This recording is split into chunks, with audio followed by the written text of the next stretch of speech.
starting as a worker from Naruto. This video is purely for entertainment and does not infringe on copyrights or laws. The rights to the novel and image belong to the original author. We do not claim ownership. Don't like waiting and want to listen to this fanfic in full now? Subscribe to our Patreon, where you'll find the best fanfics. Chapter 401, The Domineering and Powerful Warriors on Sky Island. Shanks really hopes that the sea can continue to maintain peace. This is not because he likes to meddle in other people's affairs, but because he once followed the footsteps of Pirate King Roger and always believed in the previous philosophy. Before the great treasure of Raftel is truly revealed, it is a destruction to the world to let the world fall into war. In the past, Shanks was looking for a freedom fighter who could ascend to the top of the Pirate King and liberate the world. It was not until he found Monkey D. Luffy more than 10 years ago that he instilled the will of freedom into the young Luffy and entrusted his arm to Luffy's future. From that time on, Shanks began to wait while working hard to maintain the balance of the world situation, leading the red hair pirates to swim on the sea and try to prevent some major events that may cause war as much as possible. The situation in the New World has been relatively stable. The only trouble recently is that the traitor Blackbird Teach appeared in the Whitebird Pirates, which may give Whitebird Edward Newgate a reason to go out. Shanks has always been worried about Edward Newgate, the Whitebird, who is approaching the end of his life. The old man values the younger generations on his ship very much. He may use up his last life to start a huge war of the century before he dies in order to allow the younger generations of the Whitebird Pirates to continue to live safely. This is what Shanks has always been worried about. Shanks has always wanted to find time to talk to the Whitebird Pirates about this matter. As a result, there was a bigger trouble on this sea. A Konoha pirate group appeared in the first half of the Grand Line, creating a crisis that was 100 times more dangerous than Edward Newgate, the Whitebird. The Konoha pirates created a major historical event along the way in Alabasta, which discredited the world government, and they directly broke through Mirijoa, making the Celestial Dragon's deterrence almost disappear. And then there was a Celestial Dragons hunting game and a Celestial Dragon slave auction, and basically the situation in the sea was a boiling pot. In order to prevent the world from being too turbulent before Raftel, Shanks only hoped that his meager face and fighting power would prevent the other party from going too far. To be honest, Shanks had thought about his countermeasures before coming to Sky Island. If the Konoha pirates are willing to follow his proposal and try not to continue to stir up big events on the sea, he can even consider persuading the 5 elders to make concessions to the Konoha pirates. If the Konoha pirates are unwilling to follow his proposal and insist on causing chaos in the sea at a time when war should not be caused, Shanks can't help but think of the Valley of the Gods many years ago, and he may have to unite with the world government and the Navy to clean up the Konoha pirates. Just like the Valley of the Gods many years ago, Pirate King Roger and the Navy worked together to solve the then vicious Rocks pirates, but the Navy and the world government blocked the news, which made the world believe that it was Vice Admiral Garp who did it alone. Now it's like a reincarnation of many years ago. Shanks's palm tightly grasped his western sword griffin. He was waiting for the answer of the Konoha pirates, hoping that the Valley of the Gods incident many years ago would not be repeated on Sky Island. After all, the other party is an extremely powerful pirate group. Even Shanks has to admire the other party's rise. I admire your strength. Shanks looked up at the golden arc in the sky and continued to persuade softly, but now is not the time to set off a bigger riot on the sea. What does this have to do with us?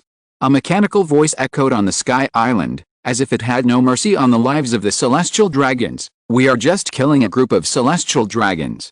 The Celestial Dragons who are prey on this Sky Island have no objection. Red-haired Shanks, what do you mean by jumping out? Don't talk nonsense with your eyes open. Shanks felt that he didn't know how to complain. The corners of his eyes jumped. The Celestial Dragons on this Sky Island used to be high gods, but now they have become prey to be hunted at will.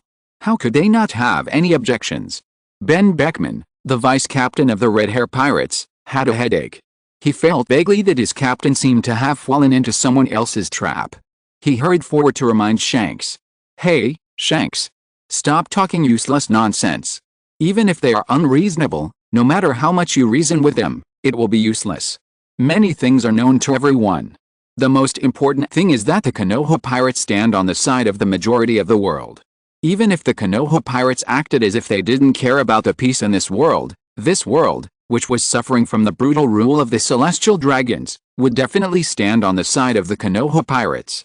Ben Beckman believed in the decision of his partner Red Hair Shanks, But he had to admit that the red hair pirates' action this time was actually on the opposite side of the world.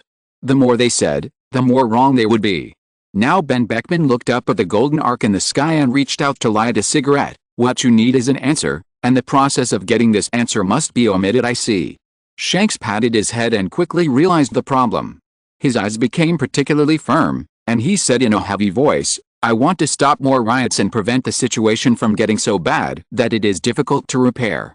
After that, Shanks looked up at the golden arc above and continued in a deep voice, I hope that Lord Hashirama Senju can end this hunting game before the world government and the Navy arrive at Sky Island. Shanks is a very face-saving man. The pirates or Navy on the whole sea will give him a face, and even the Admiral of the Navy sometimes has to open a convenient door for him. Of course. There are also many people who don't give him face. For example, Edward Newgate, the Whitebird, and the people of the Konoha pirates. The captain of the Konoha pirates, Hashirama Senju, seemed to sigh helplessly. He couldn't even make decisions about his own affairs, so how could he have the power to end the hunting game? The vice captain of the Konoha pirates, Uchiha Madara, simply drooped his face. A mere red-haired Shanks dared to come here and shout loudly. Uchiha Madara's body soared into the air and jumped directly from the deck of the Golden Ark. His body landed steadily on the altar. Hey, it's not your turn to make decisions here. Uchiha Madara was wearing a messy hair, revealing a pair of scarlet eyes, and the surging domineering aura of the king surged from his body instantly. This domineering aura instantly set off a hurricane on the Sky Island. Countless clouds were blown away by this domineering aura, and even the trees in the forest couldn't help but lean to one side. Uchiha Madara. The vice captain of the Konoha pirates. Shanks looked at Uchiha Madara, who suddenly appeared. His face became serious, and the domineering aura in his body also surged in an instant. The two domineering auras quickly began to wrestle. The two domineering auras in the sky continued to converge towards the center like flowing clouds, and the black and red domineering arcs kept flashing in the sky. The two domineering auras kept squeezing the opponent's space, as if the sky was torn in half. Everyone on the entire Sky Island trembled under the impact of the domineering auras of both sides. The celestial dragons who were prey were directly unconscious under the sweeping domineering aura. The guys of the Blackbeard pirates were also trembling. Only Blackbeard Teach looked at this scene with unwillingness in his eyes. The red-haired kid who couldn't even solve him before had grown to this point. This level of Conqueror's Haki collision, even Doflamingo, who also possesses Conqueror's Haki, subconsciously found a place to hide. Conqueror's Haki of the Four Emperors level. Doflamingo stood under a tree, looking up at the two clouds in the sky that were gathered by Conqueror's Haki and collided with each other, and his teeth couldn't help but clenched. He is not an opponent. Whether it is Shanks or Uchiha Madara, his Conqueror's Haki is far inferior to the opponent. Doflamingo can feel their gap most intuitively. However, there are many people with Conqueror's Haki nearby. Charlotte Linlin and Kato, who have been floating in the sky around Sky Island, looked at the Conqueror's Haki of Shanks and Uchiha Madara and clearly felt the terror of both sides. Charlotte Linlin clenched her fists, suppressing the urge to release her Conqueror's Haki. It's really terrifying, Conqueror's Haki. I can't suppress the urge to fight them. A deputy also has this level of Haki. Kato at Beast snorted coldly, and black and red arcs flashed on his dragon body, wanting to clash with Shanks and Uchiha Madara. Kato. Charlotte Linling interrupted Kato at Beasts and said with a smile, we are not here to fight. Even if you want to fight them, you have to wait until we get the whereabouts of Pluto and Aquaman. Don't delay my business, Humph, you are still the same. Kato at Beast snorted in dissatisfaction, but he didn't plan to continue to fight. He didn't care about giving this old woman a face in such a small matter. On the Golden Ark, Senju Tobirama looked at the two colliding domineering forces. His expression was particularly solemn. This level of domineering, the opponent should not be underestimated. The domineering color of domineering is quite familiar with it. Yes, it's amazing. Senju Hashirama also nodded, not sparing his praise, and even had a smile on his face. Madara has the chakra assistance that can adapt to the domineering color to cultivate the magical power of domineering color domineering to this extent, and the red-haired young man can reach this level simply by practicing domineering color. Orochimaru and Scorpion looked at the domineering color domineering clouds in the sky, and the two people had different thoughts. This is the power they lack, and it is also what they urgently want to get. On the Red Force, a group of pirates from the Red Hair Pirates were also a little shocked. Hey, it's a bit too scary. The sniper of the Red Hair Pirates, Jesus, felt a little uneasy. and touched his sniper rifle. It can actually compete with Shanks's Conqueror's Haki. It should be no surprise to us. Ben Beckman didn't care much. He had expected this kind of thing. He could clearly feel the gap between himself and Uchiha Madara. However, a vice captain's Conqueror's Haki can reach this level. Ben Beckman looked up at the golden arc in the sky, and his vigilance gradually increased. The other captain, Senju Hashirama, must not be much inferior. Madara is really scary. Red Hair Shanks smiled and praised, his eyes fixed on Uchiha Madara opposite, and his palm had slowly grasped the hilt of the western sword while speaking. Your haki is also very strong. Even Hashirama is not much stronger than you. Uchiha Madara spread out his palms and praised red-haired Shanks generously. Even though I have seen many strong people with Conqueror's Haki, and may even see them again in the future, you at least have a place. Thank you for the compliment. Red-haired Shanks seemed to be a little amused. Red-haired Shanks has always been known for his extremely strong Conqueror's Haki and swordsmanship. Even after Whitebird became older and used less and less, Shanks had the title of the strongest Conqueror's Haki in the New World. I didn't expect that one day he would be praised for only having a place. But the other party was not lying. Because red-haired Shanks knew very well that Uchiha Madara had fought with the Admiral of the Navy and had conquered the Holy Land of Marijoa. He had seen many strong men and must be aware of the difference between Conqueror's Haki. But your Conqueror's Haki also proves one thing: letting you participate in this hunting game is Konoha's kindness to the world. Uchiha Madara was not tall, but he looked arrogant. He snorted contemptuously, even with this level of Haki, don't be ungrateful. Just accept Konoha's arrangement. How arrogant. Red-haired Shanks couldn't help but sigh. The faces of the red-haired pirates also changed. Arrogance can appear so clearly and directly on a person. Human arrogance and self-confidence are often only a fine line apart, and sometimes people can't tell them apart, but they can all see Uchiha Madara's arrogance. That's not good. Red-haired Shanks shook his head and raised the rapier griffin in his hand. His steps were slightly halted. Pirates are the freest men on the sea. I don't like what others arrange for me to do, especially when it will hinder our freedom. I prefer to hold my own destiny. Pirates do whatever they want to do, not accept the arrangements of others. This is the concept Shanks has accepted since he was a child. Then let's fight. Uchiha Madara's body stepped in the clouds and rushed towards the Red Force. Just right, I thought so too.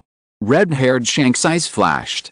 Shanks stepped on the deck to gain leverage, and his figure suddenly rushed towards Uchiha Madara, and the rapier in his hand flashed an arc. A sharp slash accompanied by a strong domineering aura slashed towards Uchiha Madara, as if to chop Uchiha Madara in one knife. Suddenly I found that there were a lot of people with domineering aura on Sky Island. A book by a big guy. Book title: I'm really not a succubus. 9th grade succubus. In addition to being extremely handsome and charming, you are also a thief. You can not only steal other people's property, but also their energy, memory, thoughts, and even their destiny. 8th grade succubus, you are even more handsome and better at stealing. You are also a swindler who spreads rumors. Any lie you tell will become a fact. 7th grade succubus, you become a robber. No matter whether others are willing to let you steal or not, you can forcibly take anything you want from them. 6th grade succubus, you become an arsonist. Your body fragrance can make any living creature fall in love with you. No matter men, women, old, young, birds or beasts, they will all surrender under your legs.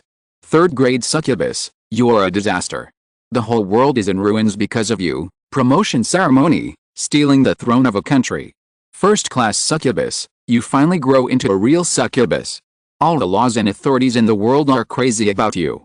You fool everything and transcend all the fates of time and space. The promotion ceremony, enchanting all living beings and turning the world upside down. Chapter 402. The 5 Elder Stars arrived at Sky Island. All over the world. The scene played by the video Den Den Mushi was very shocking. Whether it was the collision of the Conqueror's Haki in the sky, or the two people fighting so fast that it was like an afterimage that the video Den Den Mushi signal could not capture. Even in the entire ocean, there were rarely such strong confrontations. The battle between Shanks, the captain of the Red Hair Pirates, and Uchiha Madara, the vice captain of the Konoha Pirates, made no one in this world sit back and watch. Shanks may be his opponent. The 5 elders frowned and watched the two people fighting in the video Den Den Mushi. After all, Uchiha Madara single-handedly defeated the Knights of God in Steel Bone Sora, and even made Lord Am dare not act rashly. This kind of strength is not something Shanks can defeat alone. As expected, the battle on the Sky Island made people look a little dazzling. Shinra Tensei. Uchiha Madara raised his hand to disperse the fierce slash, and the surging repulsive force spread instantly. His body energy has made a strong improvement after mastering the haki. Shanks raised his rapier and held it horizontally in front of him. The black and red arc of Conqueror's haki instantly filled in front of him, helping him to block the surging repulsive force. Shanks immediately felt the opponent's difficulty, and secretly remembered this ability in his heart.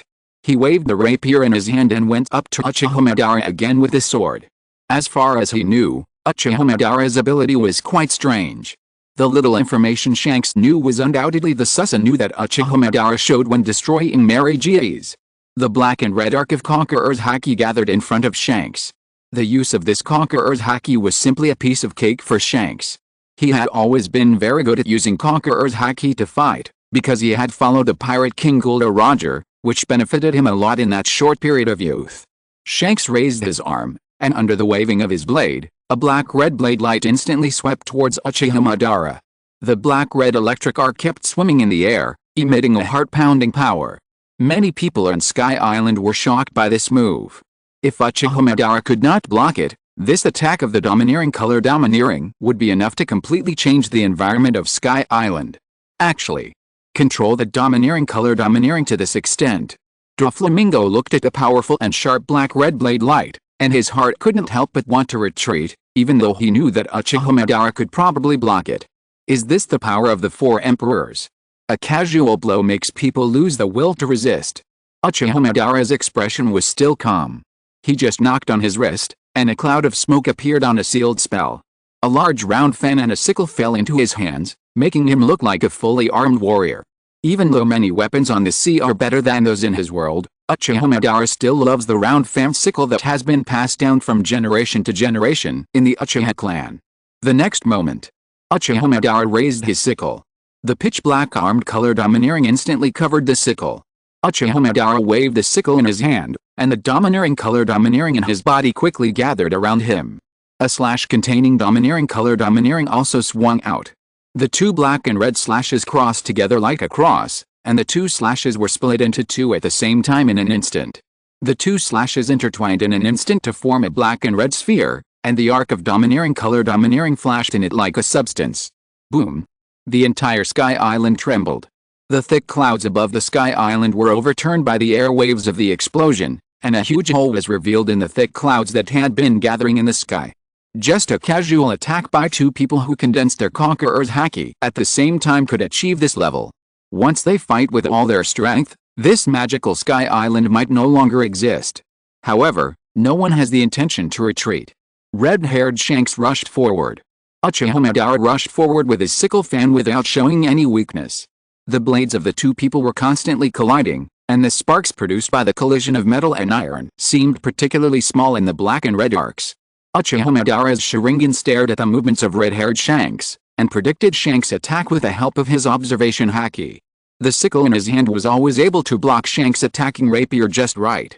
The Conqueror's haki flashed red arcs around his sickle, resisting Shanks' Conqueror's haki entanglement attack. This battle was easy for Uchiha Madara. As the only strong man in the Uchiha clan, Uchiha Madara's talent is far superior to that of previous Uchiha. He can use any power he has just mastered at will, not to mention that Uchiha has always had a sparring partner like Senju Hashirama who is equally matched with him. HMPH not bad. Uchiha Madara quickly judged Shanks' strength. This guy is a master who relies purely on Conqueror's haki and swordsmanship. Ho-ha-ho-ha. Uchiha Madara's fighting spirit surged in his heart, waving the sickle in his hand, and the Conqueror's haki surrounded the sickle. A knife slashed across, forcing Shanks to only swing the sword to block, but his body was involuntarily forced back by Uchiha Madara's power. On the Red Force, a group of pirates were a little restless. Lachi-Lu bit a big piece of meat and muttered, "The boss is a bit too weak." He was completely suppressed by the opponent. Probably because Ben Beckman looked a little uneasy. He could see more than Lachi-Lu. His swordsmanship will be resolved by the opponent. Everything was developing according to the battle situation predicted by the observation haki. The blade in the hand of Red Hair Shanks was sharp, but was stopped by Uchiha Madara. It's a bit tricky than I imagined. A layer of sweat appeared on the hair on the forehead of Red Hair Shanks. He also judged the strength of his opponent. This was an opponent who seemed to have no blind spots. Whether it was swordsmanship or conqueror's haki, the vice captain of the Konoha pirates was also very good at this kind of battle. No, that's not right. It should be said that this man likes fighting very much. Shanks's observation haki can sense the fighting spirit surging from Uchiha Madara's body. Perhaps the opponent has never concealed his belligerence. The most troublesome thing is that Shanks's observation haki is of the top level. He can clearly see through the observation haki and see his retreat. God's avoidance. Shanks leaped up and rushed towards Uchiha Madara with an attack condensed with domineering haki. As the name suggests, even gods have to retreat from this move. However, Uchiha Madara grinned and stretched out his palm without caring, blocking this attack. Uchiha Fire Formation. The black and red domineering haki formed a barrier that went straight into the sky in front of Uchiha Madara. Shanks's God's avoidance directly hit the barrier, but was blocked by this thin barrier wall. It's my turn. Susanoo. A phantom skeleton of Susanoo suddenly unfolded behind Uchiha Madara. The second form of Susanoo grew 4 arms, and 4 giant swords glowing with blue light swung down. 4 slashes with domineering aura rushed towards Shanks, instantly knocking Shanks' body back hundreds of meters. Cheyenne. Uchiha Madara raised his palm. A huge gravitational force suddenly sucked Shanks' body towards him. The Susanoo behind Uchiha Madara also raised the giant sword again, and struck down with this, slashing heavily towards the flying Shanks. 4 black and red slashes hit Shanks' body again. Even though he relied on his domineering aura to resist the opponent's attack, his body flew backwards again. Shanks' mouth spurted out a mouthful of blood in an instant. Over the years, Shanks has never been so embarrassed. This is the first time since he became one of the 4 emperors that he has been so embarrassed. He even clearly knows that the other party has not yet exhausted all means. But he can't give up. The domineering color on Shanks' body blooms again. His figure leaped up again, and pounced in the direction of Uchiha Madara. The western sword in his hand was deftly raised and swung out an arc of light. This battle is not over yet. However, everyone can see that it is only a matter of time before Red Hair Shanks is defeated. Even the Red Hair Pirates are ready to take over this battle at any time and fight Uchiha Madara together with their captain. When Shanks was once again knocked away by Uchiha Madara controlling Susanoo, the pirates of the Red Hair Pirates finally stopped restraining themselves and quickly gathered around their captain. It's really scary. Ben Beckman stood at the front, holding a gun in his hand. He tilted his head slightly to look at the red-haired Shanks who was spitting blood behind him. Hey, Shanks, are you okay? Not bad. Shanks' mouth was oozing blood, and he slowly shook his head and said, You are not Mr. Madara's opponent, retreat. This is not a battle you should participate in. Are you kidding, boss? The sniper of the Red Hair Pirates, Jesus Boo, also held a sniper rifle in his hand, and said with a smile, We don't have such messy rules in our pirate group. The Red Hair Pirates have never had any rules. Everyone is free, and sometimes they don't even respect the red hair. But they are very united. They will not give up if anyone is in danger. Even if they know that the opponent of Red Hair Shanks is very strong want to attack together. Uchiha Madara didn't care whether he was dealing with one person or a whole ship of people. Even if he had to deal with such a powerful pirate group alone, he would feel the excitement of his body. Okay. Uchiha Madara raised his palm, and the Susanoo on his body suddenly solidified and grew. His hair soared into the sky with the domineering aura of Susanoo when it was released. Then do it without hesitation. The Susanoo on Uchiha Madara's body quickly formed a complete form. The tall Susanoo looked down at the tiny group of pirates. Test your capacity. On the video Den Mushi around the world, everyone saw a tall Susanoo giant appear on Uchiha Madara's body. The hundreds of meters tall Susanoo looked domineering at this moment. Everyone also saw that the tall Susanoo drew out the giant sword in his hand, swung it and slashed at the Red Hair Pirates. The clouds of the entire Sky Island were split by a sword at this moment. Everyone felt the oppressive feeling coming in their faces. With the appearance of the perfect form of Susanoo, the entire Red Hair Pirates were chopped to pieces by Uchiha Madara in an instant. All the people in the Red Hair Pirates were no match for him. All the pirates who rushed forward were immediately chopped away. The vice captain of the Konoha Pirates, relying on his own strength, actually defeated the entire Red Hair Pirates, and even the Red Force was chopped into a pile of wood. Are you kidding? Charlotte Linlin couldn't believe what she saw. The red hair pirates have always been the least likely to exist among the 4 emperors. This pirate group has never liked to dominate, but this doesn't mean that they are not strong. But if 4 emperors pirate group was actually defeated by one person? HMPH, this guy is quite powerful. Kato's dragon body trembled, and he was eager to rush to Sky Island to fight with Uchiha Madara. I want to fight with that guy too. This guy is more troublesome than Kazuki Oden. Okay, there's no rush for a fight. Charlotte Linlin stopped Kato with a smile, and continued, at least wait until they finish fighting. That kid red-haired Shanks is just the first one. Charlotte Linlin was right. Red-haired Shanks is just one of the people who want to stop the Konoha pirates from continuing to hold the hunting game. The world government and the Navy will arrive soon. Unfortunately, the third group to land on Sky Island is not the Navy. The third group of people who have landed on Sky Island have appeared. Buggy the Clown and Ace the Fire Fist have landed on Sky Island. 2 of the 7 warlords of the sea, Hawkeye Mihawk and Empress Boa Hancock, have arrived one after another. Among the current members of the 7 warlords of the sea, only Sea Knight Jinbe, Tyrant Bear and Gecko Mirai have not arrived yet. Just when Uchiha Madara was controlling the perfect form of Susanoo and wanted to kill all the people in the Red Hair Pirates with one sword, Mihawk waved his black sword and stood in front of Susanoo. What are you doing here? Uchiha Madara looked at Hawkeye Mihawk and couldn't help but frown. After all, Hawkeye Mihawk was the cook and the hidden man on their ship, and he was also the man who taught them to practice haki and swordsmanship. Uchiha Madara was really a little difficult to deal with. Can you please give me a favor? Hawkeye Mihawk stood in front of Shanks. He did not look at his best friend who was seriously injured behind him. He looked up at the tall Susanoo and said, please spare Shanks' life a little bit. Let me kill him. The body of Buggy the Clown was torn into pieces and flew in front of the red-haired Shanks. There was a greed and satisfaction on his face. Buggy. Shanks looked at his friend who he had not seen for many years with some surprise. Why would Buggy come here at this time? And why would this former friend want to kill him?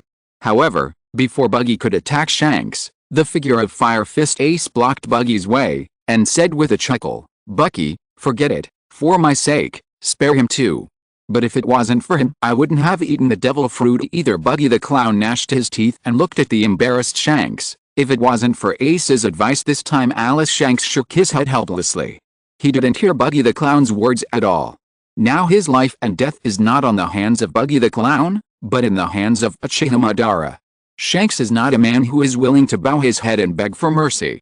Even in such a situation where the defeat is almost certain, he still doesn't want to give up, and wants to continue fighting with Uchiha Madara. Mihawk, get out of the way. Shanks stood up again, holding his western sword Griffin. He looked up at the tall Susanoo. This battle is my choice. Hawkeye Mihawk could only take a step back helplessly. However, it seems that someone is destined to save Red Hair Shanks. Just as Uchiha Madara was controlling Susanoo and swinging the blue giant sword to cut down, a dark figure appeared under his giant sword and directly abducted the body of red-haired Shanks.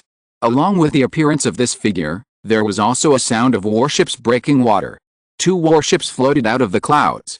One of the warships was carrying Buddha's warring states and 2 Navy admirals, and the other warship was carrying 5 old men. The 4th group of people finally landed on Sky Island together. It was one of the old men who took the lead in saving red-haired Shanks. An old man with a gray beard stood up, took a look at the situation around him, and said in a cold voice, "It seems that we are not too late, or just in time." Joracle Mihawk, Jinbei, Boa Hancock. The voice of this old man echoed on Sky Island, and he immediately ordered, "The world government recruits you to participate in this war together, rescue the world nobles in distress, and wipe out the Konoha pirates." 5 elders. Many people's eyes changed slightly. "I don't want to care." Boa Hancock gritted her teeth and looked at the 5 elders with hatred. Mihawk narrowed his eyes slightly, looked at the 5 elders calmly, and retorted, "At this time, it is the best situation for you if we don't interfere in this battle." Speechless. The latest information: Kiao Ai Libani seems to be a celestial dragon. Ginny gave the celestial dragon a daughter. What the hell is the Minotaur plot? I thought Big Bear was her biological father. What else is there to look forward to in this world? Start killing. Chapter 403, The Past Revealed. Boa Hancock, you are just a slave. On the Sky Island, the atmosphere gradually solidified. Mihawk refused to participate in the battle between the world government and the Konoha pirates. The five elders glanced at Hawkeye Mihawk, and there was a hint of displeasure in their eyes. However, they could not directly turn against Mihawk's level of combat power before fighting the Konoha pirates, lest they be attacked from all sides. Then I hope an old man among the five elders stared at Mihawk coldly, and finally reminded him, "You won't regret it in a while." "What about you?" Boa Hancock. Another old man's eyes fell on the Empress Boa Hancock, and said coldly, "You used to be a slave of the celestial dragons. It was our mercy that let you go. Now you also want to refuse the world government's call." Many people looked at Boa Hancock in surprise. This empress, who is known as the world's most beautiful woman, was actually a slave of the celestial dragons. Video Den Mushi around the world were in an uproar. Boa Hancock's body trembled violently. Being a slave of the celestial dragons in the past was what she feared and hated the most. Over the years, she had been trying to maintain her pride, just because she didn't want anyone to find out that she was a slave in the past. But now the five elders just casually mentioned it. Panic instantly struck Hancock's heart. Now that everyone knew that she was a slave of the celestial dragons, how would they view her? The false image she had maintained for so many years would become like a joke. What empress? What the most beautiful woman in the world? She was just a slave in the past. She said that the world would forgive her no matter what she did, and she pretended not to want people to get close to her. It turns out that she was a slave before. She was the kind that crawled on the ground with chains on her knees. Hancock seemed to have heard people from all over the world talking about her, mocking her past as a slave, mocking her as the Emperor of Amazon Lily, and mocking her for pretending to be arrogant. Boa Hancock covered her head in pain, and the domineering aura on her body kept pouring out. Her face became hideous in an instant. Rage and fear overwhelmed her brain. At this moment, Boa Hancock was even afraid to live. She was afraid to see other people pointing fingers at her, and afraid to see others say that she was a slave. What's wrong with this woman? An old man among the five elders frowned. To them, many powerful people on this sea were once their slaves. They could take whatever they wanted from slaves. Their willingness to let a slave go and even let him serve as one of the 7 warlords of the sea was enough to prove their open-mindedness. Doesn't this woman know how to be grateful? These big men who are always high above are born to kill anyone without restraint and control the fate of anyone. Naturally, they don't understand the psychology of these people. What is there to be ashamed and angry about for the slaves of the celestial dragons? The sea is full of slaves of the celestial dragons. Everyone is essentially a slave of the celestial dragons, whether they are kings or ordinary people. The tyrant Bartholomew Kuma, who happens to be one of the 7 warlords of the sea with Boa Hancock, has been a slave of the celestial dragons since he was a child, along with his parents. What is this woman Hancock doing inexplicably? Kill you. Boa Hancock's face seemed a little distorted. Even in a rage, it still did not hinder her peerless appearance. Captive arrows. Hancock's figure quickly jumped up, and a huge red heart suddenly appeared between her fingers. This red heart broke directly and turned into countless arrows that scattered down.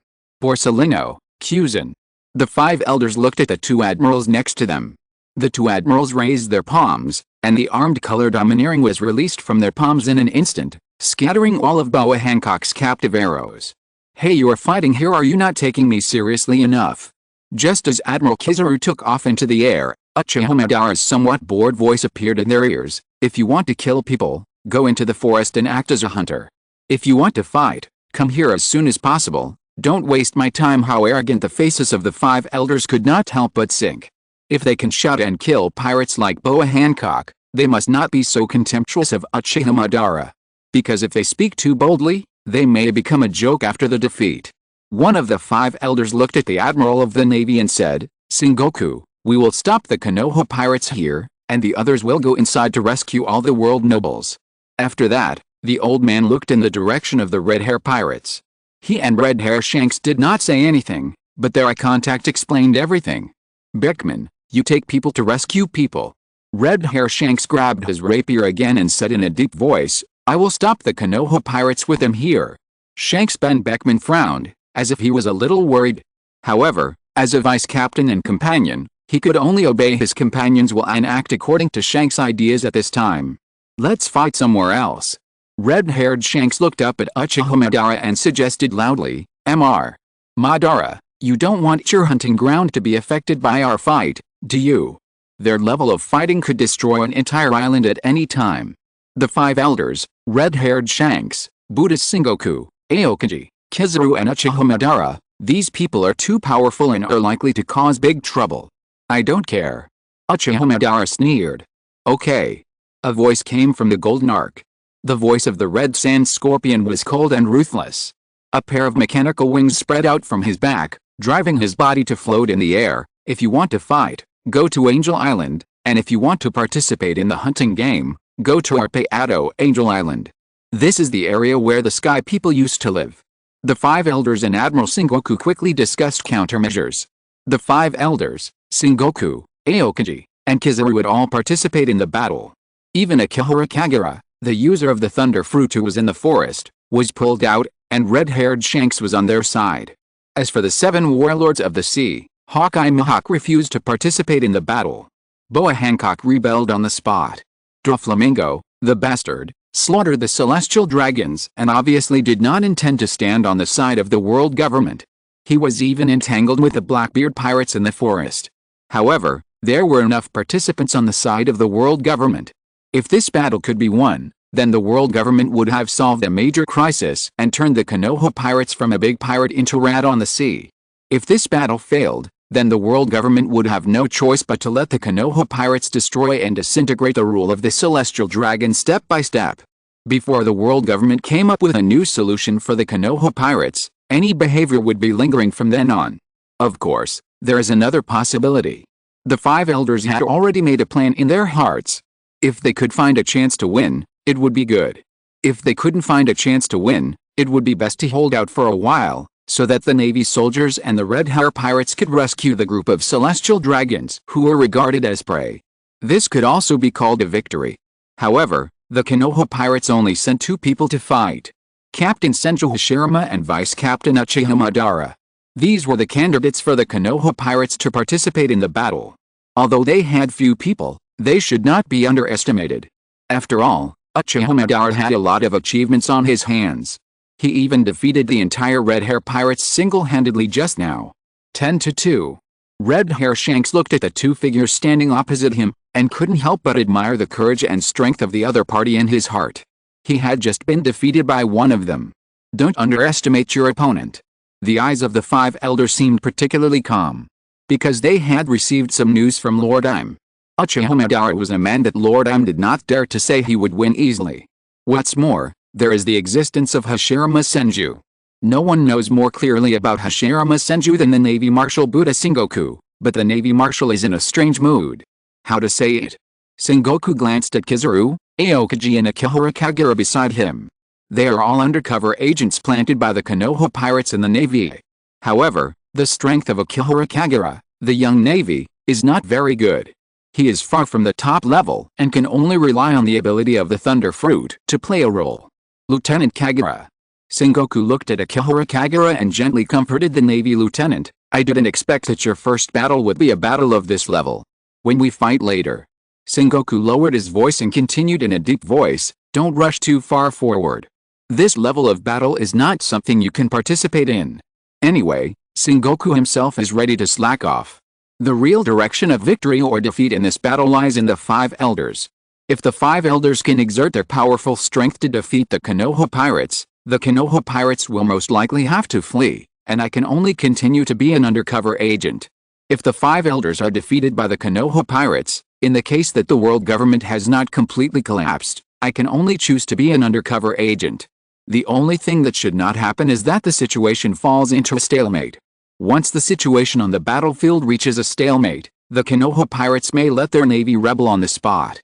In this case, the situation in the world will be difficult to resolve. In addition, there are two of the four emperors watching covetously. Sengoku's eyes fell on a cloud outside Angel Island. He saw Charlotte Linlin and Kato floating in the air.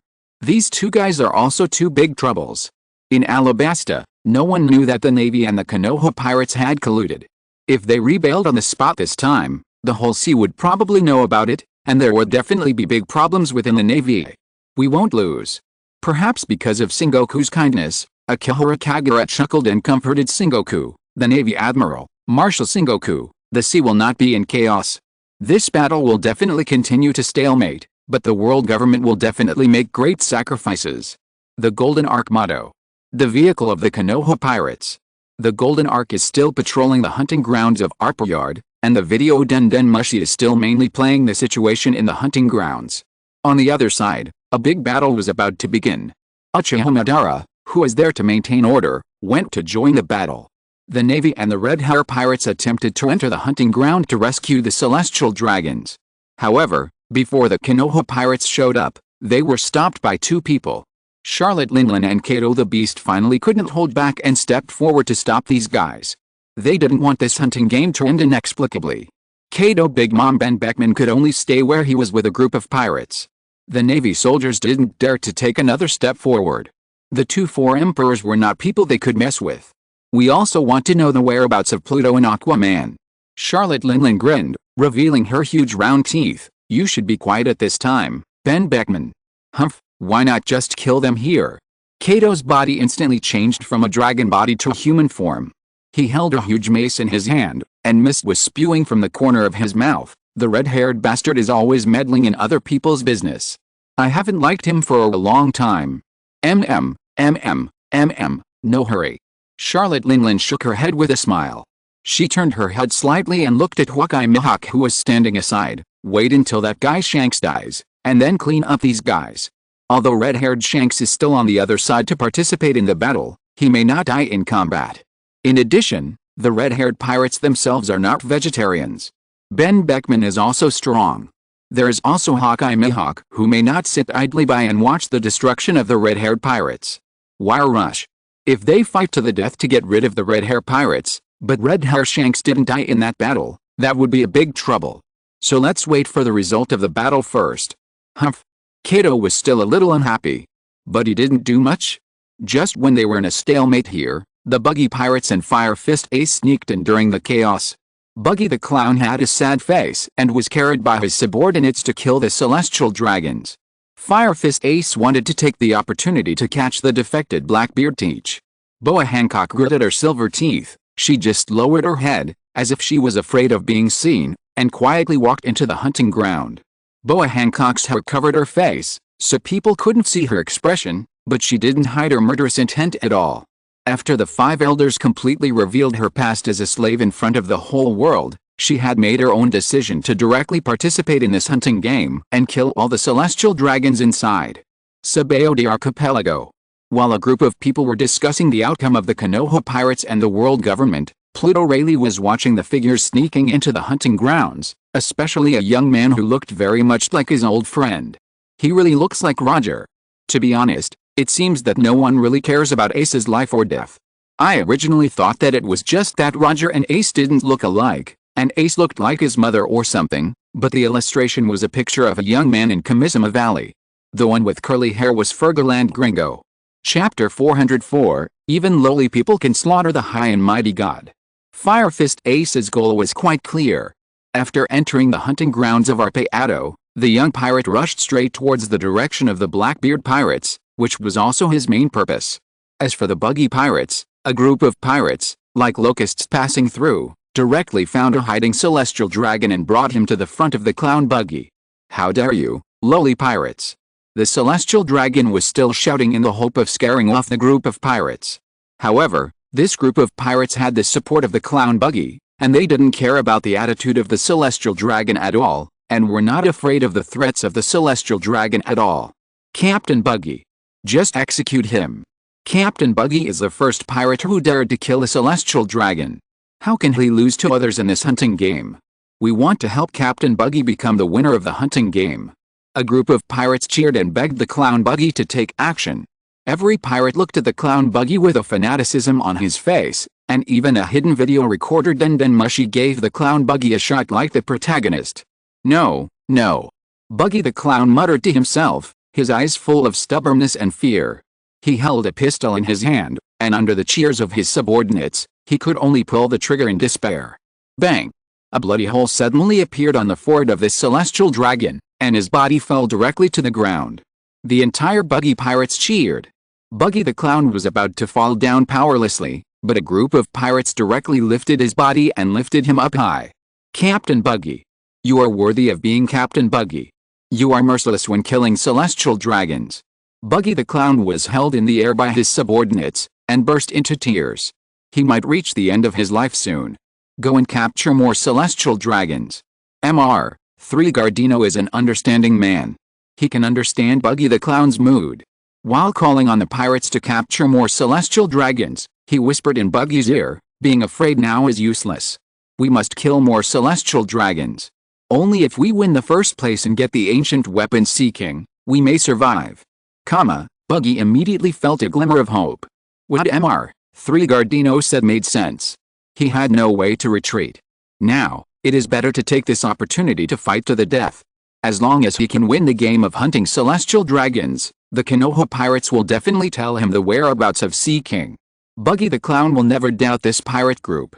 After all, this pirate group once wanted to give up the treasure of the 20 kings. Buggy the Clown's face quickly showed a ferocious and fierce look. He waved a pistol in his hand and shouted loudly, "Little guys, go and hunt down the celestial dragons immediately. Bring all the scum of the world to me. I want to execute them." Yes. The cheers of the pirates startled a large number of flying birds. On the Sabaody archipelago, the video Den Mushi played the heroic figure of Buggy the Clown. The residents of the Sabaody archipelago have been suffering from the torture and suffering brought by the celestial dragons for a long time because they are closest to the Holy Land. They couldn't help but burst into tears and talked about the hero who dared to kill the celestial dragons. He is worthy of being a big man from the Roger Pirates. After all, Lord Buggy is the first man who dared to kill the celestial dragons. Kill all those celestial dragons. Lord Buggy will definitely become the winner of the hunting game. Pluto Rayleigh looked at a group of people who cheered enthusiastically for Buggy's execution of a celestial dragon, and his mouth twitched involuntarily. No, Buggy is really getting more and more promising. He can even kill celestial dragons so easily. Compared with the efficiency of Buggy the Clown, the efficiency of Boa Hancock is obviously better. Her movements are sharp and swift, and she can even find prey faster. Sweet and sweet. A red heart hide a celestial dragon accurately. Boa Hancock's figure quickly appeared beside the celestial dragon and kicked the body that had turned into stone into pieces. The other celestial dragons hiding nearby fled into the depths of the forest with fear on their faces, waving their hands in fear, unable to believe that this king's 7 warlords dared to massacre them. Arrows of prisoners. Hancock raised her hand and shot countless pink arrows, which instantly penetrated their bodies and nailed their bodies to the spot and turned into stone. Hancock walked step by step to the group of celestial dragons who had turned into stone statues, and broke the head of a celestial dragon with one hand. Unforgivable Hancock had tears in the corners of her eyes, her slender palms clenched into fists, and smashed the head of another celestial dragon stone statue with one punch. "I will kill you all." The world's #1 beauty had no intention of concealing her face, and looked into the depths of the forest with murderous intent, and her tall long legs stepped into the depths of the forest step by step. Boa Hancock had no intention of removing the celestial dragon identity chip. Her purpose was just to kill the celestial dragon's ear because she didn't know what else she could do. The Amazon Lily Emperor was exposed by the 5 elders for her past slavery, and she didn't know where she should go. It was definitely impossible for her to return to her hometown.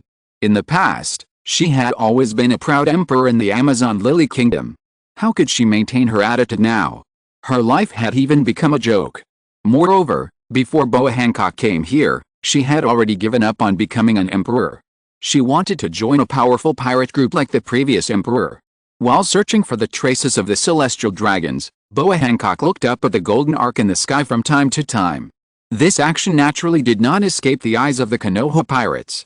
Orochimaru stuck out his tongue and licked his lips, smiling and saying, "That woman seems to want to join our pirate group. Do you have any ideas?" Scorpion of the Red Sand looked back at Orochimaru. Of course. Orochimaru narrowed his eyes and commented on Boa Hancock with a smile, "That woman has the conqueror's haki that I need most. She is also capable and has a pretty face.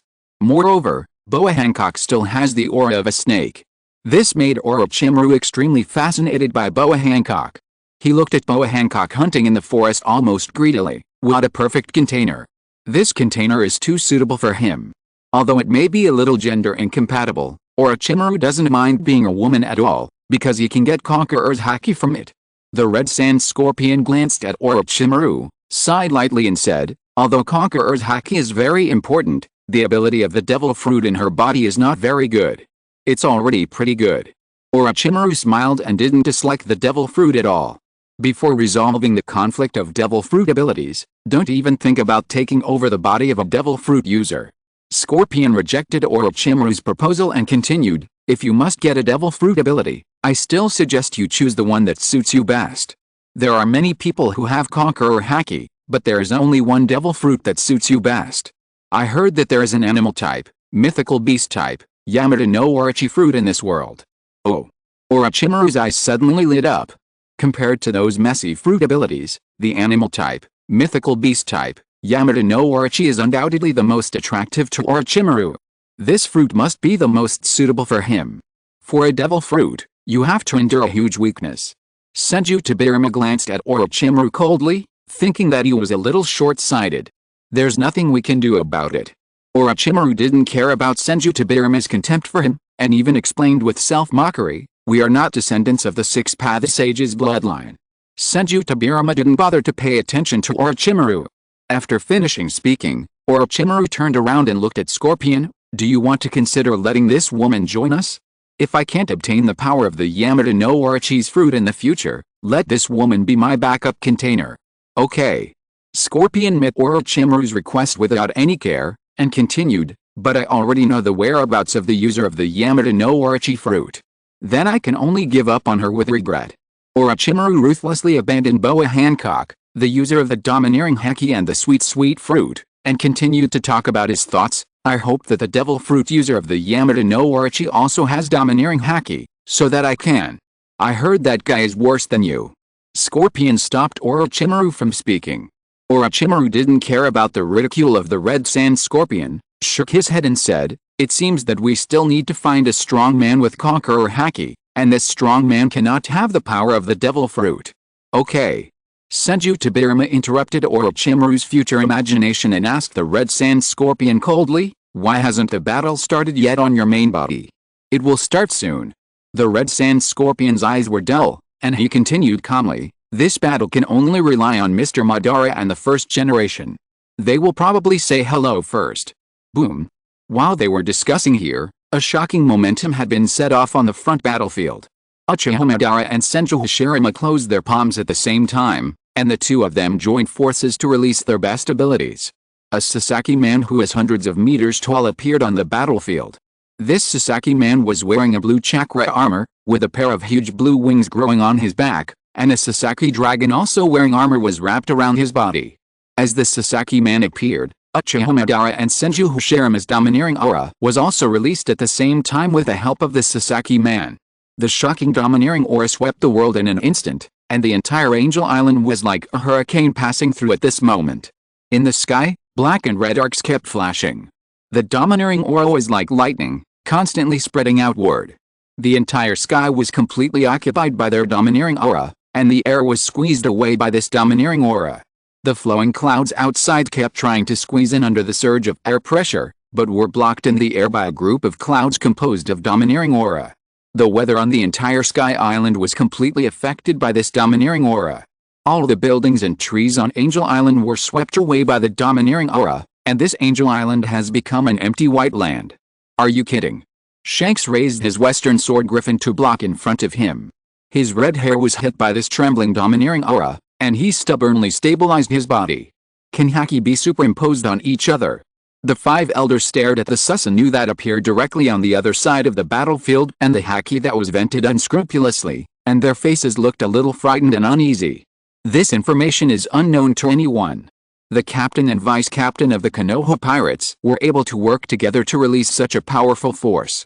The superposition of their power is no longer as simple as 1 + 1 = 2. A magic circle suddenly appeared under the feet of the five elders, and a black mist emerged from the bodies of the five old men. Their appearances changed rapidly. A group of ghosts like those in myths and legends appeared on the battlefield. Under the oppression of this tyrannical haki, they could only become like this, so that they could move freely in the tyrannical haki released by Susanoo. These guys, a layer of cold sweat broke out on Sengoku's forehead. Sengoku is also the owner of haki. Feeling the terrifying haki, he suddenly understood why the Konoha pirates were so rampant. This is more powerful than ever imagined. Whether it is Whitebird, Kato, or anyone else, Sengoku listed all the strong men he had seen in his life one by one, and he had never seen such a terrifying domineering killer. The admiral glanced at the 5 elders next to him, but he didn't care about the other party's image. His body quickly turned into a Buddha state, resisting the invading domineering aura. 200 million volts Thor. Akihiro Kagura raised his palm, and a ball of lightning appeared from his palm, quickly wrapped his whole body, and turned him into a huge Thor glowing with lightning. It's just that this thunder god is obviously not very useful. Facing this level of domineering impact, Akihiro Kagura's thunder god body can't hold on. He involuntarily propped up his arms, struggling to resist the opponent's domineering. It's terrifying. Akihiro Kagura looked at the Sasaki man standing in the distance, feeling the impact of domineering around him, gritted his teeth and said, "I didn't know they were so powerful." "Don't force it." Sengoku raised his head and glanced at the thunder god who was struggling to hold on, and said in a deep voice, "Lieutenant Kagura, you can't withstand this level of domineering impact now." Sengoku's Buddha body suddenly released a domineering, covering everything around, to prevent Akihiro Kagura from fainting before the battle even began. "Now, do you see it?" Sengoku glanced at the thunder god beside him and said in a deep voice, "No matter how wise one is, strength is an insurmountable gap. The Konoha pirates have always been indifferent to everything, and they can even let go of the navy in Alabasta without any care, but it's because the Konoha pirates believe that their strength is enough to crush all conspiracies that are not in their favor. It's really scary." Kizaru pursed his lips and smiled playfully, looking at the tall Sasuke. Aokiji looked at Kizaru with some confusion. Although everyone is an undercover agent of the Konoha pirates, and they all know that the Konoha pirates are strong enough, the combined domineering aura of these two people has exceeded their cognition. Just that domineering aura is directly released to completely clear everything on an island. Why does Kizaru still have this attitude?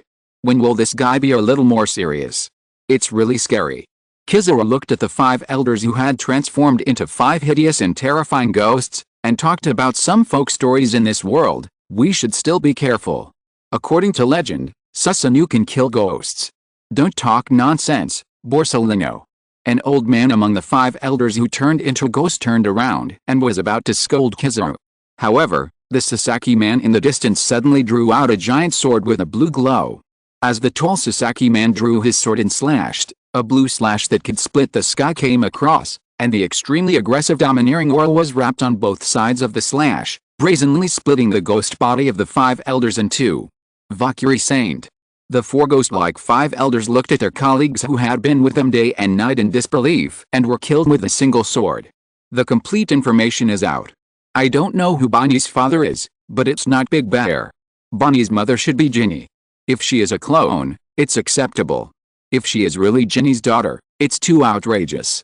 She should be killed directly. If you're listening to this novel on a channel other than Fanfic World, it means they downloaded and uploaded it without effort. We cordially invite you to visit our channel, Mundo Fanfic Novelis. There you'll find the original version of this story and you can explore many other novels of various genres. We're waiting for you to immerse yourself in a world of incredible novels. Chapter 405, 3 of the 5 elders died in battle. Saint Valkyrie. The god of law among the 5 elders. The demonic body of this 5 elder was split in half by Susanoo's sword, and blood rained out from the sky, which made people feel terrified. The most frightening ones are undoubtedly the 4 remaining 5 elders. The beginning of this battle was unfortunately true as Kizaru said. The legendary Susanoo really has the power to kill demons. Saint Valkyrie was directly cut into 2 halves by a sword. When his body was split in half from head to toe, it was obvious that there was no hope. The battle has not yet begun, and one of the 5 elders has already been lost. No time to mourn. Saint Valkyrie Shank's eyes became particularly vigilant, and he reminded in a deep voice, "We must be careful. The enemy has the power to kill us with one blow." This is not the time to be sad and mourn. They must be infinitely cautious at this moment, because the enemy's blow can kill them directly. Now is not the time to mourn for Saint Valkyrie. Sengoku's mood was particularly complicated. He had seen the imminent collapse of the celestial dragon's rule from the death of Saint Valkyrie, the god of law and war, among the 5 elders. But there shouldn't be any problem with the operation of the world government, right? The enemy seems to be rushing over. Kizaru glanced at Saint Valkyrie, who died miserably, and then turned back to look at Sasaki. He looked at the tall Sasaki walking towards them step by step, and softly reminded the 5 elders and everyone. Boom, boom, boom, boom. Sasaki stepped on the ground, and the ground shook. This tremor seemed to be able to be transmitted to people's hearts, making everyone present feel a terrifying sense of oppression, and they couldn't help but want to retreat. The other 4 ghosts felt fear and looked at each other. Their eyes fell on the body of Saint Valkyrie again, and they felt their dilemma. These 2 guys, a ferocious ghost after the transformation of the 5 elders, seemed to be unable to bear the pressure from Susanoo. It jumped into the air and rushed towards Susanoo. The black mist continued to spread on his body. Don't be impulsive. Shanks hurriedly tried to stop him. However, the ghost rushed over at a very fast speed and rushed directly in front of Sasaki Man, and directly hit the tall Sasaki Man. The Sasaki dragon crawling on Sasaki Man's shoulder swam up and directly entangled the ghost's body, forcing the ghost to be unable to move. Interesting. Uchiha Madara chuckled at the corner of his mouth. While speaking, Uchiha Madara gently clenched his fist, and Sasaki Man stretched out his palm and directly grasped the ghost's head. The domineering aura enveloped the palm of Sasaki Man, and the huge palm instantly crushed the ghost's head with force. Bang! Blood plasma gushed out. Uchiha Madara loosened his hand, and the residue in his hand fell from the palm of Sasaki Man's hand. Jupiter Saint. The eyes of the other 5 elders present suddenly went dark. The battle has not officially started yet, and they haven't even had time to do anything. 2 of the 5 elders died in the hands of Uchiha Madara. This may not be a battle. This will be a massacre. The world's most powerful pirate group slaughtered the world's highest power, the 5 elders. Many people are also watching the battlefield on Angel Island. One of them is a birdman with an albatross head hiding in the corner, holding a camera in his hand, carefully filming the battlefield in the distance. This birdman is the president of the World Economic News Agency, Big News Morgans. The hunting game on Sky Island is destined to have a shocking event. Morgans will naturally not miss this opportunity. He sneaked into Sky Island and hid when a group of people poured into Sky Island. As the president of a news agency, Morgans knew very well that this hunting game was already a big event, but it was a pity that it had been broadcast live to the world by the Konoha pirates, so it had to take more unique news photos to make the news agency's newspapers sell better. Now is the best opportunity. The camera in Morgans' hand captured the moment when 2 of the 5 elders died. His heart was still beating. He looked down at the photos in the camera and couldn't believe what he saw. Are you kidding me? The 5 elders were killed by the Konoha pirates after just one encounter, and they didn't even have the power to resist. At least in the eyes of everyone, although the 2 5 elders who died in succession turned into legendary ghost bodies, like some magical mythical beast fruit ability users, they looked quite imposing, but compared to the hundreds of meters tall Susanoo, they were still more than a little bit worse. At least one more will die. Morgans picked up the camera in his hand again, staring at the battle situation on Angel Island, for fear of missing the moment when a 5 elder died. On Angel Island, Sasaki rushed straight towards his enemy. The entire battlefield instantly became chaotic. Shanks and Buddha Sengoku's Conqueror's Haki joined forces to resist the Conqueror's Haki emanating from Sasaki, allowing them to participate in the battlefield.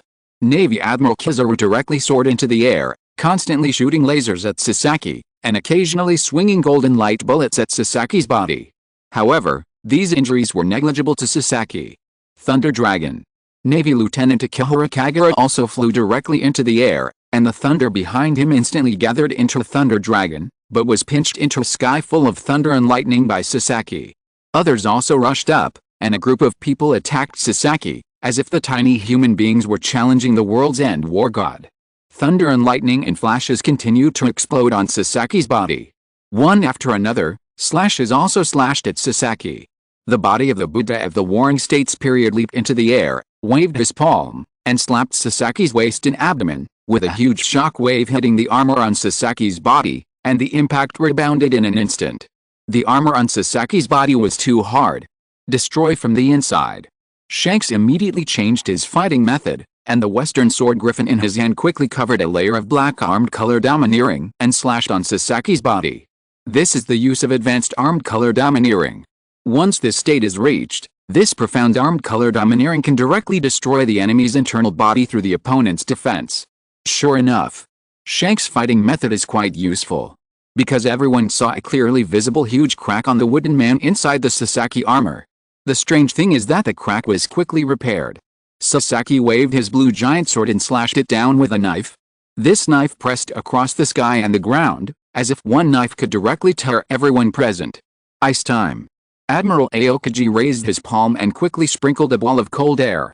The tall Sasaki man was frozen from the footsteps, and the ice quickly spread all over his body, and his body fell into a stiff state.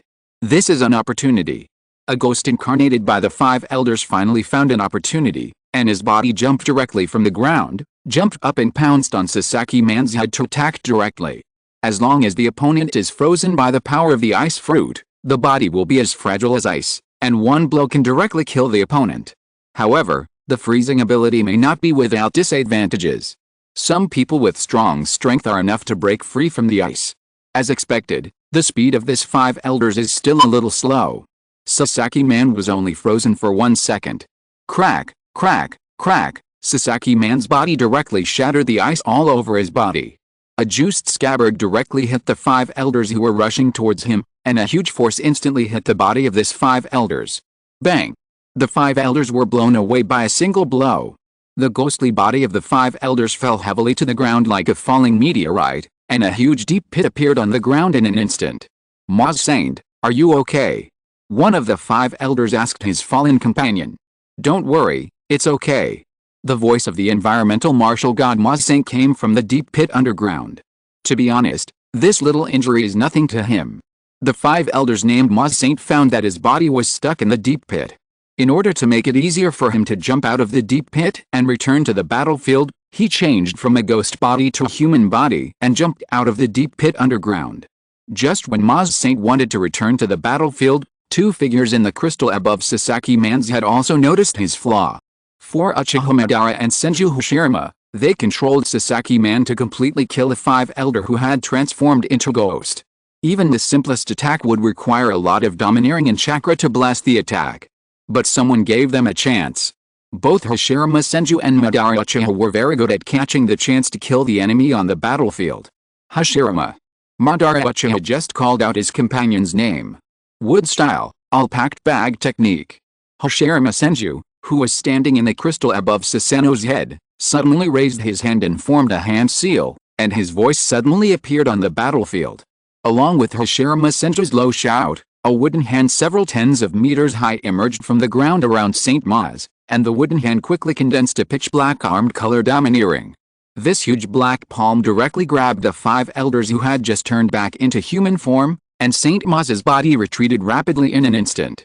However, one by one, pitch-black wooden hands continued to emerge from the ground. This is Hashirama Senju's wood-style ability, which transmits chakra to the ground, allowing countless palms to grow underground like life. In the end, Saint Maz was grabbed into the palm of a pitch-black hand. The next moment, the 5 elders were crushed into meat paste. The word miserable death is the most suitable to describe the death of this 5 elders. Even the original shape can't be pieced together. And his death is too unjust. It was just because his ghost body was too big that he turned into a human body for convenience to get rid of the trouble of being stuck in the pit. Unexpectedly, it directly ruined his life. The wooden hand that Hashirama Senju transformed on the ground using the wood release, Minamobatsu technique was enough to capture Uchiha Madara's Susanoo 9 tails with bare hands, not to mention just a mere Maz Saint. Maz Saint. The 2 remaining 5 elders frowned. The 2 remaining old men looked at their companions who were like meat paste, and even felt that their eyes were momentarily hazy at this moment. They felt a little dizzy. Their purpose was to rescue the celestial dragons in the hunting game and strike the arrogance of the Konoha pirates. How could they end up in such a situation? The 3 most powerful people in the world government died one after another. This blow is almost equivalent to a vacuum of most of the power in the world government. Well done, Hashirama. Uchiha Madara took the initiative to praise his companion. This guy doesn't care about the death of the 5 elders. He just agrees that Hashirama Senju's fighting instinct has not declined. They don't take fighting as a joke as this see. As a competitive person, Uchiha Madara will naturally not be left behind. He directly controls the tall Sasaki man to raise the blue giant sword high and slash at everyone, forcing everyone present to gather all their strength to defend. Freeze time and space capsule. Aokiji raised his hand and condensed a ball of cold air, trying to freeze the sword. But his cold air was blown away by the domineering aura around the slash before he even moved. God's ability. Shanks raised his hand and released a surging domineering haki. Even the God's ability was cut open by the slash. The others had to use their own methods, collectively releasing the armament haki to gather into a solid wall, and finally resisted the attack, but their bodies still involuntarily stepped back a few steps. Huh? Really? Can't even withstand a single attack? Madara chuckled and watched with interest as a group of people trembled under the attack of the Susanoo Titan, controlled by him. Yes, everyone had to tremble under the attack of the Susanoo Titan. Because everyone saw what happened to the 5 elders who died one after another. If you dare to underestimate the Susanoo Titan in front of you, you will definitely pay the price of your life. The precedent is right in front of you.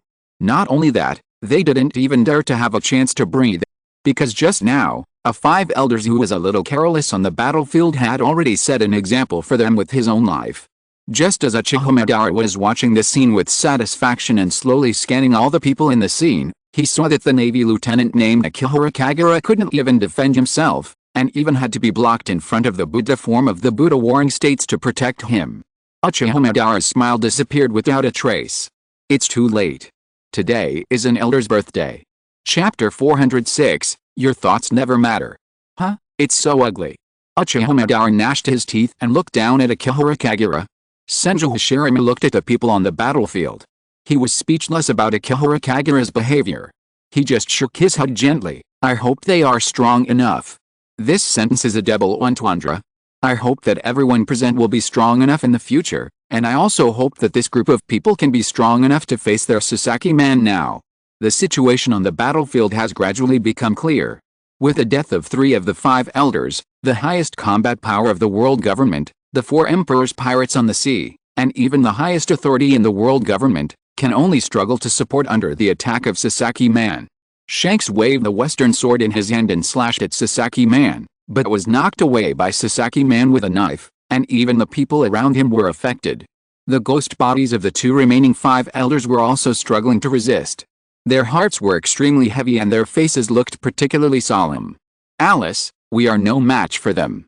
Kizaru sighed helplessly, and his body turned into countless light particles and dissipated under the blade light. This was not the time for him to fight desperately. This guy Aokaji shook his head and raised his hand to condense thick ice walls to block the blade light of Susanoo. He was the only one who could defend himself most easily in this battle. Shockwave. Sengoku raised his hand and used a shockwave to disperse the weakened blade light. The Golden Buddha took a deep breath and felt a little powerless. Sengoku Egoist suddenly spoke. Cover us to retreat. The remaining 2 of the 5 elders decided to give up this battle. In this situation, they had already retreated. The 3 highest powers of the world government died one after another, and there could be no more sacrifices. If even the 2 of them died here, the world government would likely collapse, especially since they were the channels for Lord M to control the world. Lord M still needed the 5 elders to help govern the world. Besides, there may be ways to deal with the Konoha pirates in the future. As long as they return to Mirijoa, they will immediately push the world government to support the world's #1 scientist Vegapunk to conduct experiments. They must create weapons that can solve the Konoha pirates as soon as possible. However, they must be able to go back first. Warring states. An old man with 8 spider-like legs in the lower body and a bull-like upper body among the 5 elders turned around and ordered, "You and the others cover our retreat, and everyone will immediately withdraw from Sky Island. You will arrange to stop them from sniping." There was some hesitation on the face of the Golden Buddha. Because the 5 elders can decide on such a matter as retreat? Doesn't it all depend on the attitude of the Konoha pirates? However, the 5 elders don't care about these. The bodies of the 2 old men retreated rapidly, not caring about the life and death of these Navy at all. They don't care so much. As long as they are still alive and as long as the world government is still there, whether it is the admiral or the marshal of the Navy, they can all be rebuilt. Wait a minute, Shanks hurriedly tried to stop them. At least, we can't retreat like this. Shanks looked at Sasaki who was so close, and at Arpyard in the distance. A flash of anxiety flashed through his heart. These 2 old guys didn't care about the life and death of the Navy, nor did they care about the life and death of the group of celestial dragons in Arpyard. If they just withdrew like this, they could escape, but what about the red hair pirates? Their companions were waiting in Arpyard. However, If the two five elders wanted to escape, they had to see what Uchiha Madara thought. Sasaki directly flapped his wings and flew up.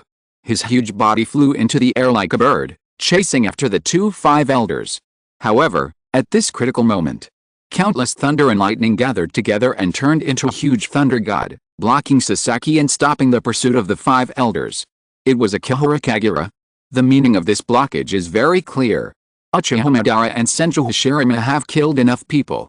As a Kihara Kagura took action, Sengoku looked at Sasaki, who was blocked by the body of Thunder God, and quickly understood their meaning. The Golden Buddha quickly stepped forward, and took the two generals Aokiji and Kizaru to attack at the same time, blocking Sasaki from chasing the five elders. Shanks looked at this scene with a heavy expression. After gritting his teeth, he wanted to take the opportunity to leave here as soon as possible and call his companions to escape together immediately. Escape or something, as a pirate, Shanks has long been accustomed to it. However, when Shanks escaped, the body of Thunder God took the initiative to meet Sasaki, and was turned into countless lightning and dissipated by Sasaki with a knife, and Akihara Kagura's body flew backwards. Navy Marshal Sengoku, Navy Admiral Aokiji and Kizaru were also defeated by Sasaki, and all the bodies were thrown out. Sasaki did not continue to attack them, but chased directly in the direction of red-haired Shanks, and chopped down with a sharp slash. The connection between Angel Island and Arp Yard was cut open. Bang!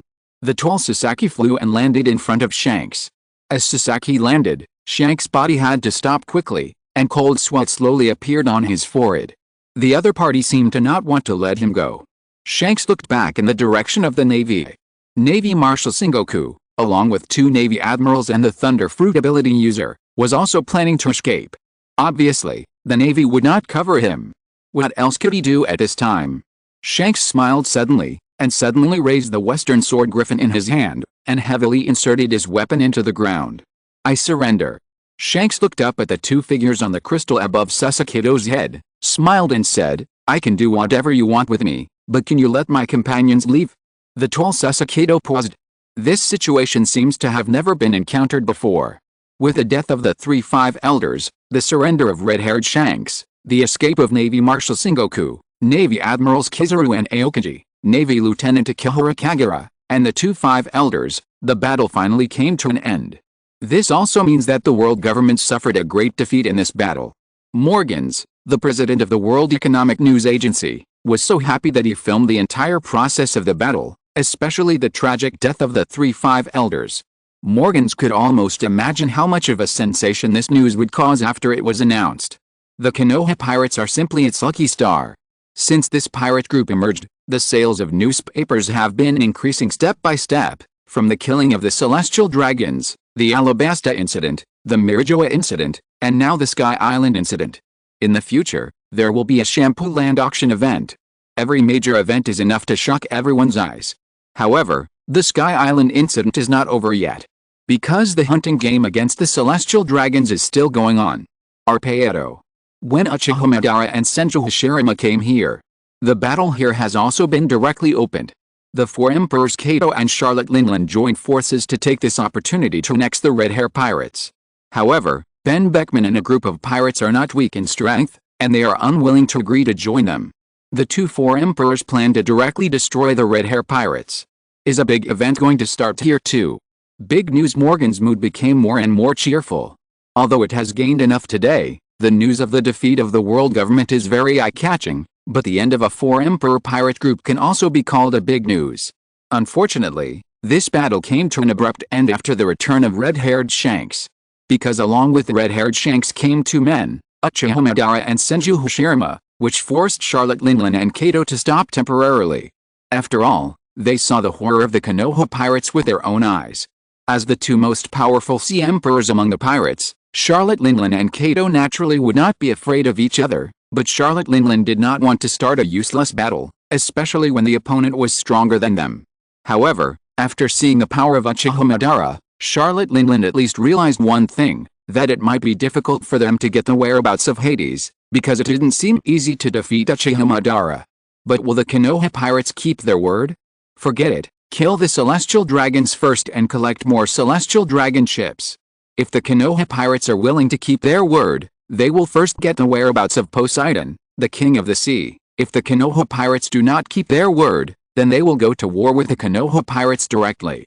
Anyway, we are all pirates, and we will have a battle sooner or later. Kato.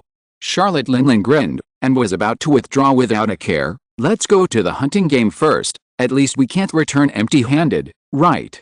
Linlin. Kato of Beasts was breathing hot air from his nostrils, still staring at the red hair pirates, and the domineering aura on his body continued to surge out. Didn't you say to kill these nosy guys first? Now doesn't seem to be the right time. Charlotte Linlin shook her head and called on her former partner to do business first. It seems that the Konoha pirates and the red hair pirates seem to have reached some agreement. Let's go hunt the celestial dragons first. Kato of Beasts clenched his fists, turned around and followed Charlotte Linlin into the hunting ground. Shanks looked up at the backs of Kato of Beasts and Charlotte Linlin, holding his rapier with a firm gaze. In fact, how could they reach any agreement? Whether it was Uchiha Madara or Senju Hashirama, one could only force others to obey his arrangement, and the other could only beg others to obey his arrangement. Neither of them was the real decision-maker of the Konoha pirates.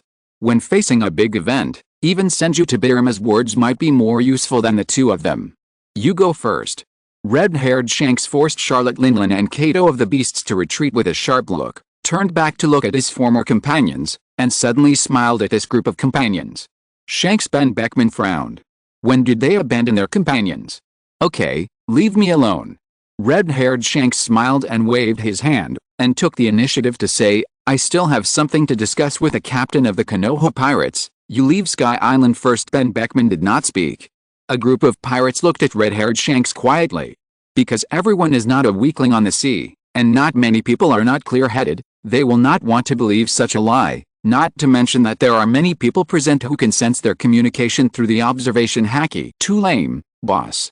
Lackey Lu took a bite of meat, suddenly laughed and mocked Shanks, and said loudly, then we will leave first. The pirates of the red hair pirates, for example, Lackey Lu, the pirates who have followed Shanks the longest. In fact, they all know why they couldn't leave Arkyard, and they also know what red hair Shanks did. Let's go.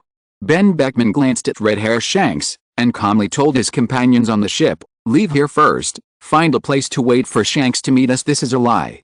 Because Ben Beckman has been paying attention to the battlefield on Angel Island, he knows very well that red hair Shanks took the initiative to surrender to the Konoha pirates at the end of the battle, in order to allow them to leave here safely. In theory, Ben Beckman should refuse Shanks. Theoretically, Ben Beckman should lead the red hair pirates and Shanks to live and die together. However, the pirates of the red hair pirates are somewhat open-minded. They never ask what their companions want to do. They believe that their companions are doing the right thing and will not reject their companions' approach. Just like many years ago, red hair Shanks sacrificed one of his arms to save Luffy. If this is what Shanks wants to do, then Ben Beckman should agree to him and even take his companions out of Sky Island. If Shanks can go back, the red hair pirates will naturally exist. If Shanks can never go back, then Ben Beckman will completely disband the red hair pirates. But both Ben Beckman and Shanks thought too much? Wait a minute, Uchiha Madara interrupted their communication. The man looked at the group of pirates of the red hair pirates coldly, snorted and said, wait for our orders here before we can take the next step. They don't have it. Shanks looked at Uchiha Madara, hoping to reason with him.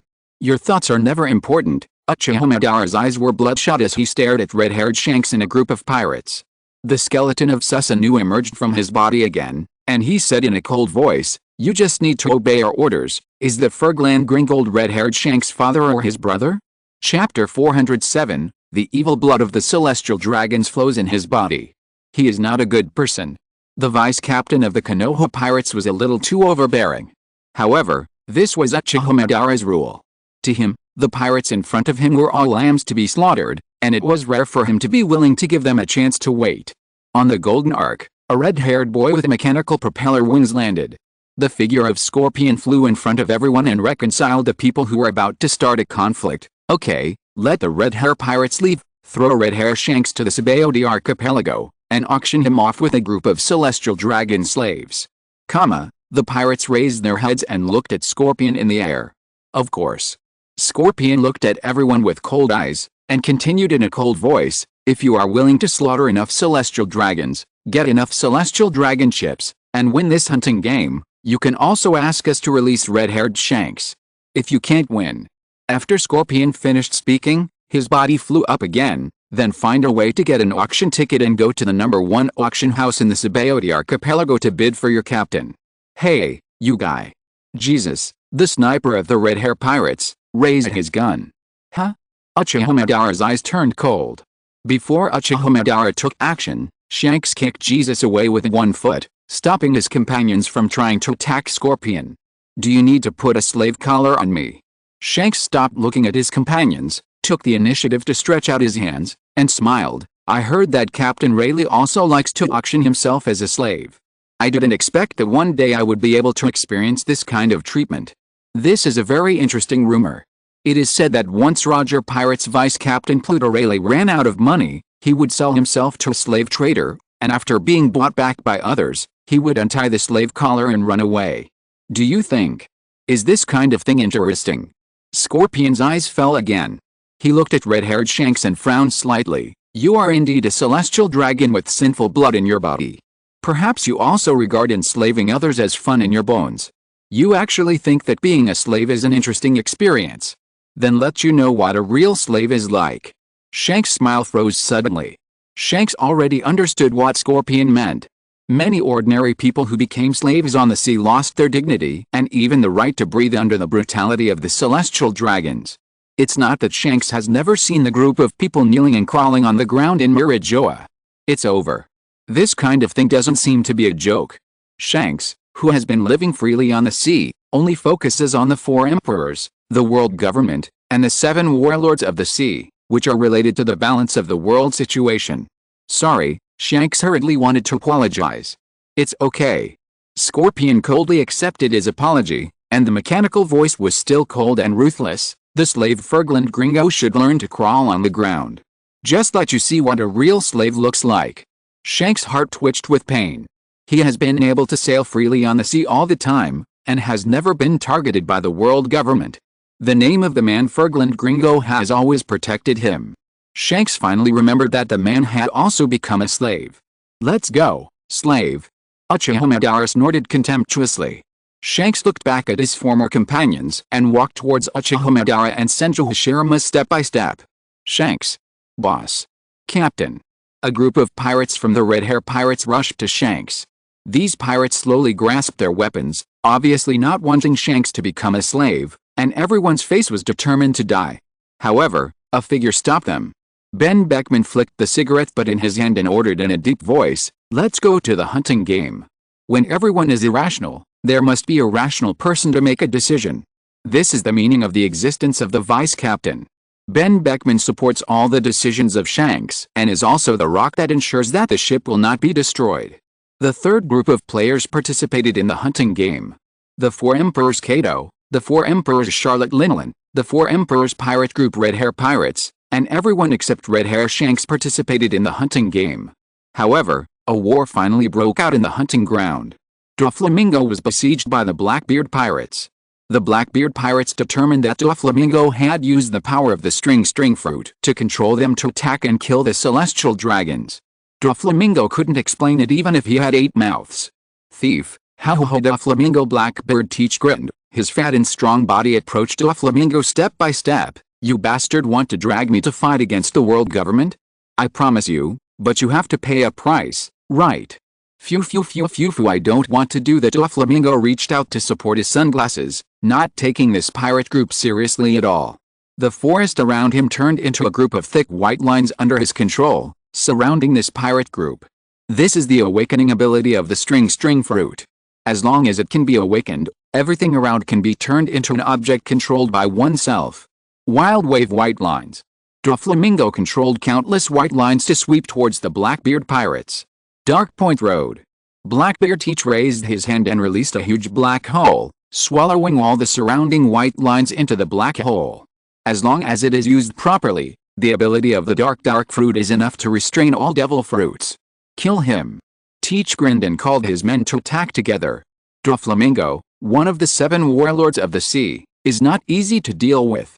Blackbeard Teach is not absolutely sure that he can get rid of this opponent in a short time, and he may even fail.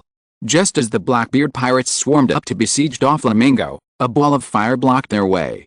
A young man wearing a hat appeared in front of everyone with flames, and his fingertips were also emitting flames. Teach.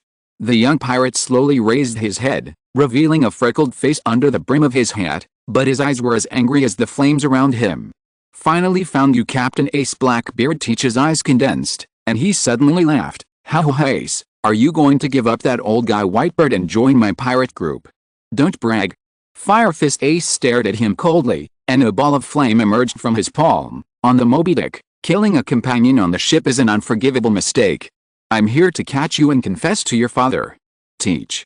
Ace. Blackbeard Teach laughed sinisterly, and his palm turned into a ball of black mist. I'm so sorry, I don't want to kill Thatch either, but I don't want to see that old man who hangs a bottle every day again. Now you are not my opponent. That is Fire Fist Ace narrowed his eyes. He had never seen such a strange ability before. This is the trophy I got when I killed Thatch. Blackbeard Teach looked back at the black mist in his hand and casually introduced it to his former companion, the dark fruit, the most evil fruit in the world. I have been hiding in the Whitebird Pirates for more than 20 years, and I even thought that I would never be able to get it. I have planned to live a mediocre life. But it appeared.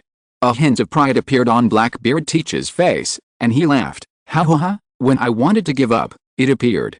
Fate favors me. Just for this power. Fire Fist Ace clenched his fists, and the flames continued to spread above his head, and also fell to the ground little by little and burned.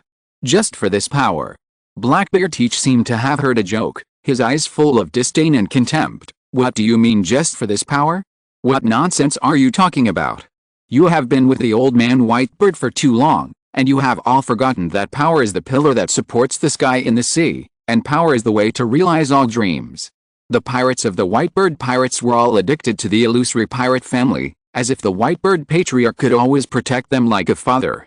Phew. Fire Fist Ace, don't underestimate that power. Doflamingo stared at the black mist in Blackbeard Teach's hand, and reminded with a sinister smile, do we need to join forces? I don't think you are his opponent. This is the Whitebird Pirates' business. Fire Fist Ace turned his head slightly and refused Doflamingo's assistance. Then I wish you good luck. Doflamingo did not stop, and jumped and disappeared on the spot. Now he can't stay any longer. Because someone inexplicably framed him for killing the celestial dragons, the 5 elders may have determined that he killed the celestial dragons, and they will probably no longer trust him. He must find a new support. However, the 5 elders are no longer important. Neither the 5 elders nor the world government will have time to care about him. Doflamingo witnessed the tragic defeat of the 5 elders and the reality that 3 of the 5 elders were killed. He is very clear about the future direction of this era. He must also hunt down the celestial dragons. Only if he gets enough celestial dragon identity chips can he get the whereabouts of Poseidon from the Konoha pirates, and have a chance to continue to gain a foothold in the sea. When Doflamingo left, Fire Fist Ace and the Blackbeard Pirates immediately fought, and the black fog spread instantly, and the flames also surged in an instant. The scorching flames and the abyss-like black fog quickly spread and intertwined together. Have you started fighting? A phoenix with a light blue glow landed on the Sky Island. Just when Ace the Fire Fist was fighting the Blackbeard Pirates, Marco, who volunteered to come, finally arrived at Sky Island at this moment. On the way, he met Jinbei, one of the 7 warlords of the sea, who also wanted to come, because Jinbei always considered himself a subordinate of the Whitebird Pirates, and Fishman Island had always been under the protection of the Whitebird Pirates. Jinbei's arrival was not surprising at all. After all, Poseidon, the Sea King, was on Fishman Island. In order to prevent the information of the Sea King from being leaked and bringing disaster to Fishman Island, Jinbei finally arrived at Sky Island. In addition, another group of people also arrived at Sky Island. Monkey D. Dragon of the Revolutionary Army led his subordinates to arrive here. The tyrant Bartholomew Bear, who once had a close relationship with the Revolutionary Army, arrived a little later than them, perhaps to avoid suspicion. The 4th group of people finally arrived here. Marco did not hide his purpose, and once again turned into a phoenix and flew across the sky, flying directly to the battlefield in the center of the hunting ground. Jinbei. I'll go stop Ace first. Sky Island is too unsafe. Charlotte Linlin and Kato, the 2 4 emperors who are clearly hostile to the Whitebird Pirates, are here. Marco doesn't want to get involved in so many things. He just wants to take Ace away from here as soon as possible, so as not to be eliminated by the 2-4 emperors. As for Tyrant Bear and Dragon's revolutionary army, they have seen the defeat of the 5 elders on the way here. It's a pity that the power of the Navy is still there. Otherwise, there are only 2 left in the 5 elders of the world government. The revolutionary army really wants to try to ambush the remaining 5 elders. I'm going to talk to the Konoha pirates. Dragon glanced at his men, and a gust of wind appeared. His body jumped up with the wind and flew towards the golden arc maxim in the sky. Tyrant Bear walked to the vicinity of the 7 warlords of the sea Mihawk on his own. He held a scripture in his hand and read the scripture calmly like a priest. This doesn't look like Tyrant Bear at all. Bartholomew Bear is known as the tyrant of the kingdom of Salb. His racial bloodline seems to have the bloodline of giants. His body is extremely tall. He doesn't look like someone who is easy to mess with. He doesn't look like a priest who reads scriptures at all. Let's go around. A blond young man wearing a top hat, holding a steel pipe in his hand, looked at the flames and black fog burning in the distance. Kurla, let's go see what's going on in the forest. The celestial dragons who have been hunting other people as slaves, never thought that one day they would become prey. That's what they deserve. A little girl with orange hair pouted and retorted. Because she was once a slave of the celestial dragons, and was even tortured by them. In that miserable childhood memory, this little girl named Kurla could only wear a smile. No matter how painful or scary it was, she had to keep her smile. If she couldn't smile, she would be beaten brutally. In this world, other children's childhoods were toys, but Kurla's childhood was the whip of the celestial dragons. She couldn't even imagine how she survived. Okay, I'll go first. The blonde youth laughed, but didn't argue with Kurla. Perhaps he was worried about causing Kurla's bad memories, or perhaps because he was also a victim. The blonde youth pressed his hat to cover the burn marks on his face. When he saw the flames, he was also afraid because he had almost died in a fire. When the fire broke out, the blonde youth was still a child. When he was about to go out to sea in a small boat, he met a celestial dragon. The celestial dragon saw a child going out to sea in a small boat, and he sank and burned the boat with a cannon, not caring whether the people on the boat would be burned to death. Fortunately, Monkey D. Dragon, who was passing by at the time, saved him, raised him up, taught him to master power, and taught him the ideas of the revolutionary army. Unfortunately, in the fire, the blonde youth forgot his memory, his parents, and all his past experiences. This blonde young man is called Sabo. Intelligence, I need more intelligence. Chapter 408. No matter how bad the future looks, it can't be worse than this world where life is worse than death. On the Golden Arc Proverbs, Monkey D. Dragon, the leader of the revolutionary army, stepped here. He also overlooked the entire Arpeado hunting ground from here, and saw Sabo rushing towards the hunting ground. At this time, it is not appropriate to act rashly. However, Dragon had no time to stop Sabo, because he had already appeared on the ship of the Konoha pirates, and his eyes could only be focused on a group of pirates from the Konoha pirates. These pirates did not look like vicious people, and even the most evil-looking man with a pair of snake-like pupils seemed to be called Orochimaru on the bounty order. Of course, it was just an appearance. This sea is indeed about appearance, but if it is really only about appearance, Monkey D. Dragon looks even more vicious than Orochimaru. I've heard a lot about you, everyone. Monkey D. Dragon was wearing a green robe with a hood. He took off his hood, revealing a ferocious tattooed face. I'm Monkey D. Dragon of the Revolutionary Army. I met you in Rogue Town. In Rogue Town, Monkey D. Dragon met the Konoha pirates. At that time, he didn't know that this small pirate group could cause such a big commotion. I want to talk to you all about joining forces to overthrow the celestial dragons. A smile appeared on Dragon's face, as if he wanted to make his attitude appear gentler, but this smile on his face made his face seem even more ferocious. The Konoha pirates fell silent. This guy looks more like a conspirator. Huh? Uchiha Madara was immediately unhappy and stood up immediately. A conspirator, playing conspiracy, wants to play it on us. Mr. Madara, calm down. Scorpion stopped Uchiha Madara's action, took the initiative to step out, and said, I have heard of your name, Monkey D. Dragon, the most dangerous man in the world. Dragon smiled lightly, shook his head and said, now this title should fall on the heads of you from the world government. After all, you just killed 3 of the 5 elders today.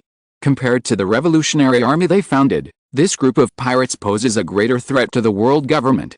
Because the Revolutionary Army only wanted to propose that they wanted to defeat the world government and the celestial dragons head-on, the Konoha pirates have already done so, and they have even achieved many fruitful results.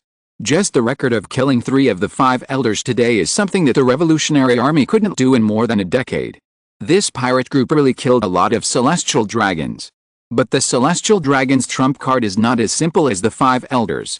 Monkey D. Dragon's expression became serious, and he solemnly advised, in order to target you, the celestial dragons must have a bigger conspiracy.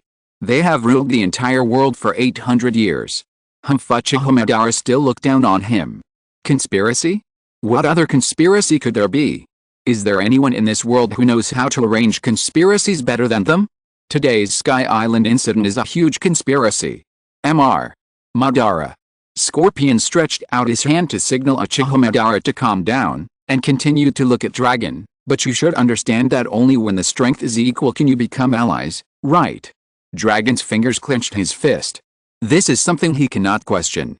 The Konoha pirates are recognized as the strongest pirate group on this sea, and are even more terrifying than all the pirate groups in history. Any force is weaker than them. Even the world government, which is in its heyday, is inferior to them. In comparison, the strength of the Revolutionary Army is indeed not very good. Although the Revolutionary Army is also an organization with a great reputation on the sea, and even once made the world government vigilant, it is inevitable that it will fall behind.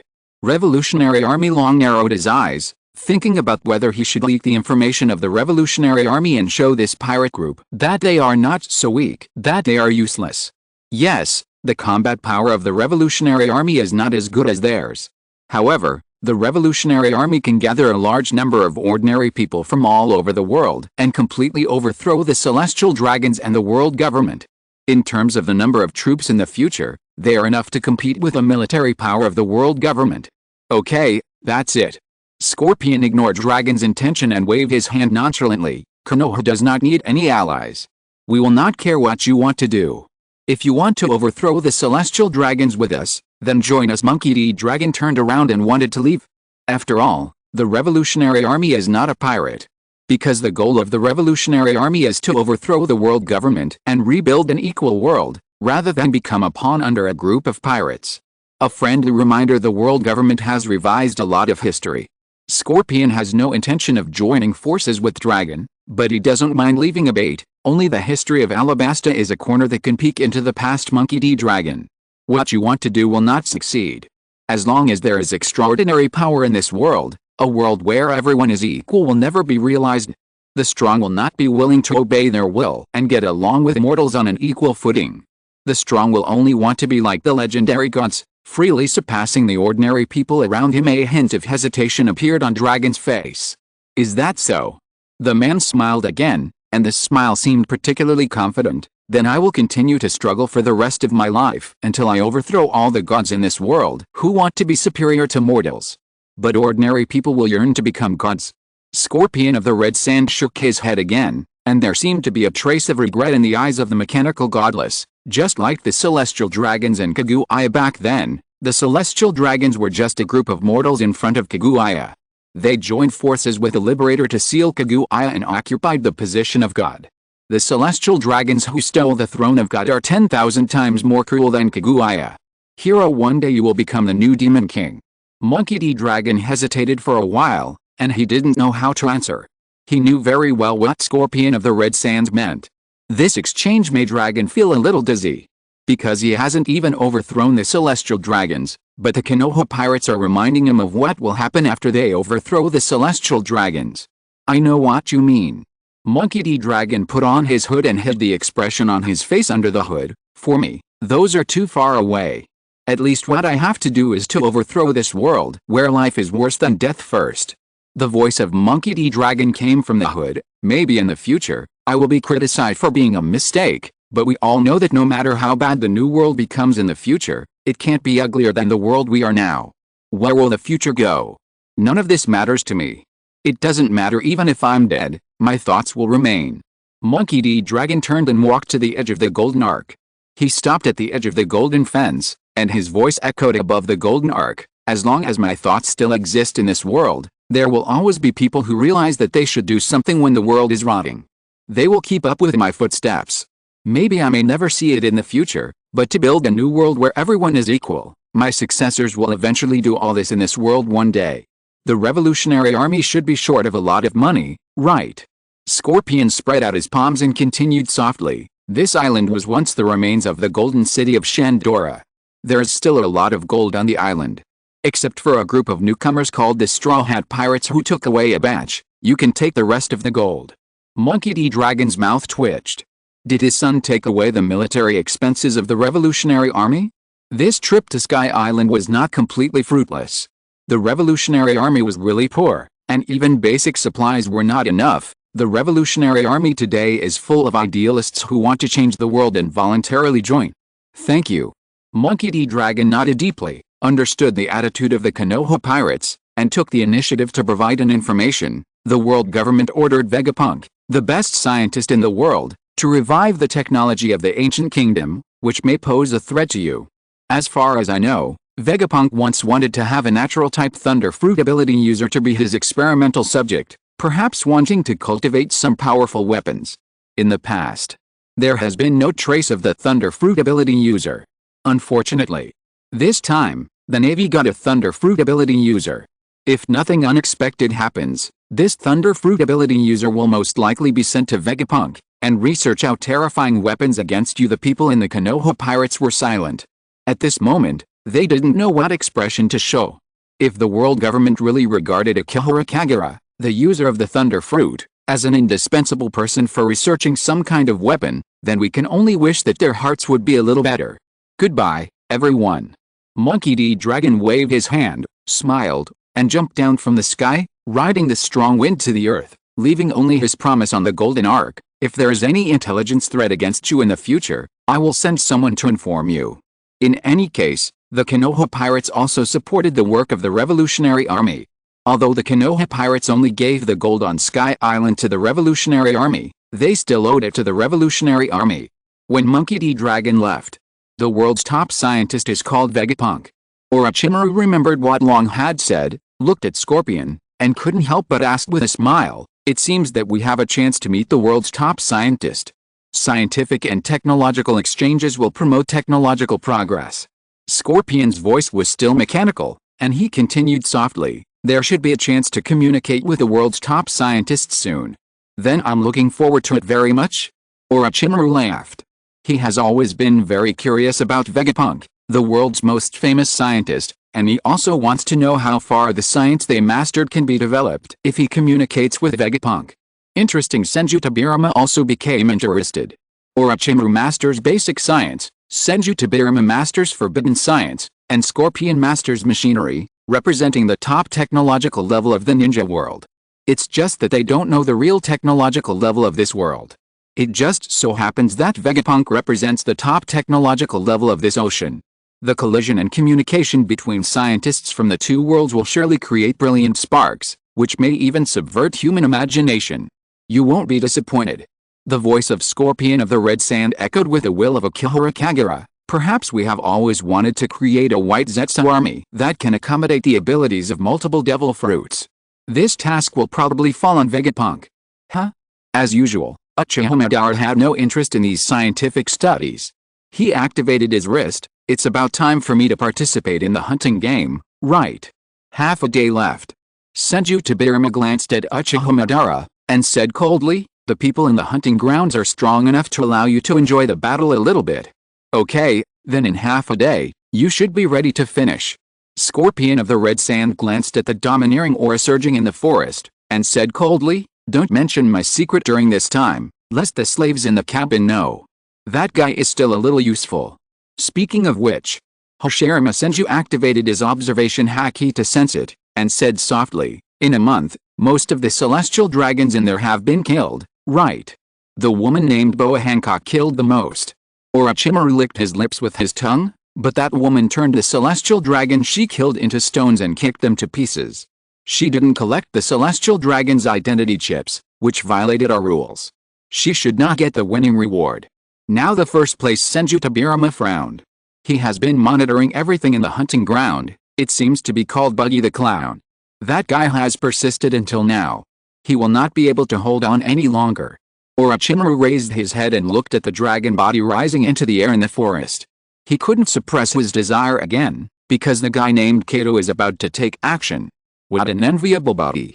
The devil fruit that transforms into a dragon also has a powerful conqueror haki. Before he finished speaking, a thundercloud dragged Charlotte Linland's body into the air.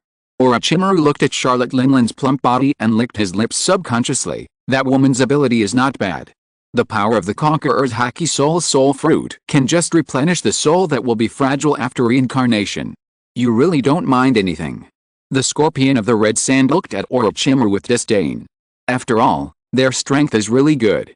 Orochimaru smiled at Charlotte Linland and Kato, who were chasing the celestial dragons, and talked about their shortcomings. It's a pity that they are too old and not handsome enough. This doesn't quite meet my requirements. The corner of Senju Tobirama's eye twitched. This guy actually picked a tier? I checked and found that the green blood of King's race was missing in the artificial human fruit. Fortunately, Lord Kato was on Sky Island. That race was called the Lee race, and the Big Bear's race was also called the Lee race. Two different races, one flying in the sky and the other on the ground. Both can be used to make artificial human weapons. The blood gene of the bear can be copied to produce a pacifist, and the race gene of King can be copied to produce an upgraded version of the pacifist, the Seraph. So what does Lee mean? Chapter 409 Charlotte Linland and Kato of Beasts vs. Marco and Ace. The Konoha pirates were high above the sky. The pirates were still talking about seizing the power of the strong and exchanging technology on the Golden Ark, and no one mentioned the Revolutionary Army. Monkey D. Dragon looked up at the Golden Ark in the sky. He didn't know what the people on it were talking about, but he could guess that they would definitely not have any alliance with the Revolutionary Army.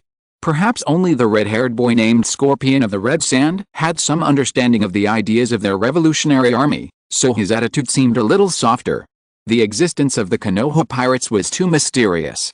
Even the world government currently only knew the names and detailed information of 5 people in the Konoha pirates: Hoshirama Senju, Madara Uchiha, Tobirama Senju, Scorpion of the Red Sand, Orochimaru, and the news of another mysterious existence has not yet been exposed. According to Dragon's observation, the organizational structure within the Konoha pirates seemed a little weird, because Captain Hoshirama Senju did not have the same right to speak as ordinary pirates, but the red-haired boy often made the decision, and there might be unknown information in it. At least the other party did not show hostility. And in the sea, no one wants to be an enemy of the other. Monkey D. Dragon frowned, and he began to think about another thing. The other party mentioned the entanglement between a man and the celestial dragons, which made him have many concerns. Kaguya. This name does not sound ordinary. Just as the celestial dragons would add names such as Sheng, which symbolizes men, and Goang, which symbolizes the dignity of women, to the end of their names, Ji is not something that ordinary people can use. Kaguya, this may be the name of the goddess of the rabbit. Dragon narrowed his eyes and vaguely understood something. The Konoha pirates knew more about the past than he did. The ancient history of Alabasta was true, and some of the historical secrets he had obtained might be false. Dragon has always had some doubts about the ancient history of Alabasta. He is a little difficult to distinguish the truth from the false of ancient history, but the power of the Konoha pirates is so strong that the reliability of the history revealed by Alabasta has become more and more true. These can only be checked later. Where's Sabo? Monkey D. Dragon looked back at the Revolutionary Army, only to find that only Kurla and several Revolutionary Army cadres were waiting for him. Sabo, who he had always placed high hopes on, was nowhere to be seen. That guy insisted on going to the forest, Kurla muttered and couldn't help complaining. Then let's go too. Monkey D. Dragon laughed and called the Revolutionary Army cadres to go into the forest with him. This is the ruins of the Golden City of Shandora. The gold inside can be taken away as we please. It will be very helpful for our cause. This is what the Konoha pirates promised him. Whether the Konoha pirates are kind-hearted or they are supporting them to fight against the world government, at least it is beneficial to them now. A group of Revolutionary Army cadres also showed a touch of joy. These people can't think so much, they just want to do one thing: collect enough gold, buy enough arms, and defeat this unfair world.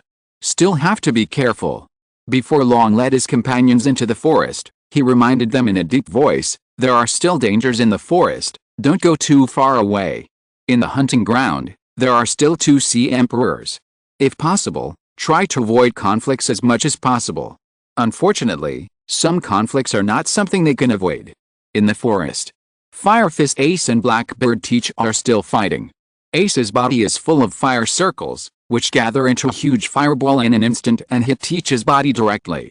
Flame Emperor, Great Flame Ring. Dark Cave Path.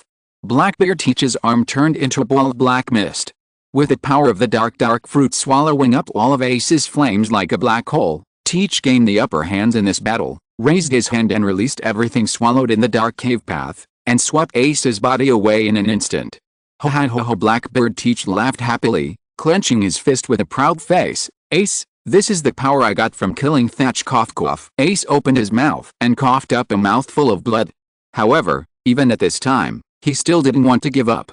A ball of fire quickly surrounded Ace's whole body, and his body rushed towards Blackbeard Teach again. His flame fruit ability was completely useless to Blackbeard Teach, so he would just fight this guy Teach in close combat. This was exactly what Teach wanted. Blackbeard Teach grabbed Ace's body with one hand, which directly made Ace's devil fruit ability completely ineffective. The corners of his mouth grinned. I have been on that ship for more than 20 years and have experienced more battles than you have seen. Ho ha, Ace, you are not my opponent, join me the next moment. A blue phoenix flew over. Marco. Teach's eyes flashed with surprise. Marco was extremely fast in his phoenix state. He flapped his wings and blew away a group of Blackbeard pirates. He swooped down and tore Teach's chest with his claws. He instantly transformed into a human form and saved Ace from Blackbeard's hands. It hurts so much?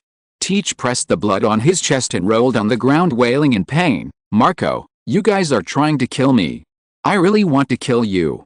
Marco tilted his head and looked at Blackbeard Teach with his dead fish eyes. I have been on that ship for 30 years, and you are the only one I want to kill. Marco. Ace looked at Marco, who saved him, and felt a little relieved. Fortunately, Marco arrived in time. He was almost defeated just now. You disobeyed Dad's orders. Marco glanced at Ace and taught his younger brother a lesson. It's a good thing Dad asked me to come to you, otherwise, you might have died at the hands of this bastard like Thatch. Ho ha ho ho! Ace didn't care that he almost died. He looked at Teach again and invited in a deep voice, let's go together and take him back. Too late. Marco shook his head and rejected Ace's proposal. The man with a pineapple hairdo slowly looked up at the sky and continued in a deep voice, you leave here first, and I will take care of the rest. I don't want to. Ace stroked his wrist, still looking at Teach with stubbornness. I'm going to take that guy back to apologize to my dad, and I will never forgive him. Marco's eyes twitched, as if he was helpless about his stubbornness. You are still so impulsive. Take a closer look at the situation. Big Mom and Kato, those two bastards have been attracted by your fight. Fire Fist Ace couldn't help but look up at the sky. He saw two tall figures swooping towards them. Charlotte Linlin stepped on her thundercloud and flew towards them with a smile. Marco, Fire Fist Ace, it seems that there are some unexpected surprises. Ho ha ho ha! Kato at Beast's dragon body slowly turned into a human form, turning into a tall man with horns. He clenched his fist with his palm and locked his eyes on Marco. Hey, Marco, I have always liked you. As long as you join my pirate group, I can let you go today. Kato of Beasts. This is a man who likes animal-type fruit ability users by nature. Therefore, the Beast's pirates have always been dominated by animal-type devil fruit ability users. Kato of Beasts has always wanted his pirate group to be composed of all animal-type devil fruits, so he uses various means to obtain animal-type devil fruits. Of course, Marco, who is in the form of animal-type, bird fruit, mythical beast species, and phoenix, has always been the subordinate that Kato of Beasts has always wanted to get. That's really a waste of your kindness. Marco mercilessly rejected Kato's invitation, tilted his head and said indifferently, I don't want to join any other pirate group anymore. In the past, the old guy Whitebird protected you. Kato clenched his fists and walked towards Marco step by step. The domineering aura on his body began to bloom. You can't make the decision today. As long as he catches the person first, he will have plenty of ways to make Marco surrender. This time coming to Sky Island is also a pleasant surprise. I didn't expect that Marco, the captain of the first team of the Whitebird Pirates, and Ace, the captain of the second team, are here. Most of the four emperors have always been enemies. Kato has always wanted to go to war with the Whitebird Pirates. As long as he captures the two most troublesome sons of the Whitebird Pirates here, He can get rid of the trouble of the old guy Whitebird. You go first. Marco urged Ace of the Fire Fist. No one can leave today. Kato stepped on the ground, and the surrounding land trembled instantly. His eyes were fixed on Ace. Fire Fist Ace, I remember that you, a bastard, took advantage of my absence and ran to my territory to make a scene before. Kato has long remembered this grudge. Even Fire Fist Ace hooked up with his daughter Yamato, no, it was his son Yamato, and smashed the dragon statue that symbolizes authority together. It's just that I didn't expect that Fire Fist Ace would soon join the Whitebird Pirates, so that Kato, the beast, had no means of revenge against him. Now I didn't expect this guy to appear in front of him. However, Kato didn't think of killing Ace. After all, the young man Ace is not a weakling. Whether it's Fire Fist Ace or Phoenix Marco, these two guys make Kato, the beast, very thoughtful. Kato is a man who loves talents. As long as he gets more and more help, he can stand more firmly on the ever-changing sea in the future. Lingling, help me catch them. Kato stared at the two of them, and without raising his head, he shouted, even if I owe you another favor, then you can't repay it in this life. Ho ha ho ha. Charlotte Lingling laughed, and swung her fist directly at Marco and Ace, and the black and red domineering arc flashed on her fist. Get out of the way. Marco's body was covered with a ball of blue flames, and in an instant formed a wall of fire. The wall of fire dissipated instantly under the power of Charlotte Lingling's punch. But this time is enough. You go first. Marco reminded Ace again. Even if he was alone facing the four emperors, Marco was not afraid at all, and his eyes didn't even change at all. Wait until I get rid of them. We will meet at the Sabaody archipelago. Ace wanted to refute. Okay, I know you're strong. Marco interrupted Ace and continued nonchalantly. Don't think you can escape just by me saying it. If you want to escape, it depends on your luck. Marco said this, but he didn't think so in his heart.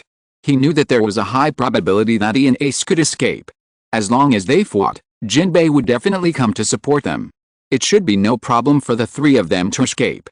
But the fighting power of the four emperors was not that simple. Besides, Kato the king of beasts was not a fool. A lion fights a rabbit with all his strength. This was Kato's style. The man also knew that Marco and Ace were not his opponents, but if they wanted to escape, it would be troublesome for him and Charlotte Lingling to chase them. Fortunately, he had a helper on Sky Island. Kato glanced around and suddenly shouted, Hey, Doflamingo, I remember that you are pretty good, right?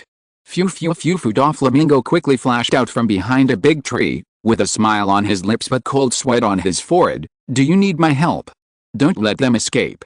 Kato didn't even look at Doflamingo, just like he was instructing his younger brother. He knew what kind of person Doflamingo was. I will give you a bigger share of the weapons exported from Wano country, and I will also take your smile failed products. Phew phew phew phew. Doflamingo laughed sinisterly and nodded slowly. A spider web appeared in the palm of his hand, but he hesitated to act, but I'm a little worried that this move may cause displeasure to the Konoha pirates. This hunting game was broadcast live all over the world. Once he uses the move of the string fruit to seal off the entire yard, it is very likely that the signals of the Den Mushi inside and outside will be cut off. The Konoha pirates are not so easy to provoke. Of course. Kato, the beast, is not easy to provoke either. After Doflamingo finished speaking, he added, however, I can help you stop them, it should be no problem. Doflamingo didn't want to get involved in this matter. Unfortunately, Kato was too close, and Doflamingo really didn't dare to refuse. Kato was a little dissatisfied, but he didn't say anything more after all. These arrangements should be enough for him to catch Ace and Marco. Now you can't escape. Kato ran directly towards Marco and Ace. This sea emperor, who is as terrifying as a beast, instantly exuded a terrifying domineering aura. When he ran wildly, it was like a wild bull charging like a mountain, rushing everything around him into pieces. Trouble. Marco shook his head, and his body quickly entered the phoenix form. He flew up and called out to Ace, Ace, let's go. Okay. Ace gritted his teeth, and a sense of determination appeared in his heart. His body instantly turned into a raging flame and soared into the sky, and the power of the flame fruit was fully activated. However, the young pirate did not escape as Marco had planned. A raging flame turned into a wall of fire to stop Kato, a ball of flames flew towards Charlotte Lingling in the air like an arrow, and a ball of flames also burned towards Doflamingo in an instant. This guy wanted to sacrifice himself here to cover Marco's escape. Hey, Marco. The head of Fire Fist Ace appeared in the flames, and his voice suddenly became calm. I may not be able to leave. This is not the sea, this is Sky Island. Only you who can fly can hope to escape from Sky Island. Go back and tell everyone. Don't help me to revenge. As Fire Fist Ace spoke, his domineering aura surged out along with the flames, trying to confront the domineering aura of Kato, the beast. Let me die here like the former captain of the 2nd Division, Kazuki Oden. Idiot! The phoenix in the sky flapped its wings in the air. The eyes of this phoenix were fixed on the flames that were constantly compressed below. After gritting its teeth, it turned around and dived back towards the battlefield. It would be better for me to sacrifice myself here than to watch Ace sacrifice myself. At least I have the confidence to stop Kato and Charlotte Linland from hunting him down. I took a look at the chapter of Wano Country. Kato, the beast, is very smart and methodical in doing things. Kazuki Oden in the Wano Country chapter is probably sick in the brain. Chapter 410, Reunited Brothers, Final Countdown. The blue phoenix swooped down. Kato's body was even knocked away by his blow. As the well-known captain of the 1st Division and the recognized big brother of the Whitebird Pirates, Marco would not let Ace stay to cover him. However, when a battle is at a disadvantage and both want to cover their companions to escape, there will only be one consequence, and in the end, neither of them can leave. Humph, how pedantic, just like that old thing. Kato saw through their thoughts at a glance, and his tall body stepped directly towards them. Mirror fire flame. Ace put his fingers together and raised his hand to release a huge wall of fire. However, Kato was not afraid of Ace's flames. He rushed in front of them with a ball of flames, raised his hand and punched Ace with a domineering aura. Don't think I'm afraid. Ace's arm was burning with flames, and he rushed towards Kato's fist, and his domineering aura unconsciously emanated from his body. Charlotte Lindling looked at the Fire Fist Ace and praised him with a smile. What a good little guy. But the gap between Ace and Kato is too big after all. Kato's fist instantly defeated Ace's flames. Phoenix Marco flew down again, and his 2 claws grabbed Kato's head, forcing Kato to wave his palm impatiently to catch Marco. Let me do it, Kato. Charlotte Lindling punched Marco, and a fist wind was like a shock wave, knocking Marco's body away with a punch. Marco's body rolled to the ground, and a wound appeared on his shoulder, but the wound healed quickly on his body. This is the characteristic of the Phoenix fruit. No matter what kind of damage is suffered, it can be recovered quickly. If Marco only entangled with Kato or Charlotte Lindling, one of the 2 Four Emperors, and held them back, he would have great confidence. But he was facing 2 Four Emperors. There was even a Shichibuke Doflamingo nearby, who was eyeing them covetously. Under the attack of Kato and Charlotte Lindland, Ace and Marco could no longer hold on. Their clothes were torn and tattered, their bodies were covered with blood, and they even had scars on their faces, which made them look particularly embarrassed. Surrender, Marco, Ace. Kato walked up, spread his hands, and put on a heroic look as an emperor of the sea. What's the point of following that old guy Whitebird? He can only play ridiculous father-son games with you. Only by following it can you truly rule this sea. No way. Marco rolled his dead fish eyes. Although this guy didn't have much momentum when he refused, and didn't seem to be loyal to Whitebird, everyone knew that this man was serious. The whole sea knew that Marco, the captain of Whitebird's first team, had followed Whitebird for about 30 years. How could he betray Whitebird? To be honest, it is not easy for a traitor to come out of the Whitebird Pirates. It is no wonder that after Blackbird Teach defected, the whole sea was surprised by his defection. You don't know how to appreciate my kindness. Kato shook his head, not expecting that he could convince Marco in a short time. He planned to capture Marco and Fire Fist Ace first and then deal with them. Then I will capture you first. Kato waved his fist again and hit Marco's body. Marco. Ace's body turned into a ball of fire and appeared in front of Marco in an instant. His voice was particularly urgent. I said, you leave here quickly. You all stay here together. Kato interrupted their communication and punched Ace with great force, knocking the famous Fire Fist away with one blow. Ace's body rolled and flew out, feeling that his internal organs were moving, and spit out a mouthful of blood. Very embarrassed, a gentle voice appeared in Ace's ears. You are. Ace looked up subconsciously and saw a blond young man wearing a hat with goggles on his head, wearing a blue suit, and holding a steel pipe in his hand. Ace's eyes widened involuntarily. This suit was actually very similar to a figure in his memory. Hello. The blonde young man stretched out his palm towards Ace, who was lying on the ground, and the smile on his face was as warm as the spring sunshine. If the memory I just recovered is correct, my sworn brother should be called protagonist Ace. You are. Ace's mouth was stained with blood, and he wanted to shout out a name in his memory. Hey, Sabo. The orange-haired girl Kurla of the Revolutionary Army shouted Sabo's name, rushed over here, and slapped the blonde young man on the head. Mr.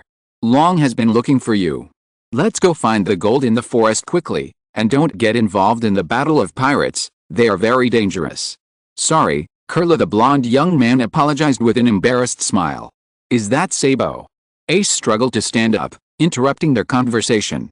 The young pirate felt his heart beating faster than ever before, just as fast as when he heard the news of Sabo's death.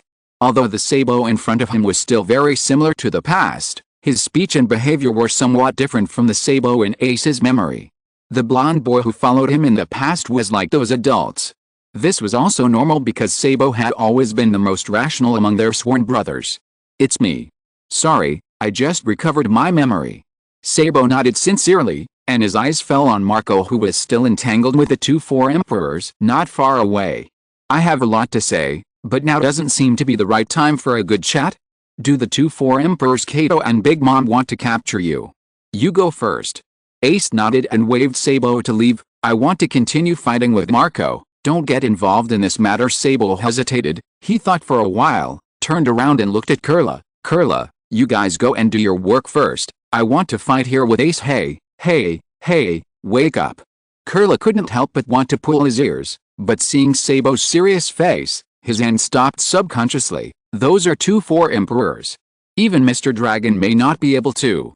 I can't trouble Mr. Dragon. Sabo shook his head, his expression very serious. Don't involve the Revolutionary Army in this matter, it's my action alone. Sabo knew very well that the strength of the Revolutionary Army was not strong. In this new era of turbulent sea, with the Konoha pirates constantly attacking the world government and the celestial dragons, the situation of the Revolutionary Army is better than ever. At this time, it is not a right choice to let the Revolutionary Army get involved and become enemies with the 4 emperors. The only thing Sabo can do is to fight with his former sworn brothers. He absolutely cannot watch Ace get into trouble in front of him. Sabo, don't mess around all the time. Kerala gritted her teeth and tried to persuade him, but she didn't know where to start. Because she had always believed that the amnesiac Sabo was as helpless as she was, but now that Sabo had recovered his memory, it seemed difficult for her to continue interfering with him. Sabo. Ace interrupted Sabo and frowned. This matter has nothing to do with you. It's a matter between Marco and me. It's the war of our Whitebird pirates. Hey, Ace, do we have to say so much to each other? Sabo raised the water pipe in his hand helplessly. His eyes fell on the 2 tall 4 emperors. He said softly, okay, let's go and rescue Mr. Marco first. If nothing unexpected happens, there will be a turning point soon. What turning point? Konoha. Sabo looked up at the golden arc maxim in the sky, and continued softly, I remember the rules of the hunting game on Sky Island. 1 month after the hunting game starts, the vice captain of the Konoha pirates will participate in the battle as a special reward for the hunting game. He is a very warlike man. If nothing unexpected happens, the vice captain of the Konoha pirates, Uchiha Madara, will soon join the battle. We just need to hold on for a while longer. Sabo took out a pocket watch, looked at the time carefully, and looked at Kurla again. Kurla, I am doing this with a plan. Hurry up and do your business, we can't predict the group of guys who are really making trouble. I'll report to Mr. Long first. Kurla hurried to the direction of the Revolutionary Army cutters. Ace looked at Sabo sending Kurla away, his mood seemed a little complicated. He didn't know how much Sabo had experienced in these years, but he felt that this former sworn brother had really grown up. Ace rarely thinks about anything, he just rushes to fight. After all, his strength has always been strong. Speaking of which, Ace shook his head, throwing away all the confusion in his mind. While flexing his wrist, he found a topic. Have you seen Luffy? Sabo shrugged helplessly and complained, isn't that guy the one who likes to join in the fun? He was obviously the first group of people to arrive at Sky Island, but he left so early this time it's a bit of a pity. After all, Sabo has recovered his memory, which is equivalent to resurrection in the eyes of Ace and Luffy. The three brothers who swore brotherhood in their youth are very likely to get together. That guy is still clamoring to become the Pirate King or something, Ace chuckled, and balls of flames gradually appeared on his body. He turned around and ordered Sabo, "Okay, I'm going to go up. If you can't hold on, you have to run away immediately. Do you understand?" Sabo didn't answer, but just clenched his water pipe. The next moment, the two young men rushed towards Kato and Charlotte Linlin. Fire fist. Ace's fist turned into a ball of instantaneous flames, and the flames instantly enveloped Kato's body. Dragon's breath. Sabo's figure jumped up, his hands and arms were completely covered by the armed color domineering, and his body dived directly from the air. Boom. Sabo knocked Charlotte Linlin off the clouds in an instant. When Charlotte Linlin was knocked to the ground, the entire area was shattered at this moment, and countless broken rocks flew. The two people attacked at the same time and saved Marco, who was in danger. Well done. Ace coughed a few times and praised his former brother. Ace. Marco's body was surrounded by blue flames, and he quickly healed his body. He looked at Sabo in surprise. He is my sworn brother, just like Luffy, the Sabo I mentioned before. Ace introduced Sabo's identity to Marco, and then praised Sabo to Marco. How is it? Sabo is very powerful. I am not a person who will waste time. Sabo responded with a smile, but his eyes turned back to the fog, and his expression became serious. Be careful, the enemy is more terrifying than the beasts we encountered when we were young. In the dust. Two tall figures walked out of the dust. Whether it was Kato or Charlotte Linlin, both of them had extremely hard bodies. Ace and Sabo's moves were like tickling to them. Where did this little devil come from again? Kato waved his palm as big as a palm fan, fanned the dust in front of him, and said coldly, "Forget it, it doesn't matter where you come from, let's get rid of you first." As soon as the voice fell, Kato's body suddenly turned into a dragon. This huge dragon floated in the air like a cloud, opened its mouth and roared to the sky. Thunder and lightning roared with strong winds, and the weather in this area changed in an instant. Animal system, fish fruit, mythical beast, blue dragon form. Kato, who entered the dragon form, can easily cause a natural disaster level attack. With a domineering aura that continues to emanate from him, the creatures on the entire Sky Island tremble, and no one can ignore the power of the Sea Emperor. The fruit is well developed. Charlotte Linlin praised Kato and raised her hand to summon her two clouds, Zeus, Prometheus. Mom. Two clouds that look very cute flew down to Charlotte Linlin quickly. Hurry up and get rid of them. Charlotte Linlin waved her hand, and the two cute clouds became angry in an instant, and lightning and fire instantly spread from their bodies. Hold on a little longer. Sabo's eyes were extremely serious and firm, and he reminded Marco and Ace beside him in a deep voice, "We will have a chance to escape." Above the sky, the Golden Arc motto was also floating back and forth with a strong wind and thunder. Uchiha Madara stood on the railing of the Golden Arc, looking down at Kato and Charlotte Linlin below, with a fierce fighting spirit in his eyes. Isn't the time up yet? Soon. Scorpion raised his palm, reached out and grabbed the communication den mushi from the bow, and his voice echoed over the Sky Island. 5 minutes left. Uchiha Madara, the vice captain of the Konoha pirates, will join the hunting game. All players participating in the hunting game. The mechanical voice of Scorpion was cold, as if it was a machine that decided the fate of the game players, and gave its last blessing. Good luck to you. Chapter 411, Uchiha Madara vs. Kato and Charlotte Linlin. 5 minutes. How short this time is. For Marco, Ace and Sabo, these 5 minutes are a little long. The attacks of Kato and Charlotte Linlin, the two four emperors, are so violent. Charlotte Linlin controls her two clouds. Dense lightning and thunder continue to fall from Zeus's clouds, and endless hot flames also fall from Prometheus's clouds. Kato's dragon body is also roaring and screaming towards the sky, and lightning, hurricanes, and flames also fall from the sky, forcing Marco and the other two to retreat step by step. Immortal Thistle. Marco raised his hands. The blue flames of the phoenix continued to flow out from his body and gathered around them. Lightning and flames bombarded the blue flames, burning holes one after another, but they were quickly filled with the blue flames on Marco's body. Even Marco couldn't bear all this consumption. I can help too. Sabo reached out and held Marco's shoulder. His arm was filled with armament haki. He looked back at Ace, who wanted to stop him, and his eyes became very serious. Don't worry, Ace, I'm much stronger than when I was a kid. But soon Sabo didn't need to take action. Fishman karate, over-shoulder throw. A blue-skinned fishman figure suddenly appeared next to Charlotte Linlin, and threw the huge body of the four emperors away. It was Jinbei. Whitebird, one of the four emperors, has always protected Fishman Island from harm. Knight Jinbei must repay Whitebird's kindness. He can't just sit back and watch Marco, the captain of Whitebird's first division, and Ace, the captain of the second division, fall here. Fishman karate, 5,000 Samuel punches. After Jinbei threw Charlotte Linlin away with one blow, he also flew to the side of Kato's dragon body and hit Kato's dragon head with one punch, causing Kato to shake his head involuntarily. Jinbei's strength is not weak, but the attack on the four emperors stopped there. There is still a certain gap between the 7 warlords of the sea and the 4 emperors. Among them, Hawkeye Mihawk, who is recognized as the strongest, may be praised. Jinbei, a man who is not considered a strong man among the 7 warlords of the sea, naturally cannot compete with the 4 emperors. Jinbei. Marco saw Jinbei for the first time. When Jinbei saw that they were still here, he breathed a sigh of relief in his heart. Let's leave here first, don't worry about so much, okay? Marco and Ace nodded at the same time. The next moment, a ball of flames fell among them. The 4 figures were blown away by the airwave of the explosion of the flame cloud at the same time. Kato, the beast, shook his dragon head, with a puff of smoke from the flame cloud in his mouth, and said coldly, "If you want to escape, you are still a long way off." Not much away. Sabo opened a pocket watch in his hand, his eyes narrowed suddenly. The time is coming, everyone prepared to find an opportunity to retreat all over the world. Everyone was also looking forward to the moment when the Konoha pirates appeared.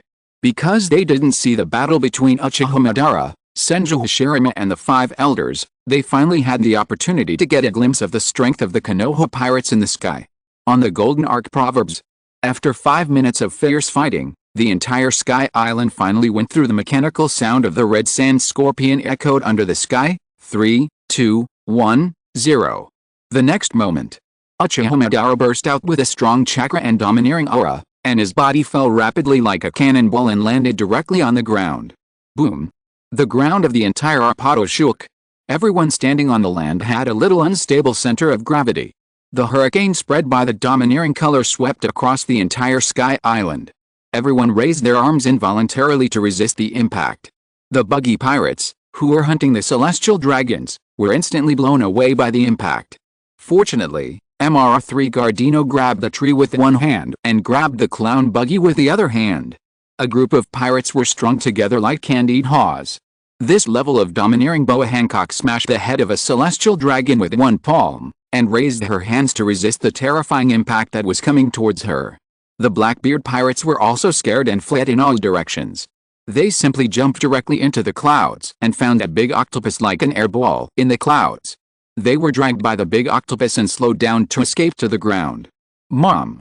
The 2 clouds of Zeus and Prometheus were also blown away directly. Charlotte Linlin condensed her domineering and raised her arms to block in front of her. The impact of this domineering made her eyes a little unclear about the figure. It's a troublesome opponent, let's go. Sabo immediately noticed the opportunity. Fire Fist, Ace and Marco flew away at the same time. The Revolutionary Army, who had been collecting gold in the forest, also retreated under the leadership of Dragon. They were not here to get involved. Bear. Monkey D. Dragon called his comrades.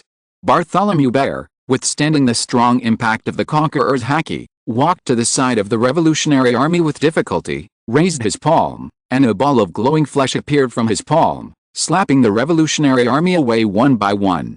A group of the 7 warlords of the sea, who were used to the storms, could not help but tremble at the impact of this Conqueror's haki, especially Mihawk, who had taught Uchiha Madara haki. He looked at the figure that fell to the ground with some disbelief.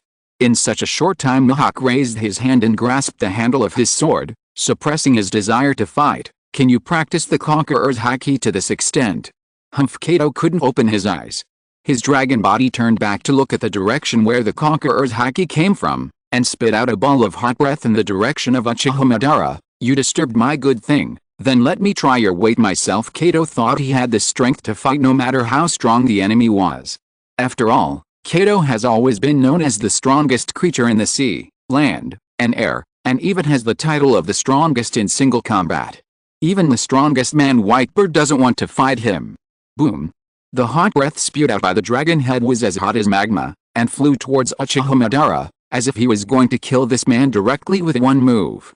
Uchiha Madara had a contemptuous smile on his lips, and stretched out his palm without caring, and a ball of Conqueror's haki was released from his hand. In an instant, the flame was blown away by his domineering aura. Uchiha Madara rushed up quickly, and his feet suddenly used the force to step on the ground to create a circular crack, drew an elegant arc in the air, and kicked Kato on the head. Boom. The huge dragon body was kicked away by Uchiha Madara. All over the world, all the video den mushi were echoing this scene. Everyone saw that man hit Kato at a very fast speed, and then kicked the Sea Emperor away with one blow. That's Kato. Everyone subconsciously covered their heads. But Kato, the beast, is not so easy to surrender. The huge dragon body flew into the sky again, opened its mouth and spit out a group of wind blades like sickle weasels towards Uchiha Madara's body. These wind blades are extremely sharp. It even looks like the body will be cut open. A child's trick. Uchiha Madara raised his eyebrows and raised his palm again. A group of repulsive force blew all the wind blades away in an instant. Don't underestimate me. Kato's body broke away from the dragon's body and turned into half-human, half-beast form. He jumped directly into the air and landed on the ground, grabbing the mace that he had thrown on the ground in advance. Obviously, when the four emperors wanted to deal with Marco and others, perhaps because they valued talents and didn't want to kill Marco by mistake, they never used their full strength. Now he doesn't have to worry about it. Because Kato knew that Uchiha Madara was very strong. Thunder Bagua. The black and red arcs of domineering power kept flashing on Kato's mace. This attack was accompanied by his domineering power, which was extremely offensive and penetrating. Uchiha rebound. Uchiha Madara directly took off the fan behind him with his backhand, and the domineering power quickly enveloped the fan. He waved the fan with both arms to meet Kato, the beast, as if he was a warrior challenging a giant and overestimating himself. The huge mace hit the fan. White light and black and red arcs flashed on the fan. A terrifying recoil force came out from the round fan, making Kato the beast unable to hold his mace, and staggered back a few steps.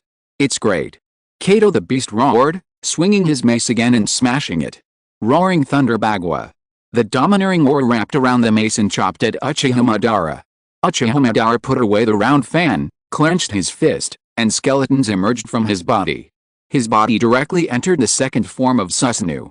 Even the second form of Susanoo is tall enough. The blue Susanoo pulled out a giant sword with a blue glow and blocked Kato the beast's mace. A huge force almost broke the second form of Susanoo. Clang. The mace and the blue giant sword collided. The two domineering auras kept hitting each other, and the terrifying shock wave spread out from the intersection of the weapons in an instant. The forests, trees, flowers, and rocks around the entire battlefield were blown away by this shock wave. You are really scary. Uchiha Madara smiled carefreely, and the Susanoo on his body rose up again, and two arms grew out from behind the Susanoo again. The palms of these two Susanoos also held a blue giant sword, and two sharp slashes directly chopped Kato away, and even left a cross wound on his chest. Blood gushed out for a while, and even Kato was a little stunned. This ferocious-looking Sea Emperor subconsciously reached out to grab his chest, but touched a ball of blood, and finally showed rage on his face. This is the first time in many years that someone has injured him again. The third world, inducing Naruto. Kato's body leaped into the air, and the mace in his hand swung and smashed down with all his strength, and black and red arcs of electricity kept flashing around him. This blow directly broke the giant sword of the second form of Susanoo. Gundali, Ryosejin. The moment Kato the beast landed, he swung the mace in his hand continuously, and the domineering aura of the Conqueror never left the mace. This Sea Emperor is so good at using the Conqueror's aura to fight. The mace hit Uchiha Madara's Susanoo continuously, causing Susanoo's body to break apart inch by inch, and finally disappeared with a bang. Uchiha Madara looked at this scene in surprise. He looked at the emptiness around him, and finally a smile slowly appeared on his face. Interesting. Uchiha Madara's eyes flashed. The next moment, Susanoo's figure appeared again. The complete Susanoo, as tall as a war god, stood directly on the land of Apayardo. Kato the beast, who was more than 7 meters tall, was like a bug in front of the complete Susanoo. The mace hit Susanoo's calf heavily, making a soul-stirring sound of metal clashing, and the complete Susanoo was actually broken into whole. However, Uchiha Madara just raised his palm. Susanoo, Hakimakura. A strong armament haki flowed out from his body like clouds and mist. The pitch-black armament haki surrounded the body of the complete Susanoo, wrapping the entire tall complete Susanoo into a black ball, just like a layer of black paint attached to the blue body of the war god. A powerful domineering haki quickly enveloped the complete Susanoo from his body like lightning. The two hakis were installed by Uchiha Madara at the same time. The color of the entire Susanoo turned pitch black, and black and red arcs flashed outside, looking a little gloomy and terrifying. Even the huge blue samurai sword in the hand of the perfect Susanoo was wrapped with armed color domineering and domineering color domineering, which looked particularly intimidating. Boom! As the domineering color in Uchiha Madara's body completely enveloped Susanoo, the clouds above the entire arc yard were instantly blown away by his domineering color domineering. Black and red arcs of clouds slowly appeared in the sky. Whether it was Kato's domineering color domineering or Charlotte Linland's domineering color domineering, they were all suppressed by the domineering color domineering released by the perfect Susanoo. Is that it? The moment Kato of the Beasts saw the perfect Susanoo, his face gradually changed from fury to calmness, and his eyes became a little dark. Let alone the armed haki that can wrap around the hundreds of meters tall Susanoo, the strength of this haki is already somewhat shocking. Coupled with a more terrifying haki, Kato of the Beasts clenched his mace. Can this unknown ability of the fantasy beast fruit actually increase the opponent's haki? He may not be the opponent. The moment Kato saw this scene, he was very self-aware in his heart. The opponent had already shown an attack power that could destroy his body. However, how could Kato be willing to admit defeat? Especially in front of the whole world, the dignity of the Emperor of the Sea forced him to fight forward. Kato stared at Uchiha Madara in front of him with a pair of copper bale eyes, and the flames wrapped his whole body like a fire dragon. Hey, Kato. Just when Kato wanted to fight desperately, Charlotte Linland smiled and summoned her two clouds again, and the clouds flew over, interrupting Kato's action. Charlotte Linland looked up at the dark Susanoo, and said with a smile, well, you alone may not be his opponent, don't bother, old woman. Kato turned back and cursed angrily. Still so rude, Charlotte Linland shook her head, raised her hand to grab the hat she was wearing, and said to Kato as if mocking, if I let you be killed, I can't ask you to repay the favor you owed me, you old woman. Kato cursed again dissatisfiedly. However, tears flowed from the corners of the eyes of the Sea Emperor. Hey, Linland. Kato picked up his mace, looked up at the pitch-black Susanoo that was like a mountain, and shouted coldly, if I die here, take all my men to your 10,000 kingdoms. Don't just take Jin. I know you've been coveting Jin for a long time. Okay, Napoleon. Charlotte Linland took off her hat and grabbed it in her hand, and shouted in a low voice. Here. The pink hat that Charlotte Linland had been wearing instantly stretched out its blade and turned into a knife. This was made of Charlotte Linland's soul fragments, and it was also the most proud and favorite weapon she created. Charlotte Linland held the knife in her hand, looked up and looked at the pitch-black Susanoo side by side with Kato, grinning again. Well, I won't save you until you die here. To show your gratitude, you will definitely let Jin join my one ghoul, right? Old woman, don't dream. Kato scolded without gratitude. If something happens in the future, he can give his life back to Charlotte Linland, but he can't hand over his brother Jin.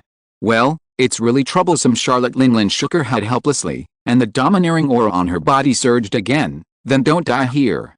If we defeat this guy, we can still get Hades. Above the sky. The whole sky seemed to be cracked. The black and red clouds formed by the three domineering auras collided quickly.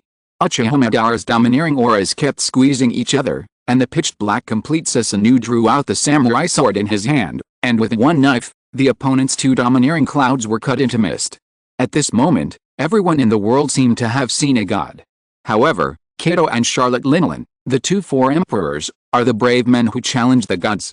Kato and Charlotte Linland, the two four emperors, held their weapons and rushed towards the Susanoo that stood like a mountain. Kato seems to like crying. He cries when he drinks too much. He cries even when Big Mom died. If you're listening to this novel on a channel other than Fanfic World, it means they downloaded and uploaded it without effort. We cordially invite you to visit our channel, Mundo Fanfic Novelis. There you'll find the original version of this story, and you can explore many other novels of various genres. We're waiting for you to immerse yourself in a world of incredible novels. Chapter 412 4 Complete Susanoo's. You are the 4 emperors. The whole world is watching this battle. The battle on Sky Island will completely determine the future world situation. The Konoha pirates defeated the world government and the navy, and defeated the red hair pirates among the 4 emperors. Now they have to face Charlotte Linlin and Kato, 2 of the 4 emperors. Once the 4 emperors are defeated, except for the most powerful man in the world, Whitebird, all the top forces on the sea will be defeated by them, and the whole sea will be at their disposal. The signal of the Den Mushi began to be unstable. On the Golden Arc Proverbs, Scorpion of the Red Sand was holding a video Den Mushi and broadcasting the final broadcast, because the other Den Mushi had disappeared under the impact of the Conqueror's haki generated by the collision between the 2 sides. Today's harvest is quite fruitful. Morgans, the president of the World Economic News Agency, hid at the edge, carefully holding his camera to take pictures. He knew very well that many people still didn't know about this kind of news.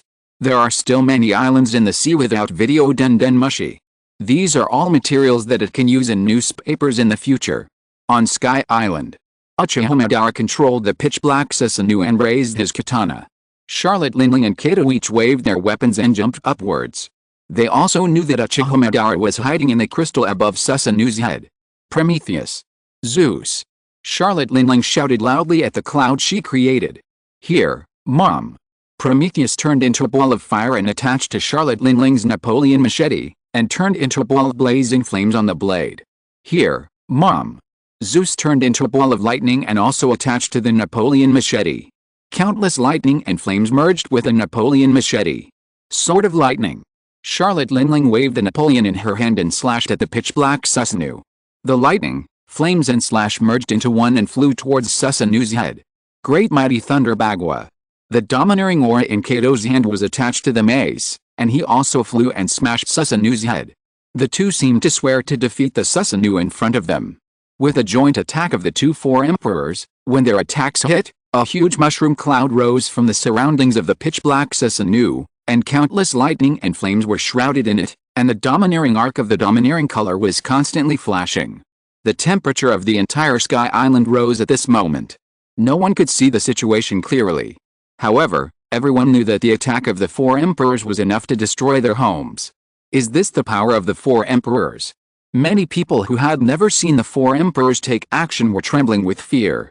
The strength is very strong. Even the Konoha pirates cannot ignore the power of the opponent. Even Uchiha Madara, the vice captain of the Konoha pirates, could not ignore this attack. The hundreds of meters high pitch-black Susanoo spread its wings and covered in front of him, wrapping its body tightly in the wings, like a pitch-black giant egg. Even so, Uchiha Madara's fully armed Susanoo was knocked back by the combined attack of the 2 and almost fell from the Sky Island. The jet-black Susanoo's wings slashed across the earth, leaving a deep gully on the ground, and even its domineering aura was much thinner. What a hard-shell mother cannon, 3,000 miles. Charlotte Linlin's attack did not stop. When she raised Napoleon in her hand high, the power of Napoleon, Zeus and Prometheus created by her gathered on the tip of the knife to form a huge beam of energy. A tall energy phantom appeared and pounced directly in the direction of the jet-black Susanoo, and its body continued to emit the aftermath of energy. The next moment, the jet-black Susanoo was pounced directly from the Sky Island. However, whether it was Charlotte Linlin or Kato of Beasts, they could sense with their observation haki that Susanoo did not fall from the Sky Island. As expected, the pitch-black Susanoo flew out again. Uchiha Madara controlled Susanoo to pinch the body of the mother cannon, and directly pinched it into a ball of energy. His eyes were more determined and serious than ever before. The armed color domineering on the pitch-black Susanoo seemed to have turned into clouds and mist, and there were even many empty spaces, revealing the blue body inside. Even against the 5 elders, Uchiha Madara had never been so embarrassed. You are very strong. Uchiha Madara praised the 2 of them softly, and the pitch-black Susanoo suddenly pulled out the samurai sword, and the wings behind it suddenly spread out, diving towards them. Bang! Kato raised the mace in his hand to resist. However, Susanoo's samurai sword chopped down and pressed him into the ground. Charlotte Linlin raised her hand and punched him, saving Kato. The 3 of them started a chaotic battle again.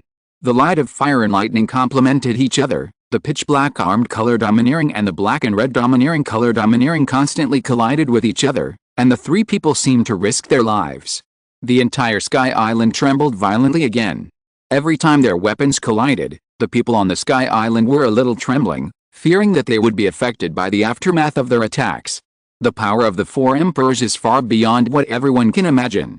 The entire Sky Island collapsed and cracked under the battle between the two sides. This island is also unable to withstand the battle between Uchiha Madara and the two four emperors. Tenmandage's attention. Countless lightnings suddenly appeared on Charlotte Linlin's body. These lightnings seemed to have consciousness under the power of the soul fruit, and they kept striking at Susanu's body. Rising Dragon Flame Bagua. A ball of fire dragon emerged from Kato's body. He controlled the fire dragon and rushed towards Susanu, wanting to burn the Susanu in front of him with the power of fire. Shinra Tensei. Uchiha Madara raised his eyes, and a sharp light flashed in his eyes. He raised his palm, and in an instant, a surging repulsive force wrapped in a powerful domineering aura swept across the entire Sky Island. Whether it was thunder or fire, the repulsive force released by the domineering Haki and Shinra Tensei joint battle was blown away directly. Even Charlotte Linlin and Kato of the Beasts were blown away. All the people on Sky Island were blown away by this move. Even a huge round hole appeared on the ground of Arkyard. Hey, Madara, get rid of the opponent quickly. Senju Tobirama noticed all this and said in a cold voice, don't waste time anymore. If this goes on, we can't stay here any longer. Don't mind your own business. Uchiha Madara looked up at Senju Tobirama with dissatisfaction. Although Uchiha Madara coldly rejected Senju Tobirama, he knew very well in his heart that the land here could no longer support them to continue fighting. Then fight quickly. You are very powerful. Enough for me to fight with all my strength now. Uchiha Madara controlled the pitch-black Susanoo and walked towards Charlotte Linlin and Kato, and continued in a cold voice, but, this is the end. Linlin, come again. Kato flew into the air. Use that move. Charlotte Linlin laughed and carried her Napoleon. See domination. As soon as the voice fell, the two four emperors waved their weapons at the same time and swung a terrifying shock wave towards Uchiha Madara. The color of this shock wave was extremely gorgeous, containing all the power of the two people. The wind, flames, lightning, slashes and thick domineering aura gathered together and turned into a thick black and red arc. The speed of this move was so fast that people had no time to react. This was the strongest attack of the two four emperors. This was also an attack that no one in the entire sea could stop. Any enemy who wanted to stop the two four emperors from joining forces would be solved by this move. This attack also condensed all the domineering energy of the two people. Boom. The entire ground of Arpeado was completely flattened. Most of the area of Arpeado was directly wiped out, and even the heavy clouds supporting this island were directly wiped out by this attack, revealing the wide sea below. As for Uchiha Madara, who took the blow head-on, the armed color domineering and domineering color domineering on the surface of the pitch-black complete Susanoo dissipated instantly, and Uchiha Madara didn't even have time to replenish his defense. Crack. Cracks appeared on the complete Susanoo. Uchiha Madara stood in the crystal of Susanoo and saw that the cracks expanded and spread rapidly. The complete Susanoo was actually destroyed by the two four emperors with a full-strength attack. Over the years, Uchiha Madara's complete Susanoo has only been defeated by two people, one of whom is his longtime enemy and friend Hashirama Senju, and the other is Akihara Kagura. Of course, there are many others who can actually do it. However, in order to keep his favorite moves with him, Uchiha Madara tried his best to provide Susanoo with various means. Both the offensive and defensive capabilities were constantly enhanced, but he still couldn't stop the full force of the two four emperors. Nothing could stop the fate of Susanoo's disintegration. Uchiha Madara's body fell directly to the ground, and his fists clenched involuntarily. Even he would get hurt. Wounds appeared on Uchiha Madara's body. This was an attack of all the Conqueror's Haki of Kato and Charlotte Linlin. Even though Uchiha Madara's Conqueror's Haki, Armament Haki and Susanoo resisted most of the impact for him, he was still inevitably injured. The Konoha pirates lost. The audience in front of the video Den Mushi around the world finally breathed a sigh of relief. After all, they are the four emperors. Even two of the four emperors joined forces. The vice captain of the Konoha pirates was fighting 1 against 2. It's not shameful for him to lose to two four emperors, right? Even if he loses, it's still an honorable defeat. Yes. And it's only the vice captain who lost, there's still one captain who hasn't made a move yet. People all over the world began to talk about it. Many people thought that the Konoha pirates' horrific record had finally ended, while others thought that the Konoha pirates' terror had just begun. On Sky Island, many people thought so too. These people knew that the Konoha pirates had not lost completely. Hey, you lost. Kato stood up with his mace. He looked at Uchiha Madara, who was as small as an ant on the ground in front of him, and grinned. I know that this move is your strongest move. It is enough to kill the Susanoo giant. Now tell us the whereabouts of Hades. Charlotte Linling grinned, turned around and looked at Kato again. Let's clean up the other people on this island and take away their identity chips. It just so happens that the two of us can get an ancient weapon each. Charlotte Linling looked at Uchiha Madara and licked her lips with her tongue. Speaking of which, you are really an excellent man. Although we two beat you 2-1, the winner is the winner after all, right? What you said makes sense. Uchiha Madara clenched his fists and narrowed his reincarnation eyes. The next moment, Uchiha Madara's eyes flashed again. Walking Grave, by Anayu. Uchiha Madara controlled 4 shadows of the wheel grave to appear around him, and the 4 shadows activated the complete Susanoo at the same time. What is even more terrifying is that these 4 shadows can also attach domineering aura to the complete Susanoo. The shadow of the wheel grave itself has the same ability as Uchiha Madara's body. All the abilities that Uchiha Madara can use, the wheel grave clone can also use it. Even if no one can see the attack of the wheel grave shadow, they can also feel the domineering they exude. But it's too early to talk about victory. Uchiha Madara waved his palm and directly controlled the complete Susanoo of the wheel grave shadow to appear in front of them. The 4 pitch-black complete Susanoo released by the wheel grave shadow blatantly surrounded the 2 4 emperors. Charlotte Linling and Kato at Beasts widened their eyes at the same time. The hearts of the 2 4 emperors tightened, and they looked up involuntarily, looking at 4 pitch-black Susanoos that were hundreds of meters tall and surrounded them. Just one fully armed Susanoo made the 2 4 emperors fight for a long time, and even the domineering energy in their bodies was almost exhausted. Now, 4 Susanoos. Charlotte Linling. Uchiha Madara's real body raised his head.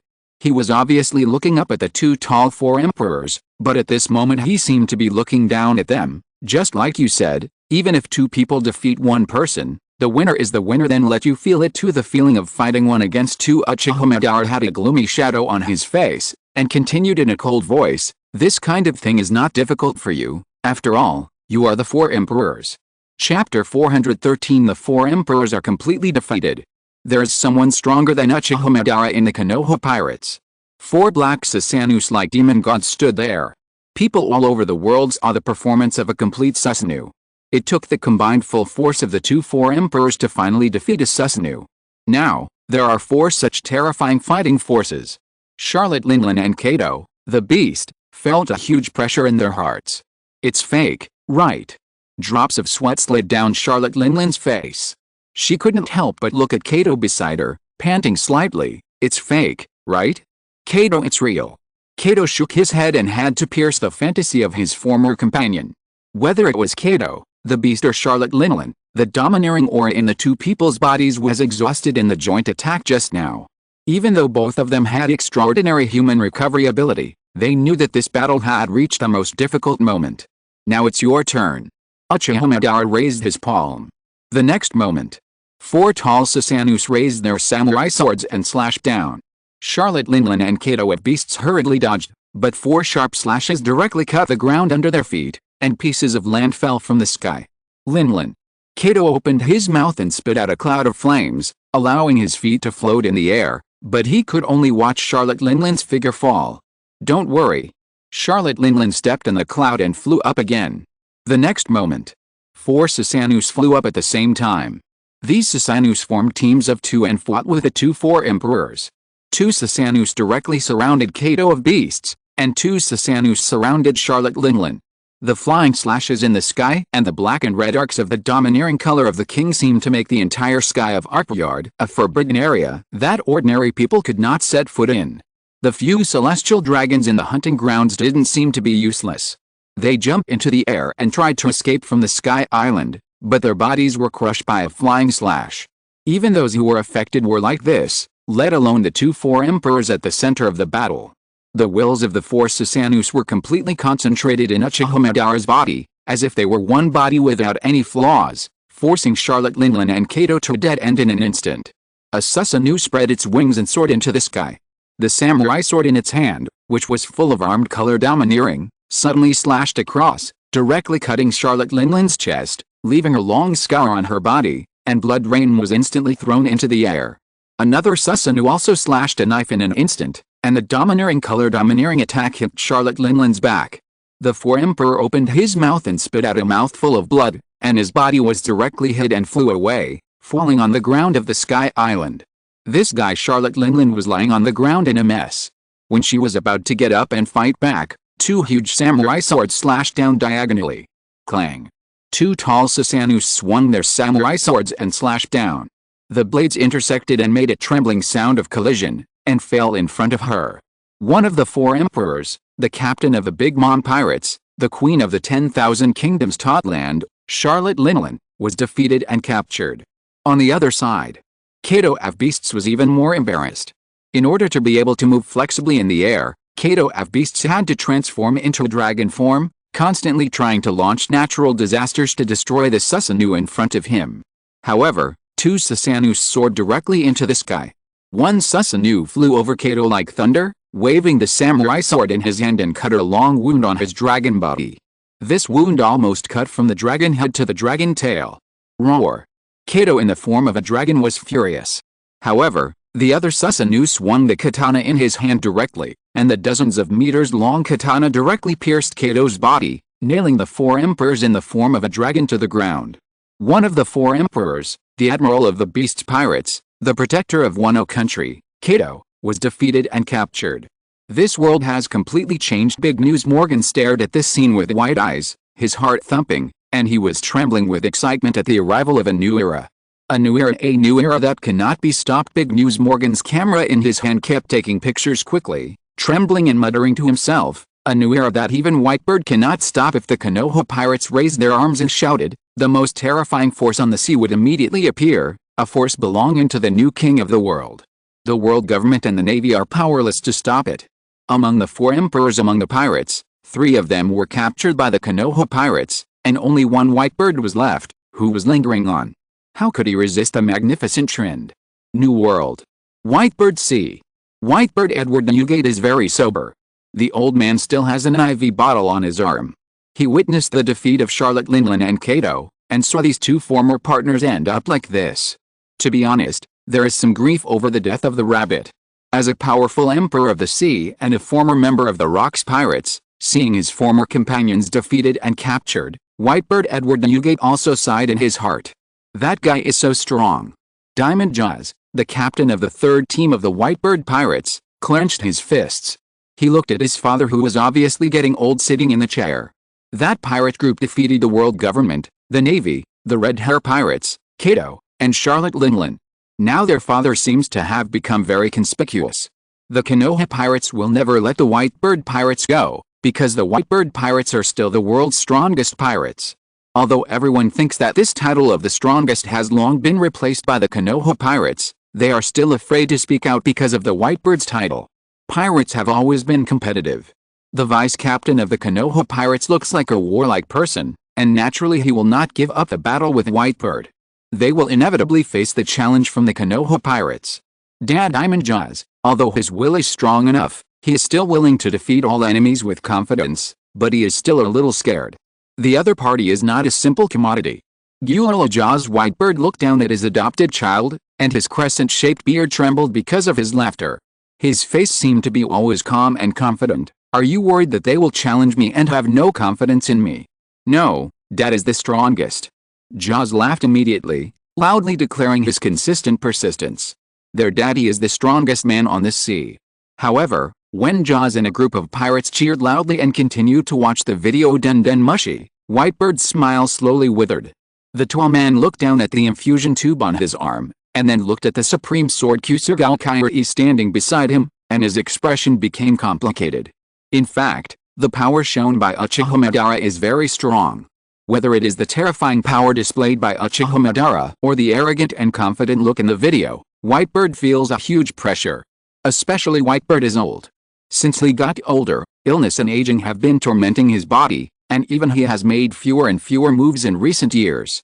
Time is like a dealer sitting at a gambling table, watching one by one with the chips it has given to gain the power to roam the sea, and watching the gamblers who once killed all sides at the gambling table continue to lose the chips it has given them on the gambling table bit by bit.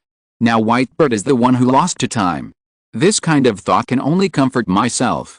Whitebird clenched his fists, his eyes became firm again, he looked up at the sky, and missed his old rival and old friend, Roger. Even in our time, this pirate group is enough to compete with us.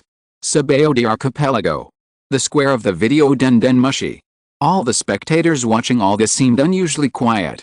Perhaps it was because they were shocked by the battle between the two four emperors and Uchiha Madara, perhaps they were shocked by the defeat of the two four emperors, or perhaps it was because they witnessed the arrival of a new era. A very scary opponent. Riley held his glasses, and the smile on his face had long disappeared. It's really scary. A woman with a cigarette in her mouth appeared beside him, slowly puffing smoke beside him. The vice captain alone has this kind of power. Even if the former Rocks pirates united, they could not be their opponents. The woman's name is Shiaki. The former captain of the Nine Snakes Pirates, the former emperor of the Amazon Lily Kingdom, and a pirate who caused headaches for the Navy. Now she lives in seclusion in the Sabeo de Archipelago, where she lives with Pluto Rayleigh. I didn't expect you to make such a judgment, Shiaki. Rayleigh was a little surprised by Shiaki's judgment, but nodded thoughtfully and said, if we follow their performance all along, whether it is the Alabasta incident, the Mirajoa incident or the things that happened on Sky Island, it is indeed. Don't get me wrong. Shiaki shook her head and interrupted Pluto Rayleigh. Her eyes became sharper. I'm not because of the vice captain of the Konoha pirates. Then, Rayleigh looked at Shiaki in surprise, and his expression suddenly became serious. Did you get the news about the captain of the Konoha pirates? No. Shiaki shook her head again. She reached out to take the cigarette from her lips, and said calmly, the Konoha pirates secretly stored dozens of celestial dragon slaves in the slave auction house, and I was planning to steal some and sell them on the black market. Rayleigh's eyes twitched. No. Do you have to make this kind of money? But celestial dragon slaves must have a big market on the black market. There are many civilians killed by the celestial dragons all over the world, and many powerful people have become slaves of the celestial dragons. They all hate the celestial dragons to the core. If they are asked to spend money to buy a celestial dragon slave for revenge, they will definitely be willing to spend the money. Then I saw a woman. Shiaki's eyes fell on Pluto Rayleigh, but she did not mention a woman again. She asked calmly, Rayleigh, have you ever felt fear? Rayleigh felt that he didn't seem to be afraid of anything. No, he was still afraid of Shiaki sometimes. But this kind of fear was definitely not related to the fear Shiaki mentioned. Do you think I will have it now? Shiaki put out her cigarette and asked Rayleigh again. Rayleigh felt that Shiaki's courage no longer needed to be afraid of anything. I'm scared. Shiaki no longer looked at the screen of the video Den Mushi, but looked towards the direction of the slave auction. Her breathing became heavier. There is still a mysterious woman in the Konoha pirates who has not been exposed. I saw her at the slave auction. Shiaki. Rayleigh felt that there was something wrong with Shiaki in front of him. Rayleigh. Shiaki slowly turned her head and looked at Rayleigh in front of her. Her fingers were still pinching her cigarette. She didn't feel that the cigarette in her hand was extinguished by her, and she put it into her mouth without thinking. Her fingers were a little stiff. What on earth happened? Rayleigh's eyes revealed concern. His palm tightly held Shiaki's palm. He reached out and took the extinguished cigarette from her mouth, and comforted her in a deep voice. Don't be afraid, Shiaki, I'm here. With me here, no one can hurt you. Rayleigh. Shiaki did not seem to have lost her mind. Her eyes regained their past sharpness and she continued, don't worry, I'm fine. That woman just glanced at me and I backed out. She didn't attack me. She didn't show any hostility. That glance made me dare not have any will to resist her. Shiaki took a deep breath, calmed herself down, and talked about her feelings at the time. You know, my sixth sense is very accurate. My sixth sense tells me that if I dare to be presumptuous there, the only ending will be that I will be killed by her in one blow. That woman makes me feel that she is more powerful than the vice captain of the Konoha pirates, Roger, Whitebird, and anyone else I have ever seen, and has more power than them. Rayleigh was silent. This man had never seen Shiaki evaluate anyone like this. Shiaki's sixth sense was so accurate that she could almost predict what might happen in the future through a person. If Shiaki said so, then the other party might really have this power. Island number 1 in Shabaoti, inside the slave auction house. Kaguya Akatsuki sat in front of a coffee table in the auction room. In front of her was a screen with a video den mushi, which played what happened on Sky Island. When the hunting game started, the person in charge of the slave auction house personally arranged everything for her so that she could sit inside and watch the hunting game on Sky Island comfortably without having to squeeze with other people. Do you need some cakes? The person in charge of the slave auction house walked to Kaguya tremblingly. Kaguya Akatsuki nodded, glanced at him lightly, and then asked softly, "Why didn't the woman who just came in come to make tea and went out directly?" Woman. The person in charge of the slave auction house seemed to be scared out of his wits. He knelt down quickly and explained tremblingly, "I'll go down and check it right away." He didn't dare to send anyone over. The people of Konoha pirates are so terrifying. I have been doing everything myself to show my sincerity, but I dare not neglect them at all. How could someone dare to sneak in? Especially now that Konoha pirates has added another victory record. I don't even have time to please the mascot of Konoha pirates. Which blind thing sneaked in? I must go back and investigate. It doesn't matter. The hunting game will be over soon. Kaguya Akatsuki took a sip of tea slowly, his eyes fell on the screen, and he said calmly, "They should be able to come back here soon, and I don't have to stay here any longer." Okay, all the previous digging pits are completed. I just found out that there is one more leader. Thanks to the leader of Kishin Boss. Chapter 414 Captain Buggy is the most loyal. Sky Island. With Uchiha Madara defeating Charlotte Linlin and Kato, all possible troublemakers in this hunting game have been completely eliminated. As the price of ensuring the completeness of this hunting game, only a small piece of land remained on the entire Sky Island, which was even less than a quarter of the original area. Everyone thought that the 2 emperors would be killed, but the Konoha pirates showed unexpected generosity. These pirates did not mean to embarrass Kato and Charlotte Linlin at all, and even sent Orochimaru to treat their injuries. It must be a necessary condition to conduct random checks on their blood samples during treatment. Of course. The Konoha pirates did not release them, but no one cared about them. Everyone was waiting for the Konoha pirates to act. However, the people of the Konoha pirates did not seem to care much about the great achievements of defeating the 2 emperors. They just quietly did what they wanted to do and let this hunting game go to the end. Whether it was Doflamingo who wanted to rely on Kato, or others, the Konoha pirates had no interest in taking action against these weaklings. Time finally came to the end. When the last prey in the hunting ground on Sky Island was killed by Buggy the Clown with a gun, Scorpion announced the end of the hunting game. All the hunters who were still hiding on Sky Island had to show up one after another, including Buggy's pirate group, Empress Boa Hancock, Doflamingo, and the remaining red hair pirates. These crews had killed hard enough, but they took action a little late after all, and even fought with the Blackbeard pirates, directly captured most of the members of the Blackbeard pirates, and forced Blackbeard Teach to hand over the celestial dragon chip he had obtained. It was a pity that they did not become the final winners after all. The person who killed the most celestial dragons in this hunting game is Boa Hancock, one of the 7 warlords of the sea. According to observation, she killed 359 preys by herself. But the final winner is not her. Because the token that can prove the winner is the celestial dragon chip. Among them, Buggy the Clown got the most identity chips, 276 celestial dragon identity chips, making him the winner of this game. Scorpion's eyes fell on Buggy the Clown, holding the den mushi in his hand with a cold look, and announced in a cold voice, "I think someone should have learned a lot of useful knowledge from this game, but what you should learn the most is that this world needs to abide by the rules. Abide by the rules set by the Konoha pirates." Everyone frowned. This is almost tantamount to announcing to the whole world that their Konoha pirates will dominate the world, instead of just being a group of pirates active on the sea. Marineford. Sengoku brought 2 admirals and Akihara Kagura back to the marine headquarters. The 2 5 elders who had survived by chance also returned to the marine base with him. As the marine headquarters base, there must be video den mushi. The high-ranking naval officers sat in the same conference room and watched everything that happened on Sky Island later. This group of arrogant pirates, are they trying to make the whole world follow their rules? Admiral Akainu of the Marine headquarters held a cigar in his mouth and clenched his fist. Because of his anger, a little magma even came out of his fist and spilled on the floor. Sengoku, Crane, Aokiji and Kizura looked at Akainu quietly. After the high-ranking naval officer noticed their gazes at each other, they looked at each other again. Except for Kizaru, the others seemed to be ashamed and silently lowered their heads.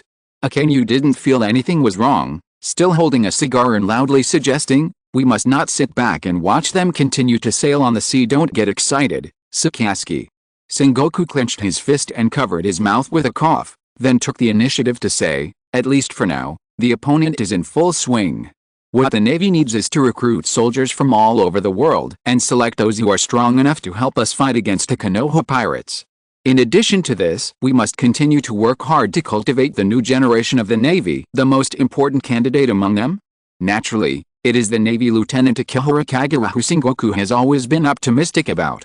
Whether it is Akihara Kagura's ability of the Thunder Fruit, Akihara Kagura's wisdom, or Akihara Kagura's relationship with the Konoha pirates, they are all candidates for the future admiral.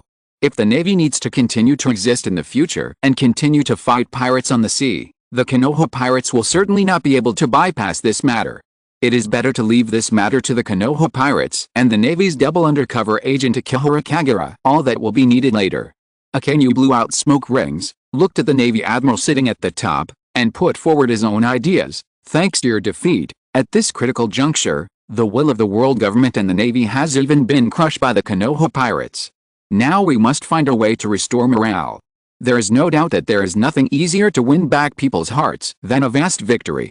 Akainu looked at the results of the battle sitting at the top, and continued in a muffled voice, "The Navy must win a victory as soon as possible, and the opponent's strength cannot be too weak. At least it must be the famous monsters in the New World. The Four Emperors pirates are the best choice, especially the Whitebird pirates, which have always been known as the strongest.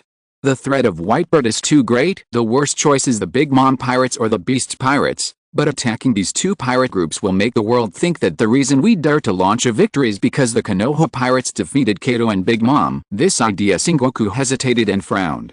This idea has already been mentioned by someone.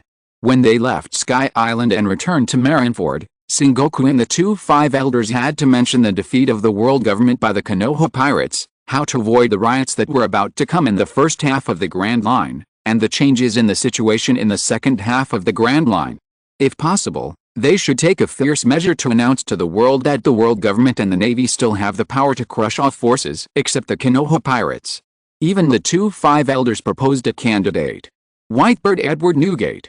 As long as the three admirals of the Navy headquarters and a large number of naval elites are assembled to go to the New World, and the Whitebird pirates are wiped out at all costs, the whole world can still be shocked.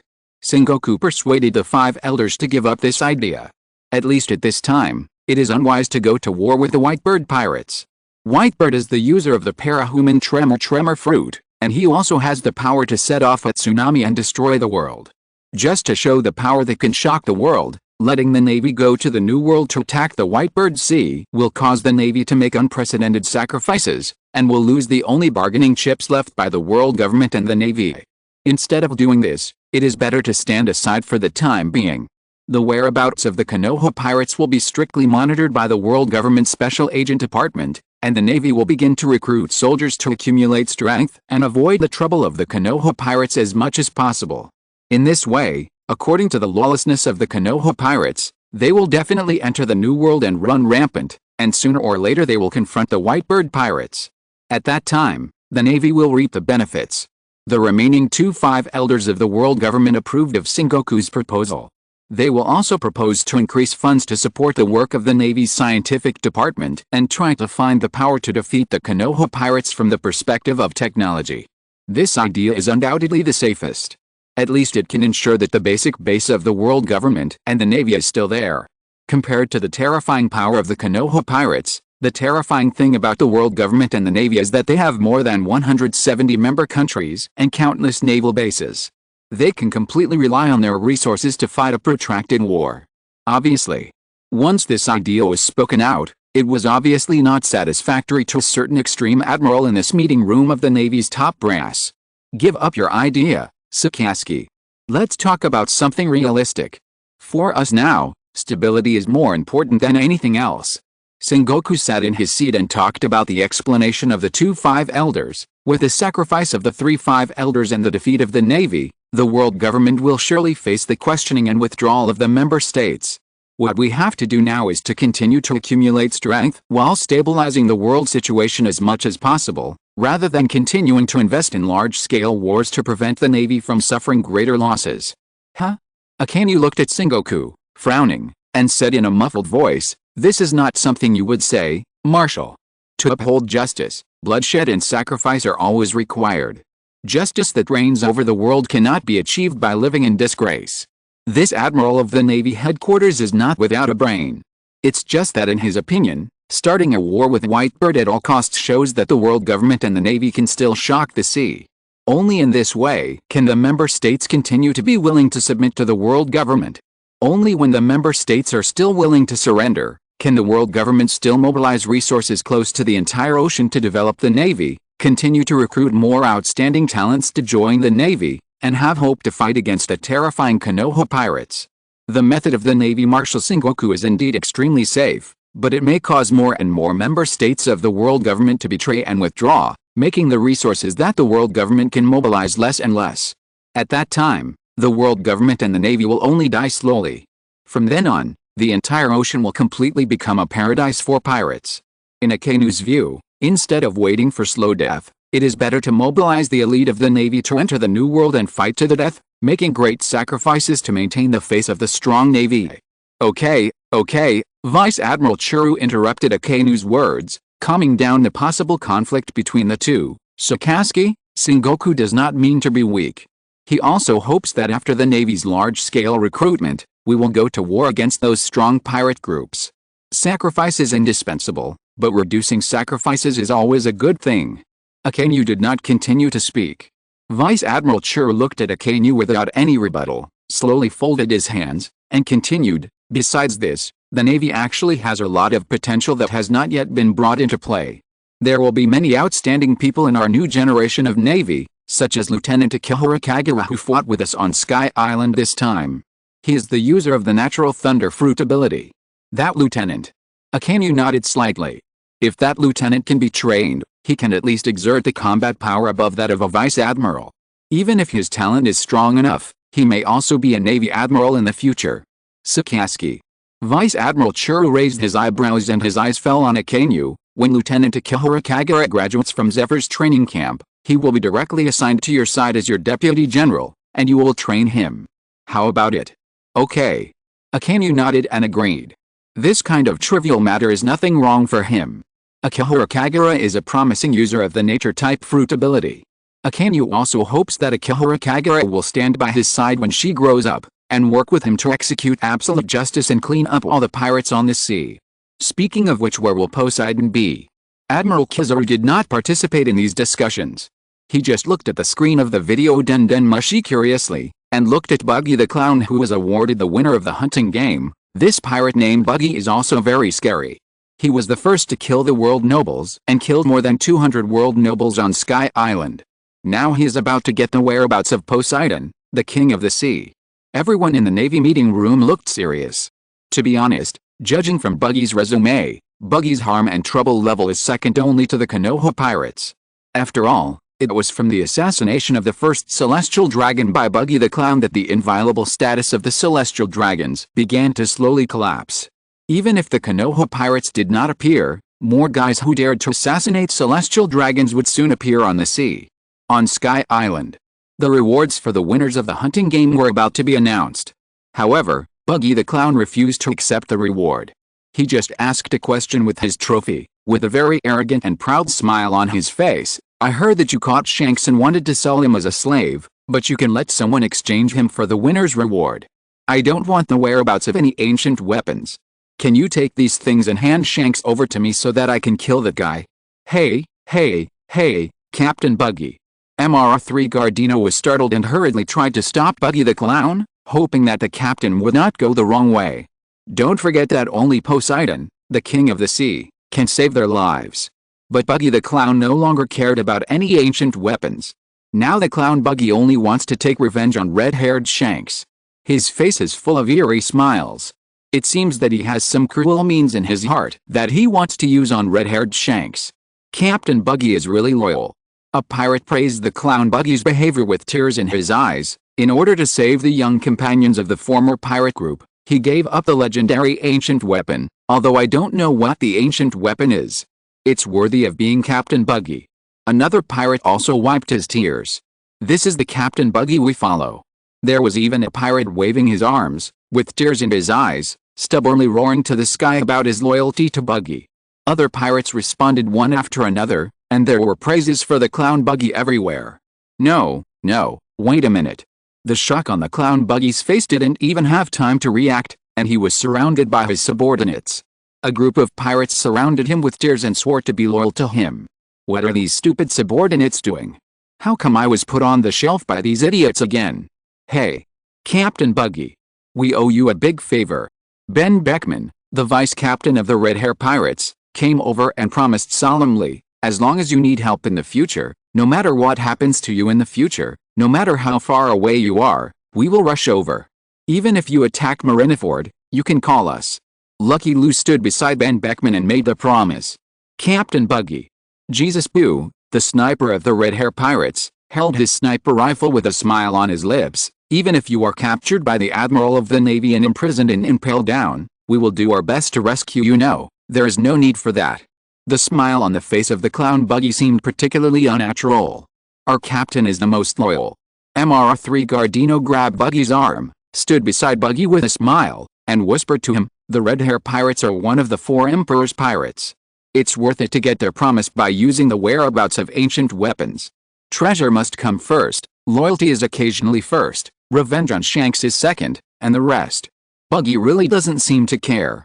Ancient weapons may not be as good as treasure and revenge on Shanks. Chapter 415 New members, new bounties, new king of the world. Buggy felt helpless. Buggy just wanted to hang Shanks up and beat him up. However, everyone present believed that he wanted to rescue Shanks because of his childhood friendship with Shanks, and they all praised his loyalty. In order not to lose face, Buggy could only laugh wildly to disguise his tears, so as not to cry accidentally. Ha ha ha, yes, that's what I thought. As expected of Captain Buggy. A group of pirates from the Buggy Pirates watched with tears in their eyes as the clown Buggy and the released red-haired Shanks stood together and talked, and were moved that these 2 men, who are now dominating the sea, still cherished their friendship in their youth. Asshole Shanks. Buggy cursed in Shanks' ear with gritted teeth. Bucky Shanks patted Buggy's shoulder and said indifferently, we have been friends for decades, I won't say thank you or anything like that, you asshole. Buggy grabbed his collar. What's wrong, Buggy? Shanks was still a little surprised by Buggy's attitude. Just as the 2 of them were arguing here, the Red Sand Scorpion of the Konoha Pirates interrupted everything, and the mechanical cold voice announced another thing. The hunting game is over. The Konoha Pirates will march into the New World in the second half of the Grand Line. Before that, we will hold a slave auction on Island number 1 of the Sabaody Archipelago. When the Red Sand Scorpion said this, he continued to add, I think everyone has already known that the protagonists of this auction are all celestial dragons. Anyone who wants to auction celestial dragons as slaves must enter with an identity chip of a world noble to show that the participant is a brave man who dares to kill celestial dragon. Shanks' smile slowly stiffened. The man who had just escaped with the help of Buggy the clown remembered that ancient Saint Figland Grimm was also among those being auctioned. He had to find a way to raise some money to auction ancient Saint Figland Grimm back. He might even have to raise more money, because ancient Saint Figland Grimm had committed many evil deeds and had made many enemies, and who knows, there might even be many competitors. Now, after the Sky Island incident, Shanks no longer believed that he could obtain those celestial dragon slaves from the Konoha Pirates by force. He could only start from the rules set by the Konoha Pirates and achieve his goals in a peaceful way. Can these be used? Buggy the clown had quite a few celestial dragon identity chips in his hands, and curiously asked Scorpion, I got the celestial dragon chips in the game. Sure. Scorpion treated the winners very well, and even added a little friendly, you can give these identity chips away or resell them to others, all within our permission, because these are rewards for the brave. The prey hunted in the hunting game, they are just tickets prepared for the slave auction. People from all over the world heard their conversation. Did the Konoha Pirates really treat the celestial dragons as pigs and dogs to be slaughtered? At the same time, many strong men from all over the world have expressed their enthusiasm to buy celestial dragon identity chips, and want to buy celestial dragons as slaves. Among them, there are many wealthy pirates who offer a price of 1 billion Baileys to buy, and they can even continue to add money to get an identity chip. It is said that there are also people who have made bold statements that even 10 billion Baileys are worth it. However, the identity chip of the celestial dragons is so precious that only those who participate in the Sky Island hunting game have it. If you want to buy it, you need to contact the other party for a certain amount of time. Finally, a new accident occurred on the sea. A celestial dragon who was having fun outside was killed by a group of pirates, and his identity chip was sold at a high price. Soon, this kind of thing became common. As it should be. This kind of thing caused the anger of the two five elders. Even if the admiral of the navy was dispatched to destroy the group of pirates, it still could not save the precarious environment of the celestial dragons. The assassination of the celestial dragons gradually became common. After all, the benefits of killing a celestial dragon are too high. The root cause of this situation is still the Konoha pirates. However, as the loser of the Sky Island incident, the world government has no means to prevent all this from happening. It can only let the CP department cover all the celestial dragons outside to return to the Holy Land as soon as possible. I hope that the Konoha pirates will end the auction as soon as possible. In this way, this kind of thing should not happen again in the future.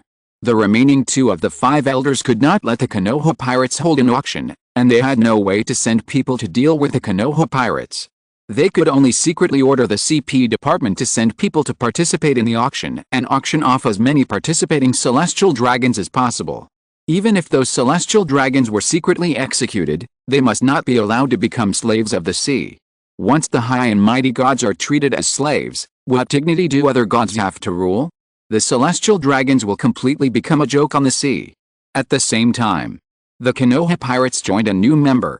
Because Boa Hancock's request to join the Konoha pirates even caused debate among them. After all, this was the first outsider who took the initiative to want to get on board.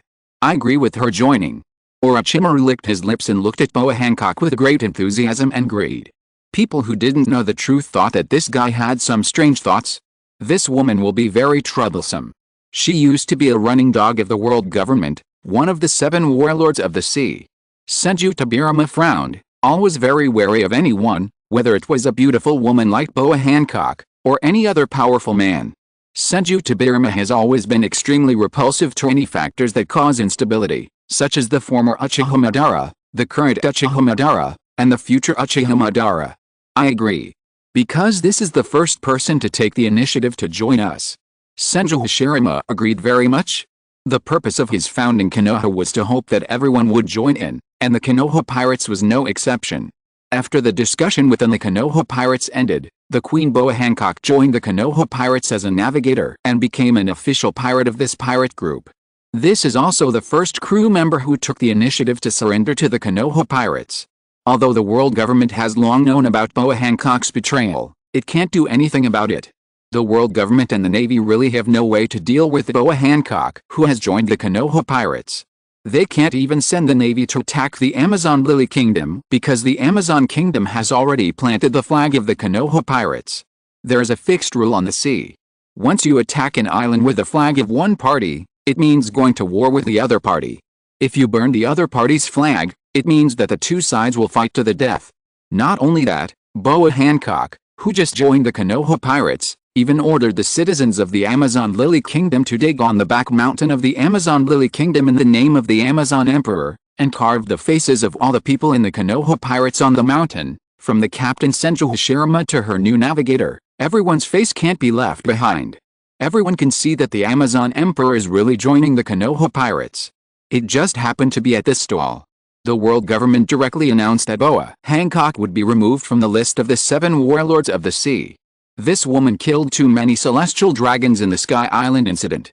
In addition, there are Blackbird Teach and Buggy the Clown. All the pirates who participated in the Sky Island hunting game are not left out. Among them, Boa Hancock, who killed the most celestial dragons and joined the Konoha pirates, has his bounty directly increased from 80 million Baileys to 10 billion Baileys. This is the market price of many pirates in the Konoha pirates. Anyone in the Konoha pirates has the most blood of celestial dragons on their hands, and their harm is the highest on the sea. The price cannot be lowered. The second place is naturally the winner, Buggy the Clown. Buggy the Clown, with a bounty of 4.425 billion Baileys, is a price comparable to that of the 4 emperors. Some people have even called Buggy the Clown the new emperor of the sea. From the current point of view, Buggy the Clown does have the foundation to become the emperor. Because this man dared to kill the celestial dragons, and was even the first pirate to kill a celestial dragon. He personally shot and killed more than 200 celestial dragons in the hunting game. In addition, his status was not low, which attracted many pirates' pursuit. However, some people think that Buggy the Clown cannot be classified as the emperor of the sea. Because Buggy the Clown, like the Konoha pirates, has been constantly targeting the celestial dragons, and it seems that he has not fought with normal pirates. Compared with the emergence of Buggy the Clown and Boa Hancock, other pirates seem to be a little dwarfed, especially a certain pirate who once defeated Buggy the Clown, who is not so eye-catching in the Sky Island incident. The bounty of Straw Hat Monkey D. Luffy has been increased to 230 million Baileys. Pirate Hunter Rirano Azoro, bounty of 160 million Baileys. Yes, these two people were not let go by the world government and the Navy. Because the Straw Hat Pirates also participated in the hunting game, and even Zoro chopped a celestial dragon, he was also listed by the world government. The bounties on Luffy and Zoro are so high. Chopper held 2 bounties in his hands, and felt dizzy looking at the dense zeros behind the bounty amounts. Maybe it's because Zoro killed a celestial dragon. Nico Robin stood beside Chopper and stroked Chopper's little head. She knew a lot about these things, and there seemed to be a light smile on her face. Because the gradual collapse of the world government was what she expected to see. As long as the world government that once destroyed O'Hara fell, the hatred and pressure that had been weighing on her heart would no longer exist, and she could continue to survive. Survive and find her partners and friends. This was what Zoro told her when she left. With the successive big moves of the Konoha pirates, Nico Robin finally saw the hope of surviving in this world. Baki's bounty is so high. Nami held the bounty of Buggy the Clown in her hand, and her eyes almost turned into the symbol of Bailey. Who would have thought Buggy the Clown could have such a high bounty? Miss Hancock is so beautiful. Sanji held the bounty order of the Empress Boa Hancock, and the hearts in his eyes almost popped out. He couldn't help but exclaimed, "Miss Hancock is so beautiful, she is really the most beautiful woman in the world, and the bounty is as high as 10 billion, such a terrifying number for the Amazon Emperor." "You idiot," Zoro's forehead jumped. The man shook his head and didn't want to discuss this with his companions. He just held his barbell and practiced diligently. This time, the Sky Island incident made Zoro see the horror of the strong again. He once fought with the world's #1 swordsman Hawkeye Mihawk, and even saw Hawkeye smash the ship of the Creek pirates with one blow, which shocked Zoro a little. Now he has seen more and more strong demeanor. He must increase the intensity of his training. He must work hard to improve his strength as soon as possible. Zoro's brows have been frowning, never relaxing. In the future, they may face those enemies who are so terrifying that one blow is enough to destroy the island. They must try their best to become stronger. Robin's bounty is weird. Usopp was curiously holding a bounty in his hand. However, there was something strange about this bounty. It was not like other bounties that said no matter life or death. Nico Robin, the son of the devil, has a bounty of 120 million Baileys, only for capture alive. Why is it weird? Only for capture alive. A group of people gathered around curiously. Nico Robin looked at her bounty, and her face changed quickly. How could the world government ask for her to be captured alive instead of killed? They had blatantly slaughtered the entire O'Hara. The world government wanted to capture her alive, so they must need her to do something. Nico Robin's nails were clenched in her palms. What could she have that was worth using for the world government? In addition to the ancient texts and historical texts that she had mastered, there was also the information about Pluto, the god of the underworld, that she had learned in Alabasta, and the whereabouts of Poseidon, the god of the sea, that she had quietly learned on Sky Island. However, this matter did not seem to attract more attention from other members of the Straw Hat Pirates. The Straw Hat Pirates' attention soon shifted to other places, discussing the new issue of the World Economic News. Morgans, the president of the World Economic News, personally wrote an article praising the Konoha Pirates, and even included a photo of the captain and vice captain of the Konoha Pirates working together to kill 3 of the 5 elders and defeat the Navy's top fighters. The strongest pirate group in the world? No, they are the new king of the world. Right square bracket. Chapter 416 World Situation. I didn't cause any trouble, so how could anything happen on the sea? King of the world. What a heavy title. There used to be some powerful pirates on the sea who wanted to become the king of the world, but they eventually disappeared with the passing of time. Now this title falls on the heads of the Konoha pirates and others, but it also makes many ordinary people recognize it.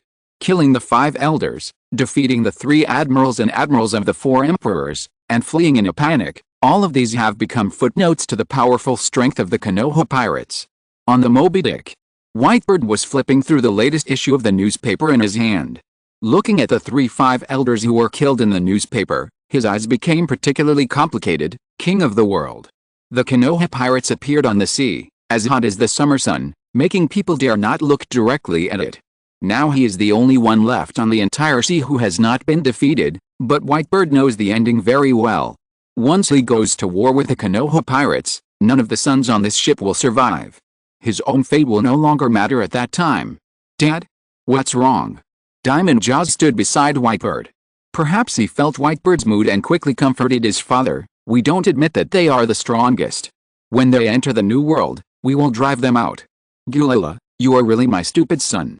Whitebird looked at Diamond Jaws and couldn't help shaking his head and laughing slowly. It's just that the loneliness of the times is inevitably breeding these stupid sons who don't understand the situation at all. At this moment, Whitebird missed Marco a little. If Marco was here, it would be great. At least he still had his son to talk about the future. When will Marco and Ace come back? Whitebird asked about Marco and Fire Fist Ace. Diamond Jaws hesitated for a while before speaking. Ace still wants to catch Teach back, and Marco is persuading him to come back. Let them come back immediately. Whitebird didn't want to waste time on Teach. Now, the Konoha pirates are ambitious to enter the new world and will definitely challenge the Whitebird pirates. I must arrange everything before the war begins. It may even be my own funeral. If I want to save these sons in the war, I must pay the price of my life in the war with the Konoha pirates. Tell Ace. Whitebird looked at the newspaper in his hand, and his voice became more severe than ever. This is the order of the captain of the Moby Dick. Yes. Diamond Jaws nodded quickly. The Sea of Big Mom. 10,000 nations. The people of the Charlotte family gathered here. These people are all the children of Charlotte Linlin. Among them, the strength of the 4 desert generals is the most outstanding, and Charlotte Linlin's second son Katakuri is the strongest. Charlotte Katakuri, the strongest superhuman Machi fruit ability user, is good at 3-color domineering, especially outstanding in observation domineering, and is the strongest after Charlotte Linlin. Obviously. This meeting was hosted by Katakuri. Katakuri likes to wear a scarf all year round, hiding the lower half of his face under the scarf, making the only half of his face that is exposed look particularly aloof. Mom is still in their hands. Charlotte Paraspero, the eldest son of Charlotte Linling, took the initiative to speak. Many people have already known about Mom's defeat. We must find a way to find out Mom's whereabouts as soon as possible, otherwise, we may soon face countless challenges. Brother Katakuri is here. Charlotte Flamp, the 77th child of Charlotte Linling, has always admired her powerful brother Katakuri very much, and even set up a fan club for Katakuri. She puffed her mouth and said nonchalantly, as long as Brother Katakuri is still here, those people will not dare to offend Wanguo. Brother Katakuri is an invincible man. Everyone else was silent immediately. Because Katakuri is indeed very strong. However, the people present do not think that Katakuri can solve all the enemies. The strong people in the New World are like crucian carp crossing the river, and pirates with domineering aura are common. Don't worry. Katakuri seemed to understand the worries of these brothers and sisters, and said in a muffled voice, now the most who can cause us trouble is a group of small pirates. Now everything that happens to the one Guo is still under my control, and no one can pose any threat to us. The biggest threat it's still the Konoha pirates. Katakuri took the newspaper in his hand, pressed the newspaper on the table, and said calmly, the Konoha pirates have defeated all the forces in the first half, and even defeated our mother, Kato, and red-haired Shanks. They will enter the New World in a month. How should we go in the future? Everyone in the Charlotte family was silent again. Because this problem is far more serious than any problem they have encountered. In their eyes, the invincible mother has been defeated. What can they do? Charlotte Smoothie, the 35th child of Charlotte Linlin, is one of the 4 desert generals and has always been loyal to the Charlotte family. She frowned for a while and put forward her own diplomatic suggestions. If there is a war, our chances of winning are slim. It is better to talk to the other side. After all, Mom is in their hands. Others could not express any opinions, because they all knew that they were definitely not the opponent of the Konoha pirates. Rather than negotiating with the other side, it is better to propose conditions for surrender to the other side.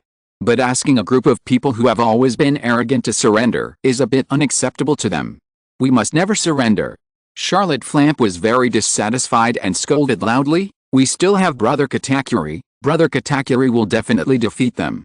Katakuri frowned and did not speak. For a moment, Katakuri couldn't tell whether this sister who had always admired him was his fan or his anti-fan. Katakuri himself knew how strong he was. His special superhuman fruit, the Mochi Mochi fruit, could transform him into an element like the natural fruit, and could also deform his body and attach arm-color domineering to perform many methods. But he would have to go fight the Konoha pirates with his head on his back. The people in the Konoha pirates are simply monsters. A vice-captain, Uchiha Madara, almost crushed the 4 emperors. He could only sacrifice his life if he went up. Fortunately, the other people in the Charlotte family also understood this. It is not okay to think like Charlotte Flamp, a brain-dead fan who blindly worships Katakuri. Don't want to kill everyone in the end. That's all. No matter what we have to do, the most important thing now is to rescue Mom. Katakuri tapped his arm with his fingers. His head drooped slightly, and he whispered some of his recent thoughts. Based on my current observations of the Konoha pirates, I think the other party may not be willing to release Mom, and may ask Mom to join the Konoha pirates and ask people like us to become their affiliates. If the other party puts forward these conditions, we can't agree to them anyway. Someone in the Charlotte family immediately raised an objection. If not, we'll fight and gather together to rescue Mom. That won't do. Why can't we do that? A group of people in the Charlotte family started to quarrel. While the group was making noise, Charlotte Linlin's 76th child, Charlotte Pudding, the user of the memory fruit, quietly looked at Katakuri's face. Okay. Katakuri interrupted everyone, looked at the noisy brothers and sisters, and said in a deep voice, "Let's adjourn for now. I'm going to have afternoon tea dessert first." Katakuri frowned tightly, and temporarily announced the suspension of this family meeting in the name of having afternoon tea. However, when Katakuri walked into his rice cake house, a figure followed him and appeared beside him. It was Charlotte Pudding, who had been observing him during the meeting. "Brother Katakuri." Charlotte Pudding stared at the tall brother and directly exposed the truth of everything. "What you said in the meeting was actually the conditions you proposed when you wanted to negotiate with the Konoha pirates, right?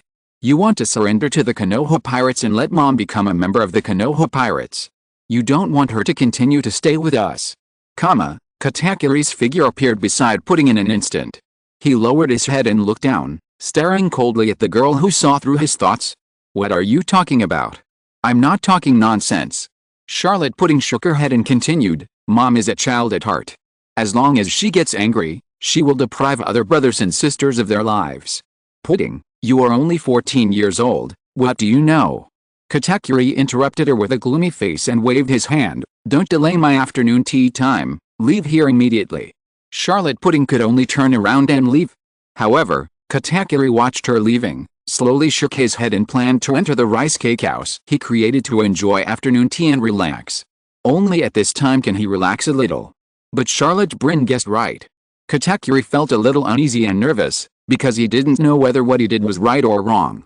Their mother Charlotte Linlin's food addiction was getting worse and worse. Once it broke out, she didn't know who the person in front of her was. She would use the power of the soul fruit to deprive people of their lives. Her children would be no exception. If this continued, sooner or later, the people of the Charlotte family would be gradually killed by Charlotte Linlin, and even those living on the Totland Island of the world would be inevitable. However, Katakuri could not do anything. All along, Katakuri just wanted to avoid all this as much as possible, to prevent his brothers and sisters from dying in his mother's hands, so he cultivated his observation haki to the top level of predicting the future, so that he could prevent his mother Charlotte Linlin's food addiction from breaking out in advance. Now this is a great opportunity. The Konoha pirates are very strong. They defeated their mother Charlotte Linlin. He talked to the Konoha pirates and hoped that they could bring Charlotte Linlin on board, just like when he was a child. Didn't his mother join an organization called the Rocks Pirates? Katakuri is 46 years old this year. He knew that his mother had joined the Rocks Pirates when he was a child. During that time, his home was very safe. Unfortunately, He hoped that the Konoha pirates would agree with his idea. In this way, he could lead his brothers and sisters to become affiliated pirates of the Konoha pirates as the children of Charlotte Linlin, so as to avoid the Konoha pirates from going to war with the other side after entering the New World in the future. It was just that he wanted to test everyone's opinions under the guise of analyzing the Konoha pirates, but these brothers and sisters seemed unwilling to pass this proposal. Katakuri could only think of a way. He planned to take advantage of the slave auction held by the Konoha pirates to go to the Sabaody archipelago and have a good chat with the Konoha pirates, hoping that the other party would agree to his proposal. As long as the Konoha pirates proposed, he could order these brothers and sisters to enforce it on the grounds of his mother's safety, so that the family members could be preserved. Compared with the Big Mom pirates, Katakuri relied on his personal strength and prestige to make no changes to the pirates. The Beast's pirates were undoubtedly in chaos, because this pirate group has always been the strongest in the country of peace. The defeat and capture of Kato, the Beasts, undoubtedly plunged the pirate group into chaos. Plague Queen and Flame King of the Beasts pirates had to suppress all those who tried to rebel and revolt by violent means, and threw all those who wanted to defect into the mines of Rabbit Prison to mine, and also dealt with a group of guys who rebelled in Wano country. Finally, the two of them worked hard to solve the unstable situation within the Beasts pirates, but they were hit by a bolt from the blue. Drought Jack left Wano country. Of course, Jack did not defect. Drought Jack wanted to fight with the Konoha pirates and rescue Kato from the Konoha pirates. This made Plague Queen, who heard the news, feel that his eyes went dark. What kind of teammates are these? Why did that guy think he could rescue Brother Kato? I'll go there. Flame Disaster Jin had a pair of wings growing on his back. He was also very helpless. He sighed and said, I'll leave the matter of Wano country to you. Wait for the result from my side. If we can rescue Brother Kato, that would be the best. If we can't rescue Brother Kato, then there's nothing we can do. Plague Disaster Queen directly put on a posture of everyone dispersing their luggage and disbanding. I'll pack up the things in the laboratory. We don't have to look for Ani Peace. Anyway, I heard that there's only a sealed goddess of the rabbit in it. You're a waste. Flame Disaster Jin couldn't help but curse in a muffled voice. You're not a good guy either. Plague Disaster Queen was also not big, and he cursed at his companions on the spot. Humph Jin was too lazy to pay attention to him, and directly spread his wings and flew into the sky. Fortunately, the Four Emperors pirate group had problems one after another during this period, and the old guy Whitebird had no intention of expanding, so they didn't encounter so many troubles. The situation encountered by the pirate navy in the New World is undoubtedly more troublesome. Marineford. The meetings in the Navy Operations Room are becoming more and more frequent. With the release of the new issue of the World Economic News Agency, photos of the 3-5 elders who died tragically at the hands of the Konoha pirates were spread all over the world. There are more and more revolutionary uprisings in the member states of the world government, and more member states are difficult to control. There are also more and more new pirates emerging, which makes the Navy's manpower seem a little stretched. If you use the word overwhelmed to describe the actions of the Navy during this period, it is simply the most appropriate, not to mention that the Navy is also full of problems, because more and more Navy members are unwilling to serve the world government and the Celestial Dragons. If it weren't for the prospect of destroying the rule of the Celestial Dragons and ending the Great Pirate Era, the Navy Marshal Buddha Sengoku really wanted to resign directly. The only benefit is that at least the Navy no longer has to send out generals to protect the Celestial Dragons. In addition, the remaining 2-5 elders have summoned all the Celestial Dragons to return to Mirajoa to rebuild the Holy Land, and no Celestial Dragons are allowed to stay anywhere in the world. The Office of the Navy Marshal. Just when Sengoku was sighing that the 5 elders were finally starting to grow their brains, one of the remaining 2 of the 5 elders, the god of science and defense, Satan, called him, which immediately made Sengoku feel bad. Sengoku, the CP department will launch a special operation. This special operation requires a vice admiral of the Navy. Who else can you transfer? All the vice admirals have been sent to the various branch bases of the Grand Line. The 3 generals have been sent to various places for inspection. Even their lieutenant general deputies have been transferred out by me. Sengoku rubbed his forehead with a headache and said in a deep voice, even now, there are still not enough people. It's even a bit troublesome to maintain the mobile forces. I have to send people to find new candidates for the 7 warlords of the sea. This also requires the combat power of the Vice Admiral of the Navy headquarters. No matter what, Satan listened to Sengoku's complaints and still firmly put forward his own requirements. The CP department must need a combat power above the level of a vice admiral to ensure that this special operation can be accomplished. This operation is related to the credibility of the world government. Sengoku was speechless. The world government still has a fucking credibility. At this time, don't do those messy things. Moreover, a dignified 5 elders, the highest authority in the world government, when did he actually make this call for a Navy Vice Admiral level combat power? What does this mean? The internal combat power of the world government is also in crisis. In order to maintain the stability of the member states, in order to deal with the frequent uprisings of the Revolutionary Army in various places, the manpower available to the world government has been exhausted. Sometimes, Sengoku really hopes that this group of celestial dragons will step down decently, dissolve the current world government as soon as possible, and then the member states will form a new world government. Follow the order, Sengoku. Satan Shen ignored Sengoku's helplessness and insisted that he follow the order. Sengoku frowned and thought about it, and could only think of a backup candidate, and directly called the Navy training camp. Zeph, are you free? Are you still training students? Is Vice Admiral Kagura here? Where is he training now? How is his training progress? Yes. Akihara Kagura was promoted. After all, on Sky Island, Akihara Kagura's performance is obvious to all. With multiple achievements, plus the background of the Navy's large-scale conscription and the nature-type thunder fruit in his body, he was promoted from a second lieutenant of the headquarters to vice admiral of the headquarters. Akihara Kagura has been promoted 8 levels in a row and has become a hot new star in the naval base, based on his strength and military exploits and the background of the large-scale conscription. He was directly promoted from a second lieutenant of the headquarters to vice admiral of the headquarters, becoming a new candidate for the admiral. If the position of the admiral is vacant in the future, Akihara Kagura should be the one with the greatest hope of being promoted to the admiral of the headquarters. Now Akihara Kagura is practicing on an island specially designed for him to practice. This young Navy man stood on the seashore, holding a huge, dilapidated warship in his hand. He slowly lifted the warship in his hand, and suddenly threw it out. The next moment, Akihara Kagura raised his palm, and a huge amount of armament haki gushed out, destroying the flying warship into a ball of air. Whether it is armament haki or observation haki, for Akihara Kagura, both can be cultivated by borrowing chakra, so he has been practicing. This period of time in the pirate world allowed him to catch up quickly, so that the system's rewards could not keep up with his haki cultivation progress. Headquarters Second Lieutenant, Headquarters Lieutenant, Headquarters Captain, Headquarters Major, Headquarters Lieutenant Colonel, Headquarters Colonel, Headquarters Commodore, Headquarters Major General, Headquarters Lieutenant General. System prompt: the host has been promoted from a second lieutenant of the Navy headquarters to vice admiral of the Navy headquarters, and new abilities and new characteristics have awakened in the body. System prompt: the host has obtained a new characteristic, armament haki. It is detected that the host has awakened armament haki. The armament haki is upgraded to develop life energy. Armament haki can be awakened through practice. Armament haki has multiple levels of abilities such as hardening, entanglement, externalization, and internal destruction. Armament haki has extremely rich and exquisite usage skills due to its superfluidity. It is developed by the user to be suitable for his own use. System prompt: the host has obtained a new characteristic, observation haki.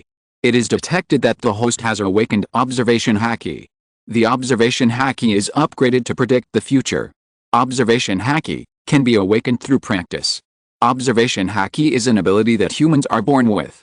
It can strongly feel the opponent's breath, read the number and strength of the enemy, predict the opponent's actions, and predict future developments. System prompt: the host has obtained a new characteristic, smoke fruit. Smoke fruit, natural ability, can turn into smoke, or control the smoke-like body to fight.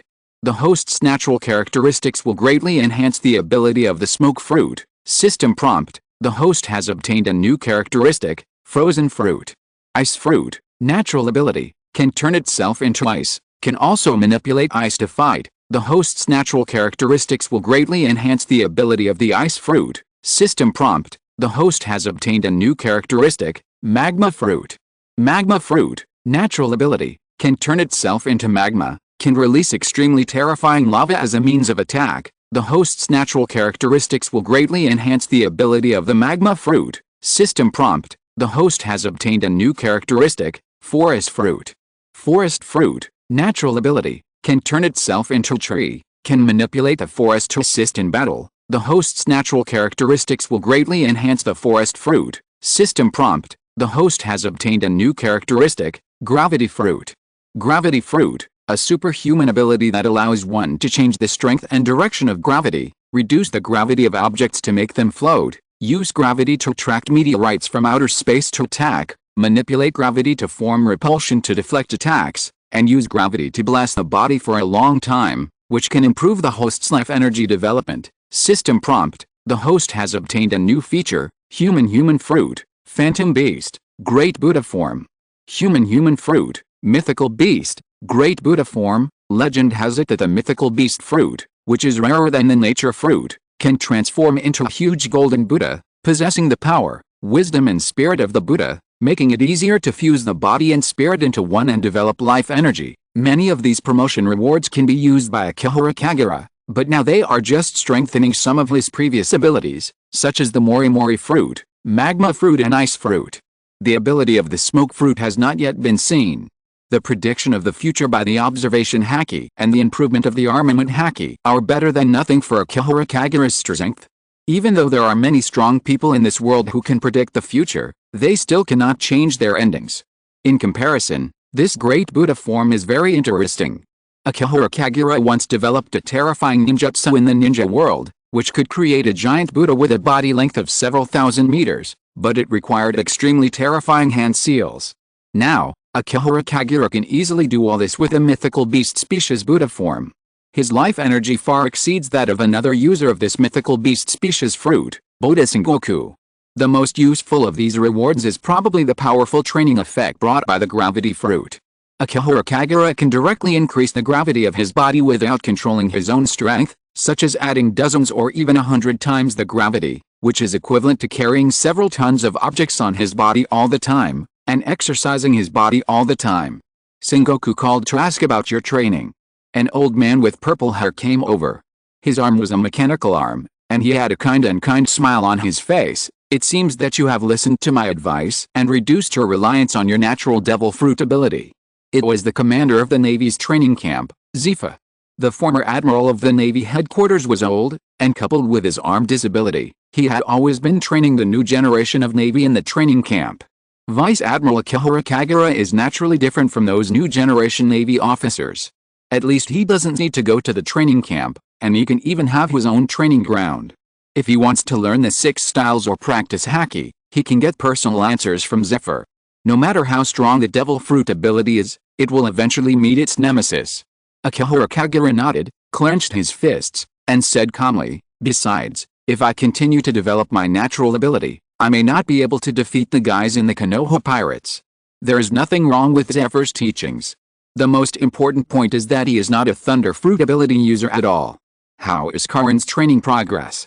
Akihara Kagura asked her subordinates casually. As Akihara Kagura's subordinate, Karin was naturally promoted, and her promotion speed was also amazing. She was currently promoted to Lieutenant Colonel of the Marine Headquarters. Lieutenant Colonel Karin. Zephyr couldn't help but chuckle and praised Karin. Neither N nor Shuzu is her opponent. It's rare to reach this level at the age of 17. Okay. After Zephyr finished these small talk, he took the initiative to talk about business. Sengoku called to ask about your recent situation. I also heard about some things in the headquarters. He should have no one available. He's even targeting me, a retired old man. Did you encounter any problems? Akihara Kagura felt that there should be no problem. The historical truth of the Alabasta incident has been recognized. Most of the bodies of the celestial dragons in the Mirajoa incident have been buried. The afterglow of the Sky Island incident is still exploding. The celestial dragon slave auction has not officially started. I have been practicing here and have not issued any orders. What big things can happen in the sea? I couldn't sleep, so I got up and wrote a chapter of more than 7,000 words for a while. Chapter 417, The Incompetent and Greedy Official, Akihara Kagura. Office of the Admiral of the Navy. Sengoku had to recruit Akihara Kagura in advance and ordered him to rush to the Seven Waters to cooperate with the CP9 department to capture Nico Robin of the Straw Hat Pirates. This kind of thing is quite suitable for Akihara Kagura to do. Because when Akihara Kagura was in Alabasta, he and Aokiji let the Straw Hat Pirates go together to avoid the fate of Sengoku's old friend Garp losing his grandson in his later years. This mission is extremely important. When Sengoku gave the order, he specifically mentioned the 5 elders. This is the 5 elders' instructions. Nico Robin must be captured alive, because the 5 elders intend to use Nico Robin Ohara's only remaining identity as an archaeologist to overthrow the false history of Alabasta. Akihara Kagura frowned. The development of these things is often unexpected. This is unknown to Akihara Kagura. He didn't expect that the world government had declined to this point. Its ability to do things is even worse than that of his old boss Danzo. Akihara Kagura himself has personally created 3 major incidents against the celestial dragons, and 3 of the 5 elders have died under his control. As a result, the remaining 2 have only begun to deal with the follow-up impact of the first Alabasta incident. Then, what should I do in this mission? Akihara Kagura looked at Buddha's Sengoku and had to remind the Navy Marshal, we colluded with the Konoha pirates, and our goal is to overthrow the rule of the celestial dragons. What a good question. Sengoku was silent for a moment and couldn't answer. Sometimes he couldn't tell whether he was a marine admiral under the world government, or a rebel who colluded with the Konoha pirates. This was why he felt that his brain was becoming less and less sufficient. After all, now Sengoku has to consider a lot for every marine order he issues, such as how to fob off the 5 elders, how to preserve the Navy's strength, and how not to hinder the gradual collapse of the celestial dragons. Sengoku clasped his hands together, put down the document in his hand, and whispered, the Ohara incident was done by the Navy. Even today, I think it was a necessary price to pay for maintaining world stability. A group of scholars ignored the overall situation in order to explore the truth. But some mistakes are mistakes after all. Whether this mission is to make up for past mistakes or to eliminate the Navy's omissions, you can do it yourself. Just treat it as a graduation test for you. Sengoku raised his eyes and directly handed this difficult task to Akihara Kagura, saying in a deep voice, I only have 2 requests. First, you must not live up to the name of justice that you carry on your shoulders. Second, you must consider the overall situation. Only these 2 requests. Akihara Kagura moved his fingers. Only these 2 requests. Sengoku nodded seriously and solemnly. This kind of thing is often impossible to have both. Generally speaking, for the sake of the overall situation, some small people must be sacrificed. Sengoku already knew everything in his heart. He knew that Nico Robin was innocently implicated in the Ohara incident, but she would still become a sacrifice for the sake of the overall situation. Okay. Akihara Kagura nodded slowly. Compared with the bosses in the past who hoped that he would carry out the will of fire and the will of the root, the requirements of this boss, Sengoku, are actually very simple. It's just a little strange that after the others were promoted, they all went to deal with powerful pirates. Akihara Kagura recalled the journey of joining the Navy. He became a 3rd-class soldier in the Navy and fought with Straw Hats in the East China Sea. He was promoted to a lieutenant in the Navy and still fought with Straw Hats. Now he has become a vice admiral in the Navy. Why is he still fighting with Straw Hats? Forget it. Fighting with Straw Hats is normal. Akihara Kagura left Marineford and took a warship to Judicial Island through the ocean current of the Gate of Justice. He planned to get information from Judicial Island and then rush to the 7 Waters. 7 Waters. This is a city built on water. Because this water city has established sea trains connected to many other islands, it is located at a transportation hub and commercial trade is extremely prosperous. In addition, the shipbuilding industry of the 7 Waters is also one of the reasons for its prosperity.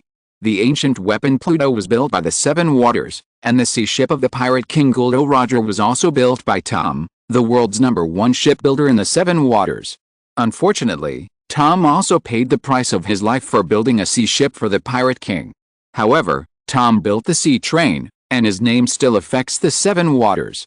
The current mayor of the 7 Waters is Tom's former apprentice, Ice Pagoda, and Ice Pagoda is also the owner of the first shipyard of the 7 Waters, Carrera Company. Carrera Company. The Straw Hat Pirates arrived here. The reason why this group of pirates came here is very simple. After their ship, the Golden Mary, passed through the Sky Island, the whole ship became tattered. In order to sail further, the Straw Hat Pirates had to come to the 7 Waters to repair the Golden Mary. The price of repairing ships here is very high. Fortunately, the Straw Hat Pirates got 200 million Baileys worth of gold on the Sky Island, and they should be able to take out the money. However, Carrera's repairman Kaku told them a bad news.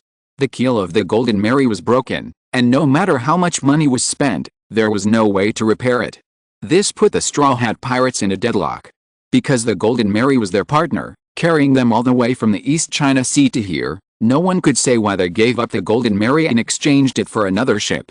At this time, Luffy, as the captain, took the initiative to take on this responsibility and asked his companions on the ship to change the ship. Their voyage could not end here. Obviously, this immediately caused Usopp's dissatisfaction. After all, the Golden Mary was given to them by the housekeeper of Usopp's childhood sweetheart, and he didn't want to give up this ship anyway. But Usopp didn't have a new plan, just sulking on his own. Just when the Straw Hat Pirates were in a stalemate here, no one noticed that there were more pairs of eyes peeping at them in the dark, and someone was eyeing the pirates. CP9. The Secret Service Department directly under the world government. This group of spies has been lurking in the Seven Waters City, trying to find the blueprints of the ancient weapon Pluto for the world government, but they have never found anything.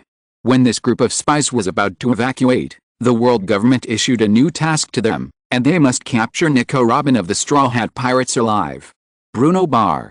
This is the bar base opened by Bruno, a CP9 agent. A group of employees of Carrera Company gathered here, such as Carrera Company's boss secretary Califa, ship worker Kaku, Rob Lucci. Perhaps the mayor of Water 7 didn't think that he had many spies of the world government under his command. The higher-ups asked us to capture Nico Robin alive. Califa held her glasses, her eyes quite serious. However, Nico Robin lives in the Straw Hat Pirates. The captain of the Straw Hat Pirates, Monkey D. Luffy, has a bounty of 230 million Baileys, and the pirate hunter Zoro has a bounty of 160 million Baileys. Their strength is not simple. I will deal with the Straw Hat boy. Rob Lucci's voice came out, but his mouth was tightly closed, and there was a pigeon standing on his shoulder, as if the pigeon on his shoulder was talking. This man has extreme self-confidence. Because he is known as the strongest person in the history of the CP9 Department of the Judicial Island, he has practiced the Navy 6 styles to perfection, and he also thinks that he can deal with the Straw Hat Luffy, the pirate supernova. Actually, there's no need to worry too much. Bruno, one of the CP9 agents, wiped the cup and talked about the intelligence he received. There's new news from Judicial Island. The Navy will send a vice admiral from the headquarters to Water 7. If the battle reaches a stalemate, he will take action. That's good. Kaku's mood immediately relaxed. Because there are only 4 of them in CP9 lurking in the Seven Waters, he still feels a little psychologically stressed if he wants to fight against the Straw Hat Pirates. In the past, pirates with bounties of over 100 million were not easy to mess with, especially pirates who had just entered the sea for less than a year and could offer bounties of over 100 million. Although the pirate market this year has been a bit inflated by the emergence of the Konoha pirates, the strength of the Straw Hat Pirates cannot be treated as weak. There is no need for the Vice Admiral to do it. A strange voice came out of Rob Lucci again, and his expression was very serious. Our goal is only for the son of the devil, Nico Robin. As long as we act fast enough, there will be no fierce conflict. Start the action tonight. Rob Lucci's mind is very clear, and he put forward his own battle plan. We will directly capture Nico Robin secretly, and then take the sea train back to Judicial Island. The Straw Hat Pirates' pirate ship is damaged, and they can't catch up with us. To be honest, this plan is very serious. Even the success rate of implementation is very high. Now the Straw Hat Pirates are still scattered in the Water 7 cities. If they act fast enough, they won't even have time to find the enemy before they take Nico Robin away. Pulu Pulu Pulu. Just as they were discussing here, the voice of Denden Mushi was heard, and Bruno quickly answered the call, because this Denden Mushi usually calls from the Judicial Island. I am Vice Admiral Akihara Kagura of the Navy Headquarters. A young man's voice came from the other end of the Denden Mushi. He seemed to be extremely arrogant towards the CP9 agents. We have been ordered to arrest the son of the devil, Nico Robin. Where are you now? Have you found out the whereabouts of Nico Robin and the Straw Hat Pirates? Yes. Bruno felt a little uncomfortable, but he still had to speak up. The Straw Hat Pirates are in the Seven Water City. We have already grasped their whereabouts. Rob Lucci took Bruno's Denden Mushi directly, and his muffled voice echoed in the Denden Mushi. We will start the action tonight and arrest Nico Robin directly in secret. After that, we will immediately take the sea train back to Judicial Island. What about my contribution? When the Vice Admiral of the Navy opposite the Den Mushi spoke, he seemed to become a little playful. You spies hiding in the gutter did everything, did I, the person in charge of the task, make a wasted trip? No, what is this guy talking about? How dare he want to take the credit so blatantly? This hateful bureaucrat. The 4 spies present immediately looked grim. If it weren't for the bureaucratic style within the world government, they wouldn't have been suppressed all the time, and even fell into traps many times. Unexpectedly, there is such a trend within the Navy. Rob Lucci held a Den Mushi tightly in his hand, and a flash of disdain flashed across his face. His mouth was still tightly closed, but his voice was transmitted strangely. CP department is directly under the world government, and the Navy is also a subsidiary of the world government. The 2 departments are theoretically equal. What nonsense is this Vice Admiral talking about? Lucci. Khalifa hurriedly tried to stop Lucci, and whispered the information she knew. The other party is Vice Admiral Kagura, who is currently the hottest in the Navy, and the natural thunder fruit ability user. He even participated in the battle against the Konoha pirates in the Sky Island incident. Don't offend this person casually. A heart-pounding voice came from the other end of the Den Mushi. Hey, Spandam. The Vice Admiral named Akihara Kagura seemed to be calling Spandam, the direct superior of CP9, your subordinates don't seem to be very obedient. Spandam's screams came from the other end of the Den Mushi, as if he was suffering from some kind of torture. He roared on the other end, all of you obey the orders of Vice Admiral Kagura. All actions will not be carried out until Vice Admiral Kagura arrives at the 7-water capital. Yes. Rob Lucci had no choice but to obey the order. Because Spandam was their direct superior, his father Spandam was the old boss of CP9, and his family were all high-ranking officials of the world government. In addition, according to the rules within the CP department, agents must never disobey orders. That's right. Vice Admiral Akihara Kagura on the other end of the Den Mushi's attitude softened significantly, and he comforted everyone with a kindness that was not suitable for his age. I will go and defeat the Straw Hat Pirates and capture Nico Robin, and you guys bring everyone back. This operation was ordered by the 5 elders themselves, and you must have contributed a lot. Yes. A group of CP agents hung up the phone depressed. The mood of this group of agents was simply extremely low. This Vice Admiral of the Navy Khalifa sighed and said faintly, why does he sound even more stupid than our direct superior Spandam? It's so hard to do things seriously. Bruno wiped the wine glass again. His mentality was a little unstable, and he muttered to himself, the world government in the newspapers is about to collapse, and the world's nobles are being slaughtered by pirates. We have to be controlled by such officials when we carry out our missions here. Chapter 418, Sengoku who knows Akihara Kagura very well. It's too hard. It's too hard for people who really do things. The CP9 agents had mixed feelings. At the critical moment when the rule of the world government was in jeopardy, people like Akihara Kagura actually came to drag their feet. Such people could even become vice admirals of the Navy. However, these agents who were still working diligently for the rule of the world government and the celestial dragons were questioned and constrained by their superiors. What a damn world. It's simply impossible to see the future. Originally, Spandam, the direct superior of CP9, was not a good thing, which made this group of agents very uncomfortable. Unexpectedly, another vice admiral in charge of commanding the operation came and directly pointed out his intention to steal the credit. On Judicial Island. The environment of this island is very peculiar. Because most of the Judicial Island is isolated in the air, there is a huge hole below. Only the main gate of the front island has a port that can connect to the sea. The middle part of the main island is completely suspended in the air. The core area of the last part, the Tower of Justice, is connected to the main island through a movable bridge. This island can be said to be truly easy to defend and difficult to attack. In addition, the geographical location of Judicial Island is also extremely advantageous. It is in the same vortex ocean current as the Navy headquarters Marineford and the deep-sea prison in Peldown. This is a large vortex that can only be used by the world government. Usually, the gate of justice that can change the ocean current can be opened to reach Judicial Island. Of course, these are meaningless to the strong. In order to enable Judicial Island to play a protective role, this island actually still belongs to the Navy's territory, and there are still many Navy officers responsible for guarding it. So far, Judicial Island has never been breached. However, this heavily guarded island can stop pirates from outside who want to invade, But there is no way to stop the internal personnel who are directly escorted. Tower of Justice. The location of the highest officer of this judicial island. Since the two five elders moved back to Marijoa, the person who can make the decision here has become Spandam, the head of CP9 of the world government. It's a pity that this highest officer is not happy again. Akihiro Kagura sat on Spandam's chair, with his legs on his desk, wearing a large cloak of justice and holding his den mushi in his hand. Spandam was lying on the ground in a rather embarrassed manner.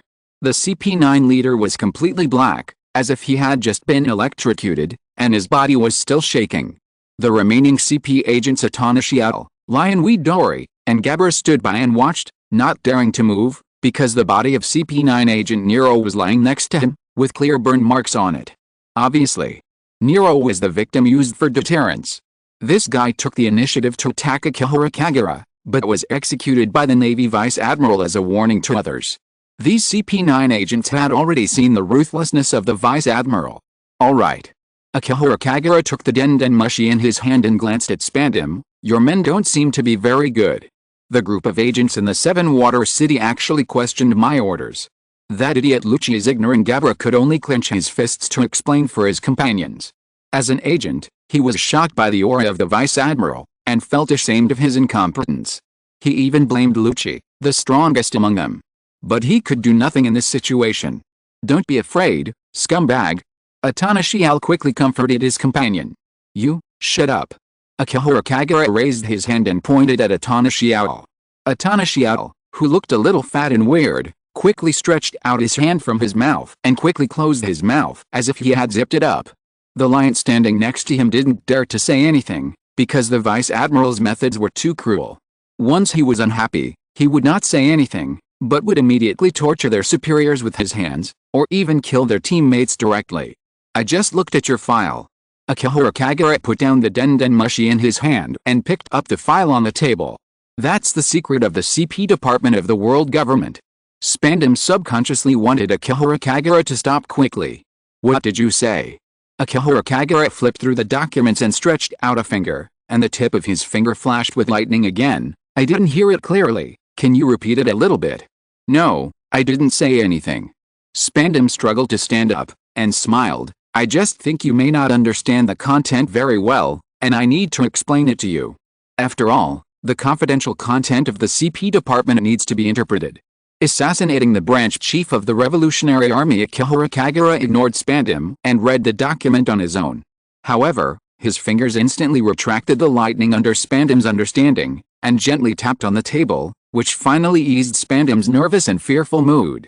Similarly, anger and hatred also surged into Spandam's heart.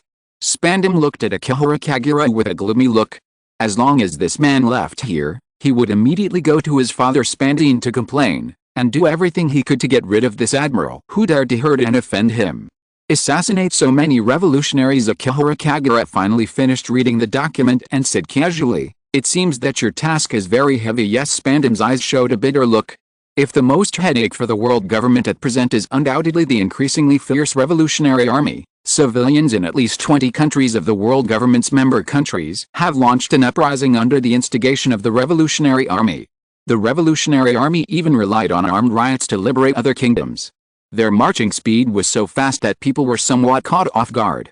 Of course, there was a relationship between the world government's manpower shortage. However, the potential of the revolutionary army itself also made people look sideways. Compared with the mustard disease of that group of pirates, the revolutionary army, which really aims to overthrow the world government and the celestial dragons, is the biggest worry of the world government. Recently, the CP9 department has been receiving orders from their superiors, frequently asking them to send people to assassinate the revolutionary army and clean up the cadres of the revolutionary army at all costs. This also gave Spandam a headache. Because he only has so few agents, and the cadres of the revolutionary army are also strong, how can they complete so many tasks in time? I have an idea. Akihiro Kagura raised his eyes slightly, and a wicked smile appeared at the corner of his mouth. I heard that the leader of the revolutionary army, Monkey D. Dragon, has a son. This time I'll be more generous, help you catch the son of the leader of the revolutionary army, Monkey D. Dragon. Spandam's eyes suddenly lit up. If we can capture the son of Monkey D. Dragon, the leader of the revolutionary army, and the bloodline of the most evil criminal in the world, the higher-ups will certainly not be stingy. Wait a minute. Just as Spandam was fantasizing, he suddenly remembered something. Why would you be willing to share this kind of credit with me? Of course I'd like to. Akihiro Kagura chuckled, as if mocking his naivety. Monkey D. Dragon's son is Straw Hat Luffy, and Straw Hat Luffy is the grandson of Vice Admiral Monkey D. Garp. I'm a Navy officer, and this kind of credit is very hot for me who wants to be promoted, so as not to be accused of being ruthless among my colleagues. I have to maintain good relations with my colleagues. But Akihiro Kagura looked at Spandam in front of him and continued to ask, you shouldn't care about offending Vice Admiral Garp, who is already old and about to retire, right? Spandam really doesn't care about this. If we only talk about Garp's status, even a naval hero cannot threaten him. He is the son of a senior official of the world government and a higher-ranking official. Moreover, he serves the world government. This kind of thing will definitely get the support of the scientific defense god Satan and the financial god Nasajiro. Spandam specially tried to please the 5 elders who were temporarily staying on Judicial Island. He knew that the 2 highest authorities were worried about the Revolutionary Army. The CP department has recently been receiving orders from above to assassinate the branch chief of the Revolutionary Army. Okay, Spandam agreed directly. As long as he could please his superiors and the celestial dragons, he didn't care about other things. He was a man who would do anything to achieve his goals. If we succeed in capturing Straw Hat Luffy, you can do something more. Akihiro Kagura looked at Spandam with a smile, and said seductive words like a devil. Let's make the matter of capturing the son of the leader of the Revolutionary Army, Dragon, more popular. The people of the Revolutionary Army will definitely come to Judicial Island to rescue him, relying on the easy-to-defend and difficult-to-attack location of Judicial Island and its huge military strength. We can also take the opportunity to kill some cadres of the Revolutionary Army. In this way, your contribution should be higher, right? Spandam's eyes suddenly brightened. But there's a problem here. Spandam frowned slightly and continued, we should create a bigger momentum, at least to attract the attention of the sea. The capture of Straw Hat Luffy must be linked to a major event. Nowadays, the sea is full of news about the Konoha pirates. Ordinary small things will not attract the attention of other people. And Straw Hat Luffy is just a pirate. Spandam's brain is not very smart, but he can think about some troublesome problems. Some things are not easy to make public. We can't catch too many cadres of the Revolutionary Army. We can only arrest the son of the leader of the Revolutionary Army. This kind of thing will seem too despicable to say it out, and it will bring bad public opinion in the newspapers. The last time our people went to assassinate the branch chief of the Revolutionary Army, they ended up killing more than 20 people. The news in the newspaper was very ugly, and we were also scolded from above. Spandam had a deep impression of this incident, because he had just learned a lesson not long ago. The top leaders of the world government severely reprimanded him for the assassination of CP9 agents in the newspapers. This is also the reason why he urgently needs credit. That's easy. Akihiro Kagura nonchalantly suggested a method. Let him create a big incident. We arrest Nico Robin and send her to the Judicial Island. Straw Hat Luffy is her captain. We can lure and stimulate Straw Hat Luffy to attack the Judicial Island and accuse him of attacking the Judicial Island. This will reduce the negative impact. The son of the leader of the Revolutionary Army attacking the Judicial Island is enough to attract the attention of the Revolutionary Army. The cadres of the Revolutionary Army will definitely come to rescue him. Spandam's eyes lit up again. The several CP9 agents present did not say a word. They just felt that the vice admiral in front of them was more like the chief of espionage than them. Why did a vice admiral have such a complicated mind?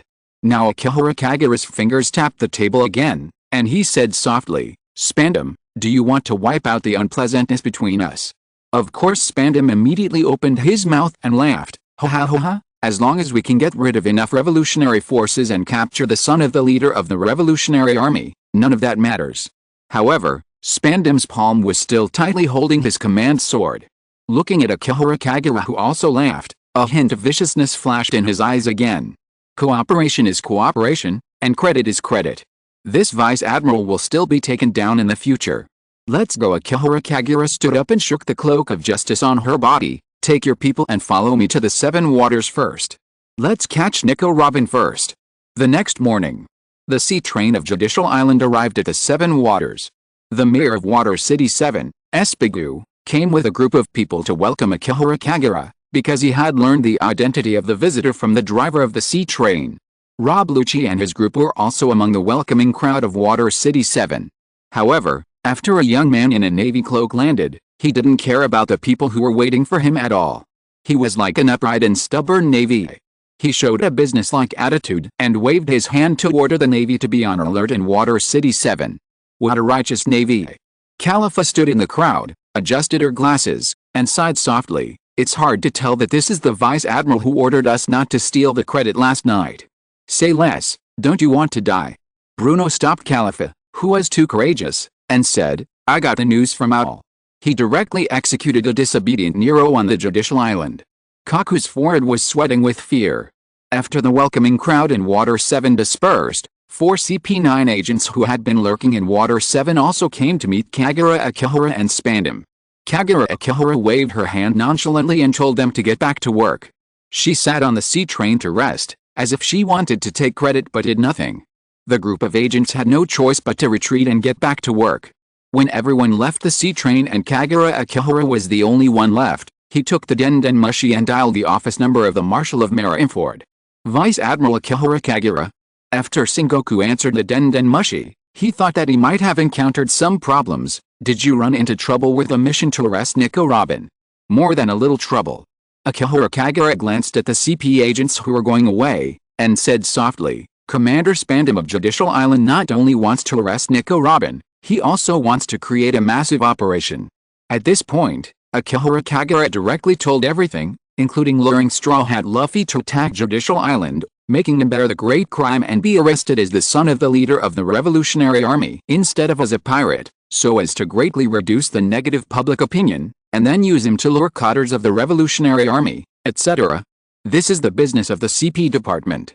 Sengoku hoped that Akihara Kagura would not get involved in these things. When he thought of this, he felt that this plan was a little familiar, like a replica of other events. Wait, this plan was not made with your help.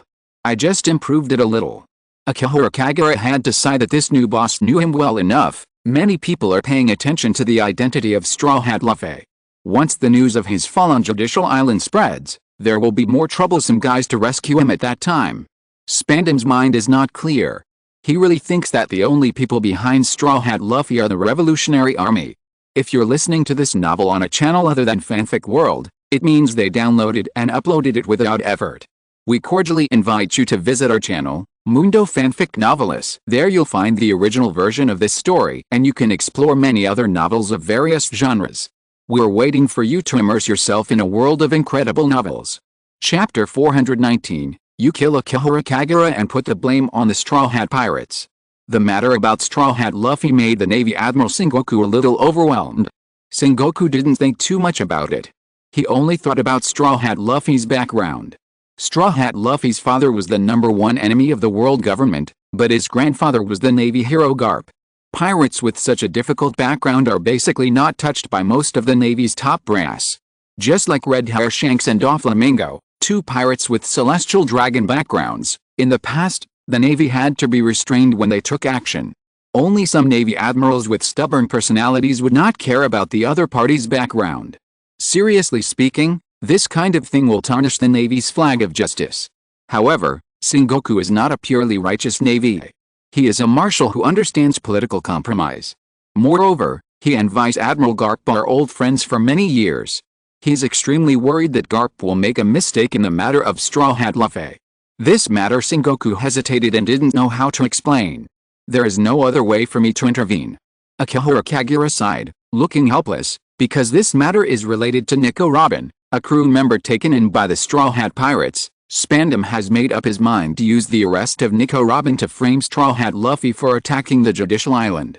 Spandam intends to carry out his plan without telling the top leaders of the world government. After the plan succeeds, he will report it to the top leaders and force them to agree to his plan. Besides, the world government has always wanted to take the opportunity to wipe out the Revolutionary Army. We are hunting down Nico Robin.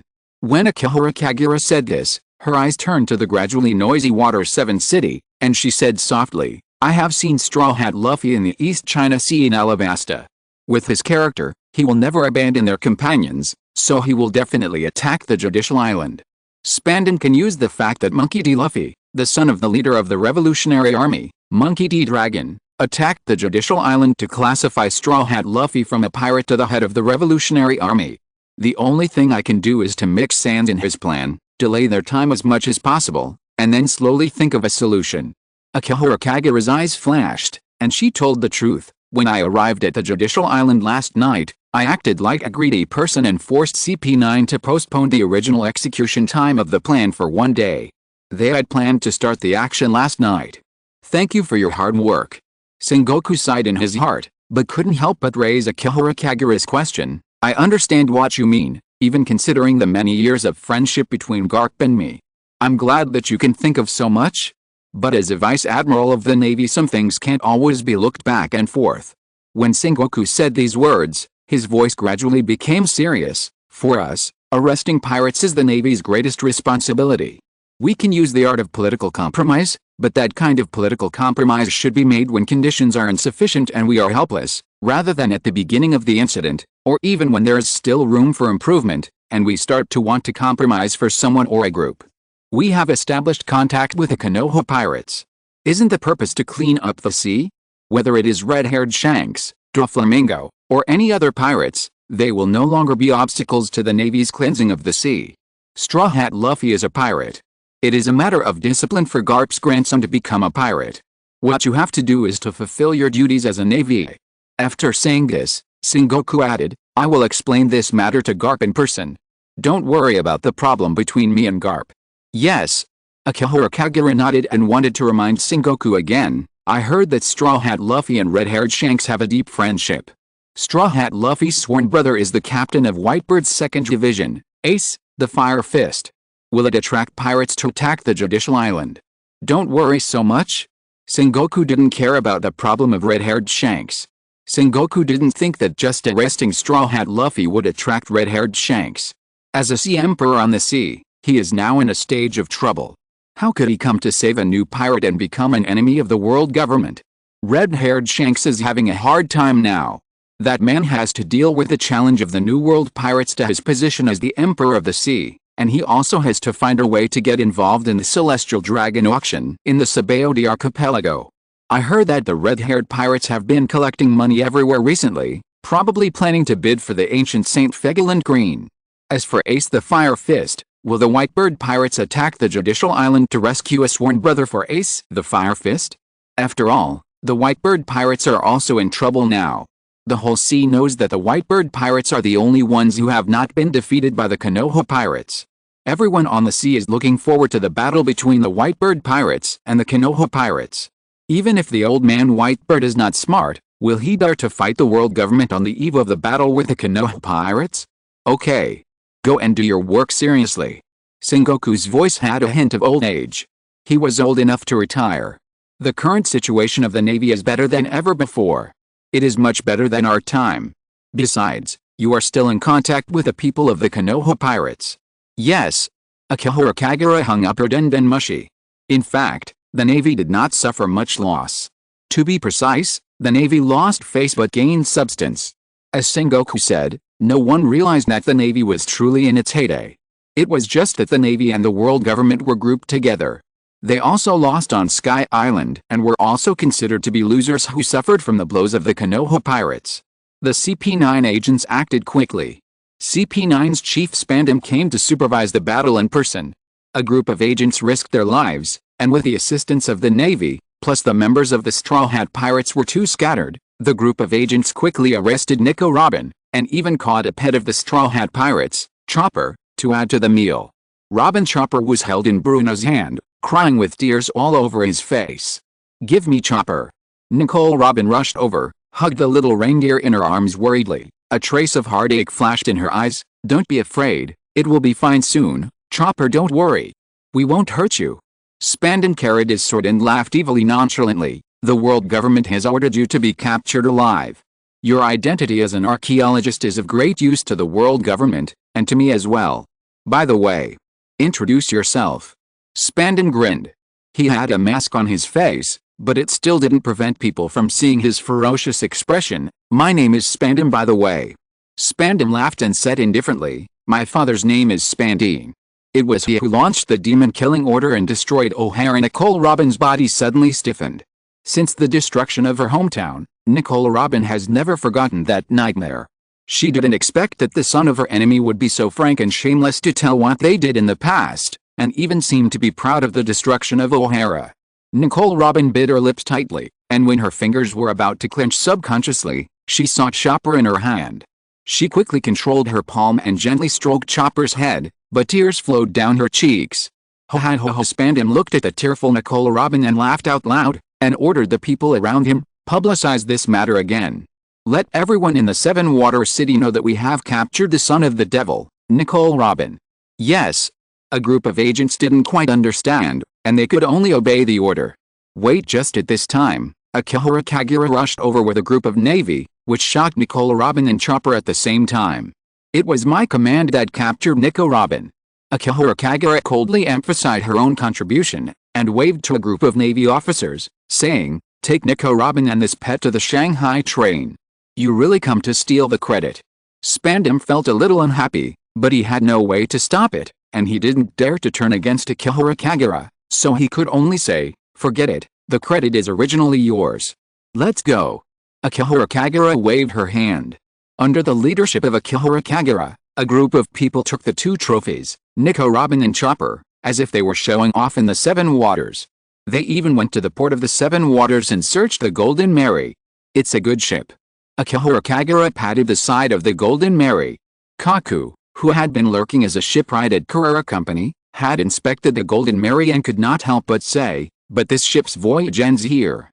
Its keel is completely damaged and cannot be repaired." Really? Akihara Kagura seemed a little surprised by this. She waved her hand and said, "Search the ship for other trophies. There should be a lot of treasures on the pirates' ships." A group of CP9 agents were a little silent. In addition to being greedy for merit, this guy is also greedy for money. He really has the shortcomings of all the incompetent officials. The arrested Nico Robin's eyes became a little solemn. She knew very well that the other party could not be such a person. Does this guy have any other conspiracy? And this man was promoted so quickly. The last time I saw him, he was still a lieutenant following Aokiji, but he became a vice admiral in a short time. Akihara Kagura reached out to touch the board and slowly closed her eyes, as if she could feel the ship's spirit born from the hull. The Golden Mary shook gently. This sea is very magical. Only the ships that are truly regarded as companions by the crew can give birth to ship spirits. It even became a legend that a ship spirit appeared on the Golden Mary. Unfortunately, this ship can no longer continue to sail. Are you going to change the ship? Akihara Kagura looked back at Nico Robin. Yes. Nico Robin couldn't figure out what the other party was saying, and nodded hesitantly. Because of the desire to change the ship, the Straw Hat Pirates were almost in a state of division. Luffy resolutely asked everyone to follow the captain's order and change to a new pirate ship. Usopp couldn't think of a way, but he didn't want to change the ship anyway. He even dueled with Luffy and got off the ship directly after losing. To be honest, if this matter can't be resolved, the Straw Hat Pirates will be in big trouble soon. Everything seemed like fate. It just so happened that he and Chopper were arrested by the Navy again. Maybe their voyage would really end here. Not bad. It's time for everyone to change ships. Akihara Kagura nodded with satisfaction. She didn't care whether the Navy could find anything valuable. She ordered people to escort Robin and Chopper to board the sea train. "Sir," the CP9 agent stopped before boarding the train and reported another matter to Spandam in a low voice. "Is there another guy named Frankie who was arrested together? We found that the blueprints of Pluto are either in the hands of Mayor Espigu or in his hands." Oh. Spandam's eyes lit up. "I didn't expect there would be an unexpected gain. If you want to do it, hurry up." Akihara Kagura's observation haki was extremely sharp. He heard their whispers and waved his hand and said, "By the way, the credit for finding the blueprints of Pluto should also go to me." Spandam's eyes twitched. Why does this guy want to take all the credit? Don't go too far. Spandam waved his sword and pointed it at Akihara Kagura. Akihara Kagura's fingertips flashed with electric light, which scared Spandam so much that he immediately closed his mouth unhappily. He could only take Rob Lucci and other agents to arrest Frankie. Lucci. Spandam looked back at the direction of the carriage of the sea train, gritted his teeth and asked with hatred on his face, "Are you sure you can kill that guy? After all, the strongest card in Spandam's hand is Rob Lucci. The strongest genius of CP9 in the past 800 years. He can only pin his hopes on Rob Lucci and others. I haven't tried it. Rob Lucci raised his eyebrows and continued to speak using ventriloquism. However, it should be fun to challenge a natural fruit ability user. A group of CP9 agents were all tempted. That Vice Admiral has been constantly trying to take credit for the work.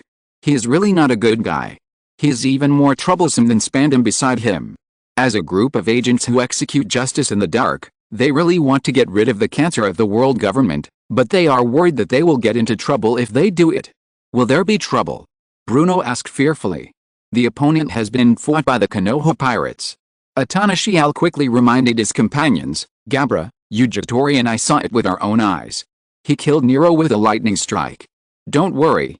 Spandam gritted his teeth and said in a deep voice, as long as we kill that guy named Akihara Kagura, I will push this matter to the Straw Hat Pirates. They do nothing but come here to grab the credit. I will lead you to implement a big plan that is beneficial to the world government. That guy may disrupt our plan. I am your superior. For the sake of the world government, we must get rid of him. A group of agents killed people like crazy, and they really didn't care about this. The only problem is that Admiral Akihara Kagura is not a good guy. His natural thunder fruit is not vegetarian, and they can't deal with it easily. We have Sea Stone. Spandam proposed a solution. This guy is still very good at targeting his own people. As long as we find a chance for him to touch the Sea Stone, there will be a chance to kill him. This is also a good idea. If you want to deal with devil fruit ability users, Sea Stone is undoubtedly the best means. Take Frankie away first. Spandam carried his sword, and his heart was suddenly full of confidence. Then take action on the sea train and find a chance to get rid of Akihara Kagura. In the carriage of the sea train, Nico, Robin and Chopper were not abused. The Navy soldiers directly brought desserts and a cup of black tea, and even under the order of Akihara Kagura, they also brought Chopper a marshmallow. Unfortunately, the little reindeer was scared and just sat next to him shivering. Akihara Kagura sat opposite Nico Robin, his eyes looking at the backs of Spandam and CP9 agents outside the window. His observation Haki had already heard their conversation. That guy named Spandam wants to kill me. Akihara Kagura had a glass of pear juice next to her. She took a sip slowly, and actually asked Nico Robin for her opinion. Ms. Robin, what do you think I should do with him?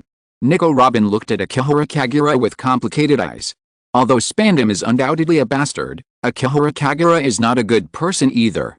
It is hard not to murder him for his deliberate act of stealing credit and money. This guy is clearly trying to fish for law enforcement. What do you think? Should I take the opportunity to kill him as well? Akihara Kagura put down the cup in her hand and stroked Chopper's head affectionately. How about putting the blame on you? Ah. The little reindeer's fur exploded with fear. Sure. Nico Robin nodded nonchalantly. She only cared about her own and Chopper's safety. Back then, the world government destroyed O'Hara and killed all the great scholars. Now they want to use me, the only remaining archaeologist, to do something. What can an archaeologist do? Akihara Kagura asked back, squinting her eyes. Of course, I hope you can help clarify the world history in the name of O'Hara. The false history that came out of Alabasta has caused a lot of trouble for the world government. Nico Robin clenched her teacup. Her palm almost crushed the cup in front of her. She thought of those innocent people who died in O'Hara. Anger and pain burned her chest like flames. Now you need history to prove your innocence? Then why did you massacre O'Hara in the first place? 20 years ago, in order to conceal the truth of history, you killed all the great scholars of O'Hara, and killed the innocent people of O'Hara. 20 years later, you tell me that you actually want me, a survivor of O'Hara, to help you clarify history. You scared Mr. Chopper. Akihara Kagura reached out and patted the trembling little reindeer, and even helped it smooth out the hair that had suddenly risen on its body, and then turned his head to look at Nico Robin. That was the world government's fault, don't blame me. Akihara Kagura looked at Nico Robin and laughed. There seemed to be some helplessness and regret in his smile. I wasn't there 20 years ago. Chapter 420 The deal between Akihara Kagura and Aokiji. No matter what else you say, O'Hara was destroyed after all in any way. The world government and I are absolute enemies. They issued a high bounty when I was 8 years old. Nicole Robin took a deep breath, so that she would not recall the memories of the past 20 years, and would not recall the past full of betrayal and fraud. The current dilemma of the world government is exactly what I want to see. Nicole Robin looked directly at Akihara Kagura, gritted her teeth to express her hatred and pleasure. Now that the historical legitimacy of the world government is being questioned, it is the price they should pay for not respecting the historical truth and even destroying Ohara in order to cover up history. This is the price they will pay for disrespecting history. Makes sense. Akihara Kagura nodded, no longer looking at Nicole Robin, but rubbed the head of the little reindeer next to him. Okay, drink tea quietly, don't talk about state affairs. If you are hungry, I'll ask someone to prepare a train meal for you. Nicole Robin still felt that she couldn't understand Akihara Kagura. I want to see Luffy. Chopper was still a little scared. If nothing unexpected happens, you will be able to see him tomorrow. Akihara Kagura smiled and bluntly exposed Spandam's conspiracy. One of the purposes of Spandam's arrest of Miss Robin is to complete the task assigned by the world government. The other purpose is to lure Straw Hat Luffy to attack Judicial Island. Chopper didn't quite understand the logic. Nico Robin frowned, also a little confused. By the way, you should all know that Luffy is the grandson of Vice Admiral Garp. Akihara Kagura didn't want to keep the secret, and said slowly, but you probably don't know who Luffy's father is. His father is Monkey D. Dragon. Akihara Kagura's eyes gradually became serious, just as serious as other world government officials when they mentioned this name. He is a revolutionary. That is. Chopper was still thinking about the name. Nico Robin opened her eyes wide in disbelief. The leader of the Revolutionary Army, the most vicious criminal in the world compared with the focus of other members of the Straw Hat Pirates. Nico Robin pays attention to a lot, such as the changes in power around the world.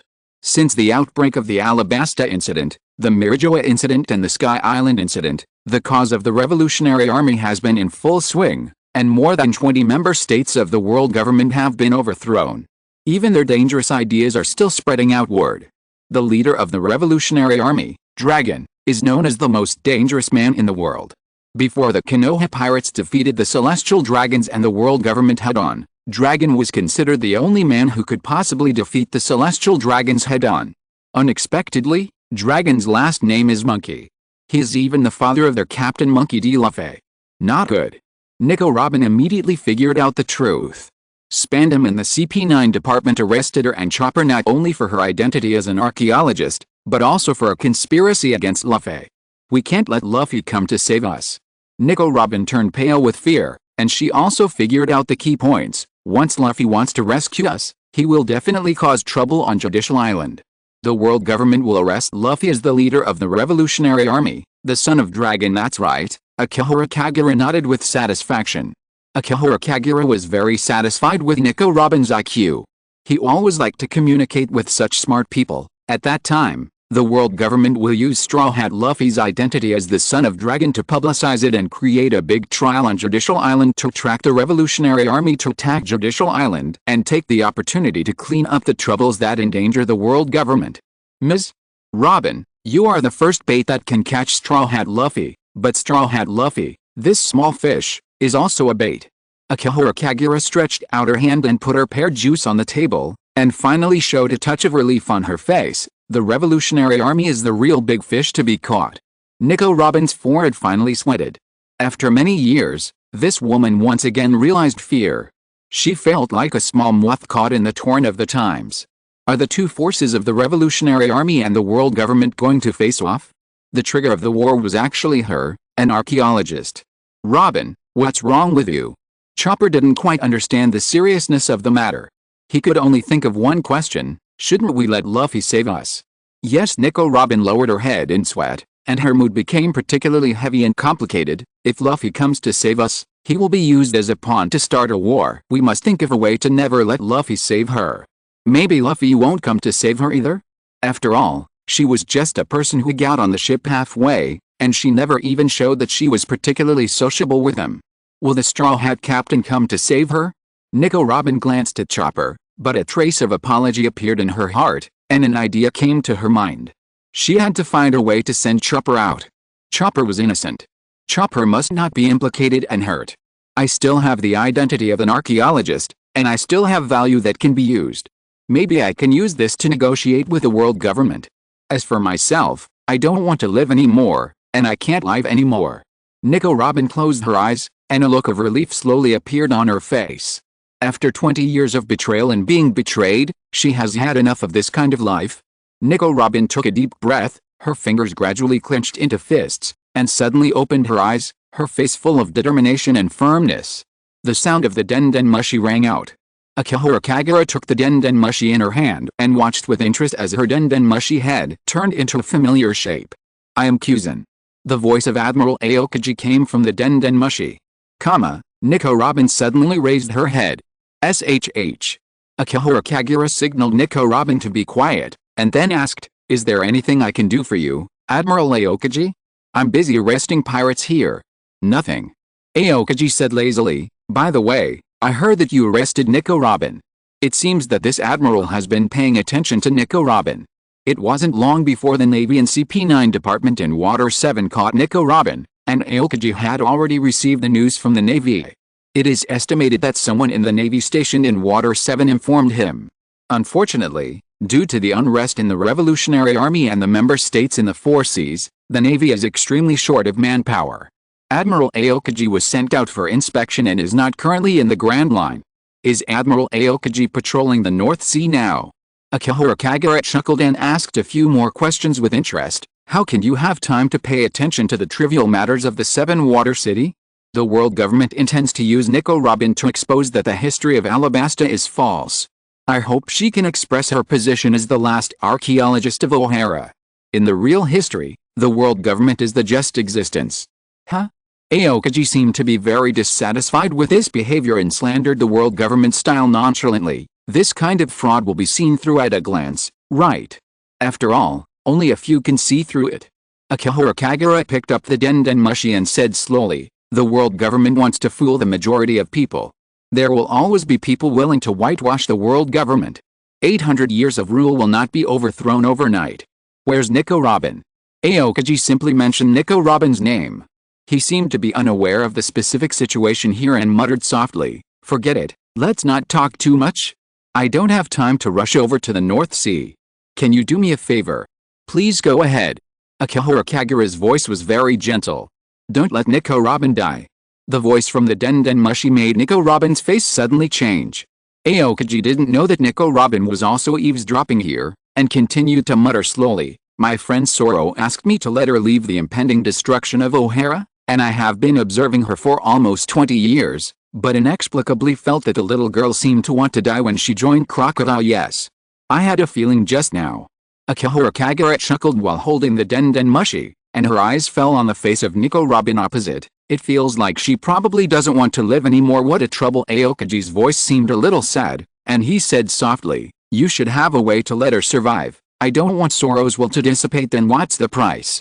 The smile on Akihiro Kagura's mouth became more and more intense. "Just say it." Aokiji didn't care about the trouble, and thought that he could pay this price. "I want to be an admiral of the Navy." Akihiro Kagura laughed and revealed her ambition straightforwardly. "There are only 3 positions for the 3 admirals of the Navy. One of the admirals needs to be eliminated in the future, but you all seem to be in your prime." This time, it was Aokiji's turn to be silent. Because Aokiji knew the current situation of the Navy very well. In theory, the high-ranking officers of the Navy had basically colluded with the Konoha pirates, and only Akainu was left who had not been kicked out. It seemed that Akihiro Kagura might want to kick Admiral Akainu out. "Okay. I'll do the job for you first." Akihiro Kagura didn't wait for Aokiji to agree, and decided the deal on her own. "You can take your time to think about my business." After that, Akihiro Kagura picked up the den mushi in her hand and handed it to Nico Robin. "Have a few words with Admiral Aokiji." Miss Robin. Nico Robin took the den mushi with trembling hands, and asked her first sentence tremblingly, "Aokiji, Soro is your friend." Nico Robin has always hated Aokiji. Aokiji killed her friend Soro in front of her, and has been secretly hunting down the people who took her in, making Nico Robin feel that her life could not escape the shadow of Aokiji. Now Aokiji says that Soro is his friend? That's right. I followed Soro's will to release you from that island, so I also have the obligation to observe your life, so I have been observing you for 20 years. Forget it. Live well. Aokiji didn't seem to want to say more, but just explained the last sentence. Now, everything is up to Akihiro Kagura's arrangement. That guy is a smart man. I have entrusted the matter to him. He will definitely not let you get into trouble. Obviously. Aokiji agreed to the deal with Akihiro Kagura. The admiral did not expect that Akihara Kagura would actually connect with him on the phone in front of Nico Robin. After that, Aokiji ignored Nico Robin's reply and hung up the phone on his own. He believed that Akihara Kagura would definitely have a way. After all, Akihara Kagura was the first person to collude with the Konoha pirates, and he could even use the Konoha pirates to achieve his goals. Aokiji. Nico Robin hurriedly tried to stop it. However, the Denden Mushi had closed its eyes. Akihara Kagura looked at Nico Robin with disbelief on her face, still smiling. Okay, Miss Robin, don't choose to die easily. Your life is related to my future position as admiral. And wait until this matter is over. I will tell you something that will definitely make you happy. A hint of doubt appeared in Nico Robin's eyes. Is there anything else in this world that is worth making her happy? While they were chatting here, Spandam and CP9 agents arrested Frankie and a Straw Hat accomplice named Usopp. Welcome. Akihara Kagura waved for them to send the people over, and waved for Spandam and others to retreat. Okay, Spandam, take your people back. Go and notify the captain of the sea train. We will go directly back to Judicial Island. Yes. Spandam's eyes flashed with hatred. This man will make you pay the price in a while. Spandam gnashed his teeth and led the CP9 agents to the next car. Before leaving, the man tightly grasped the sea stone handcuffs in his pocket and looked back at the Akihara Kagura area with a gloomy look. Ah. Usopp. When Chopper saw Usopp, he almost ran to pounce on him. Chopper. Usopp's fear was immediately relieved, but a trace of embarrassment appeared on his face. He took a step back and said, Chopper, I've quit. In order to save the Golden Mary, Usopp had broken with Luffy and quit the Straw Hat Pirates. The little reindeer felt uncomfortable after hearing what Usopp said. He could only hang his head dejectedly and stand carefully beside Usopp. Okay. Nico Robin sighed. She forced herself to get out of the matter of Aokiji and said in a deep voice, Usopp, the problem now is complicated. Let's not say those words that make Chopper sad. We and Luffy are in big trouble. What trouble? Usopp asked subconsciously, and turned his head away awkwardly. I'm not asking that guy, I'm asking us, will we be sent to prison or will we be executed? I'm not in the same group with you. Frankie stood by and complained angrily. Dong dong dong, a sound of fingers tapping came. Everyone looked in the direction of the sound. I hope you can keep quiet while driving. Akihara Kagura prohibited them from communicating and ordered softly, you are prisoners now, and I don't want to abuse prisoners. If you want to say anything, we have plenty of time when you arrive at Judicial Island. You guy. Frankie shouted and rushed up directly. A bolt of lightning suddenly struck, hitting Frankie's body in an instant, causing a cloud of black smoke to emerge from his body, and he fell to the ground with his head raised. Boom boom boom. Along with the silence of the entire carriage, the roar of the sea train slowly moving came into the ears, and the sea train soon left the station of the Seven Waters. However, before the sea train left, Sanji, the chef of the Straw Hat Pirates, witnessed the arrest of Frankie and Usopp with his own eyes. He jumped up with a few steps, quietly attached to the last carriage of the sea train, and sneaked in, trying to take the opportunity to rescue everyone. After this train left, a message began to spread throughout the Seven Waters. The remnant of O'Hara, the son of the devil Nico Robin, was arrested, along with the little reindeer of the Straw Hat Pirates, the sniper of the Straw Hat Pirates Usopp, and the native of Water 7 Frankie. The news spread in Water 7 at an alarming speed until it reached the ears of the Straw Hat Pirates and the mayor of Water 7, Iceberg. Only Luffy, Zoro, and Nami were left in the Straw Hat Pirates. When they found out that Sanji was missing, they planned to look for Sanji while checking for information. When the three of them were trying to find out where Robin and the others were sent, Iceberg, the mayor of Water 7, secretly came to meet them and provided them with some information. They will be sent to Judicial Island. Iceberg gave the Straw Hat Pirates important information and made his own request. If you want to go to Judicial Island to save your companions, I hope you can help rescue Frankie from CP9. I must remind you that Judicial Island is very dangerous, so it is best to catch up with their sea train as soon as possible and rescue people on the way. Don't you hate Frankie? Nami frowned. She knew that the people of Water 7 hated Frankie very much, especially the people of Kurara Company. Iceberg was the boss of Kurara Company. How could he let them save Frankie? He is my junior brother, and like me, he is a student of Teacher Tom. Iceberg had to tell a story that happened many years ago, but he concealed the fact that Frankie was holding a Pluto blueprint in his hand, so, I hope you can help me rescue Frankie by the way. In return, I can prepare a new ship for you. Obviously, the Straw Hat Pirates could not refuse. Because their Golden Mary can no longer sail, they need a new ship to continue sailing, and they also need to go to the Judicial Island to rescue their companions. And as the mayor of Water 7 City, Iceborg's network resources are obviously much stronger than the Straw Hat Pirates, and he can also provide the Straw Hat Pirates with a sea train to catch up with the CP9 department. We must catch up with them before they arrive at the Judicial Island. Iceborg once again solemnly reminded Luffy with a very serious expression, no one has broken through the Judicial Island in 800 years. Once they are sent to the Judicial Island, there is basically no possibility of rescuing them. Your chance is only on the sea. Got it. We won't wait for Sanji. Luffy didn't know that Sanji had sneaked into the sea train, so he could only plan to give up looking for Sanji and rush to rescue people, go chase those guys first and rescue Robin and the others. There is another most important piece of information. When Espigu secretly escorted the Straw Hat Pirates onto a sea train, he reminded them in a deep voice, there is an enemy, please be careful. Vice Admiral Akihara Kagura should be in charge of the capture of Nico Robin.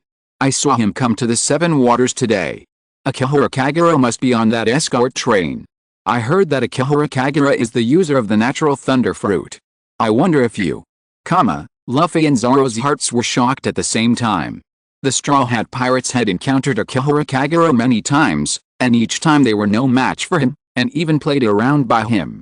All the way from the Kokoja village in the East China Sea to the Seven Waters in the Grand Line, they still couldn't get rid of Akihara Kagura's shadow. Luffy?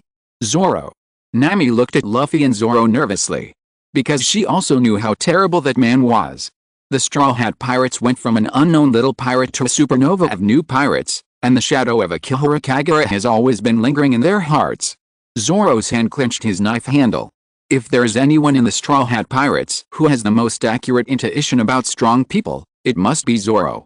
He is very clear about his opponent's strength, but he did not expect that he has become the user of the natural thunder fruit. Ah, I see. Luffy put his hand on his hat, a hearty smile appeared on his face, and he confidently announced to Nami and Zoro, then let's go defeat that guy this time. Should we change the time? Chapter 421 Spandam, how come your methods are even more despicable and cruel than my father's? The sea train was heading towards Judicial Island. Someone on the sea train had ulterior motives. The CP9 agents were having their final discussions, but Spandam proposed a plan to his father Spandane through Den Den Mushi. After all, Spandane was his biggest backer. Spandane simply attributed the plan that Akihara Kagura had helped him to make, using Straw Hat Luffy to attack Judicial Island and then arresting Straw Hat Luffy to lure the Revolutionary Army to death, to himself, and proposed a plan to clean up Akihara Kagura to his father, taking all the credit on himself. That bastard Lieutenant General Spandam was very angry, and even when he was playing Den Den Mushi, he was still angrily talking about Akihara Kagura's behavior. It was me who led people to arrest Nico Robin, and it was me who caught Frankie and was about to pry the Pluto's blueprint out of his mouth. But that bastard Lieutenant General Akihara Kagura wanted to take all the credit. Humph Spandane on the other end of the Den Den Mushi knew his son's temperament very well, and said coldly, arrest that Lieutenant General first and clean up the mess. I will report your plan to the 5 elders in person. If this plan succeeds, it will be a great achievement. This credit is a bit too great. As long as the Revolutionary Army is cleared out, he and his son can gain more power. At least all the strongest departments from CP0 to CP9 can be held in their hands. I'll take people over now. Hearing his father's promise, Spandam immediately felt relieved. Spandam brandished his sword, rushed to CP9, and shouted to his men, I got the order to arrest Vice Admiral Kagura Akihara. That guy embezzled the credit for arresting Nico Robin, and he also wanted to embezzle the credit for finding the Pluto blueprints. We worked hard to find the whereabouts of the Pluto blueprints. The top leaders of the world government have given me the authorization. Rob Lucci and others couldn't say anything about this. After all, they were also dissatisfied with Akihara Kagura. CP9 lurked around the mayor of the Seven Water City, Espigu, for so many years, with the purpose of finding the Pluto blueprints. It was not easy for them to find out that Espigu and Frankie had some kind of relationship, and Frankie might have the Pluto blueprints. Nico Robin was captured by them. Frankie was also captured by them.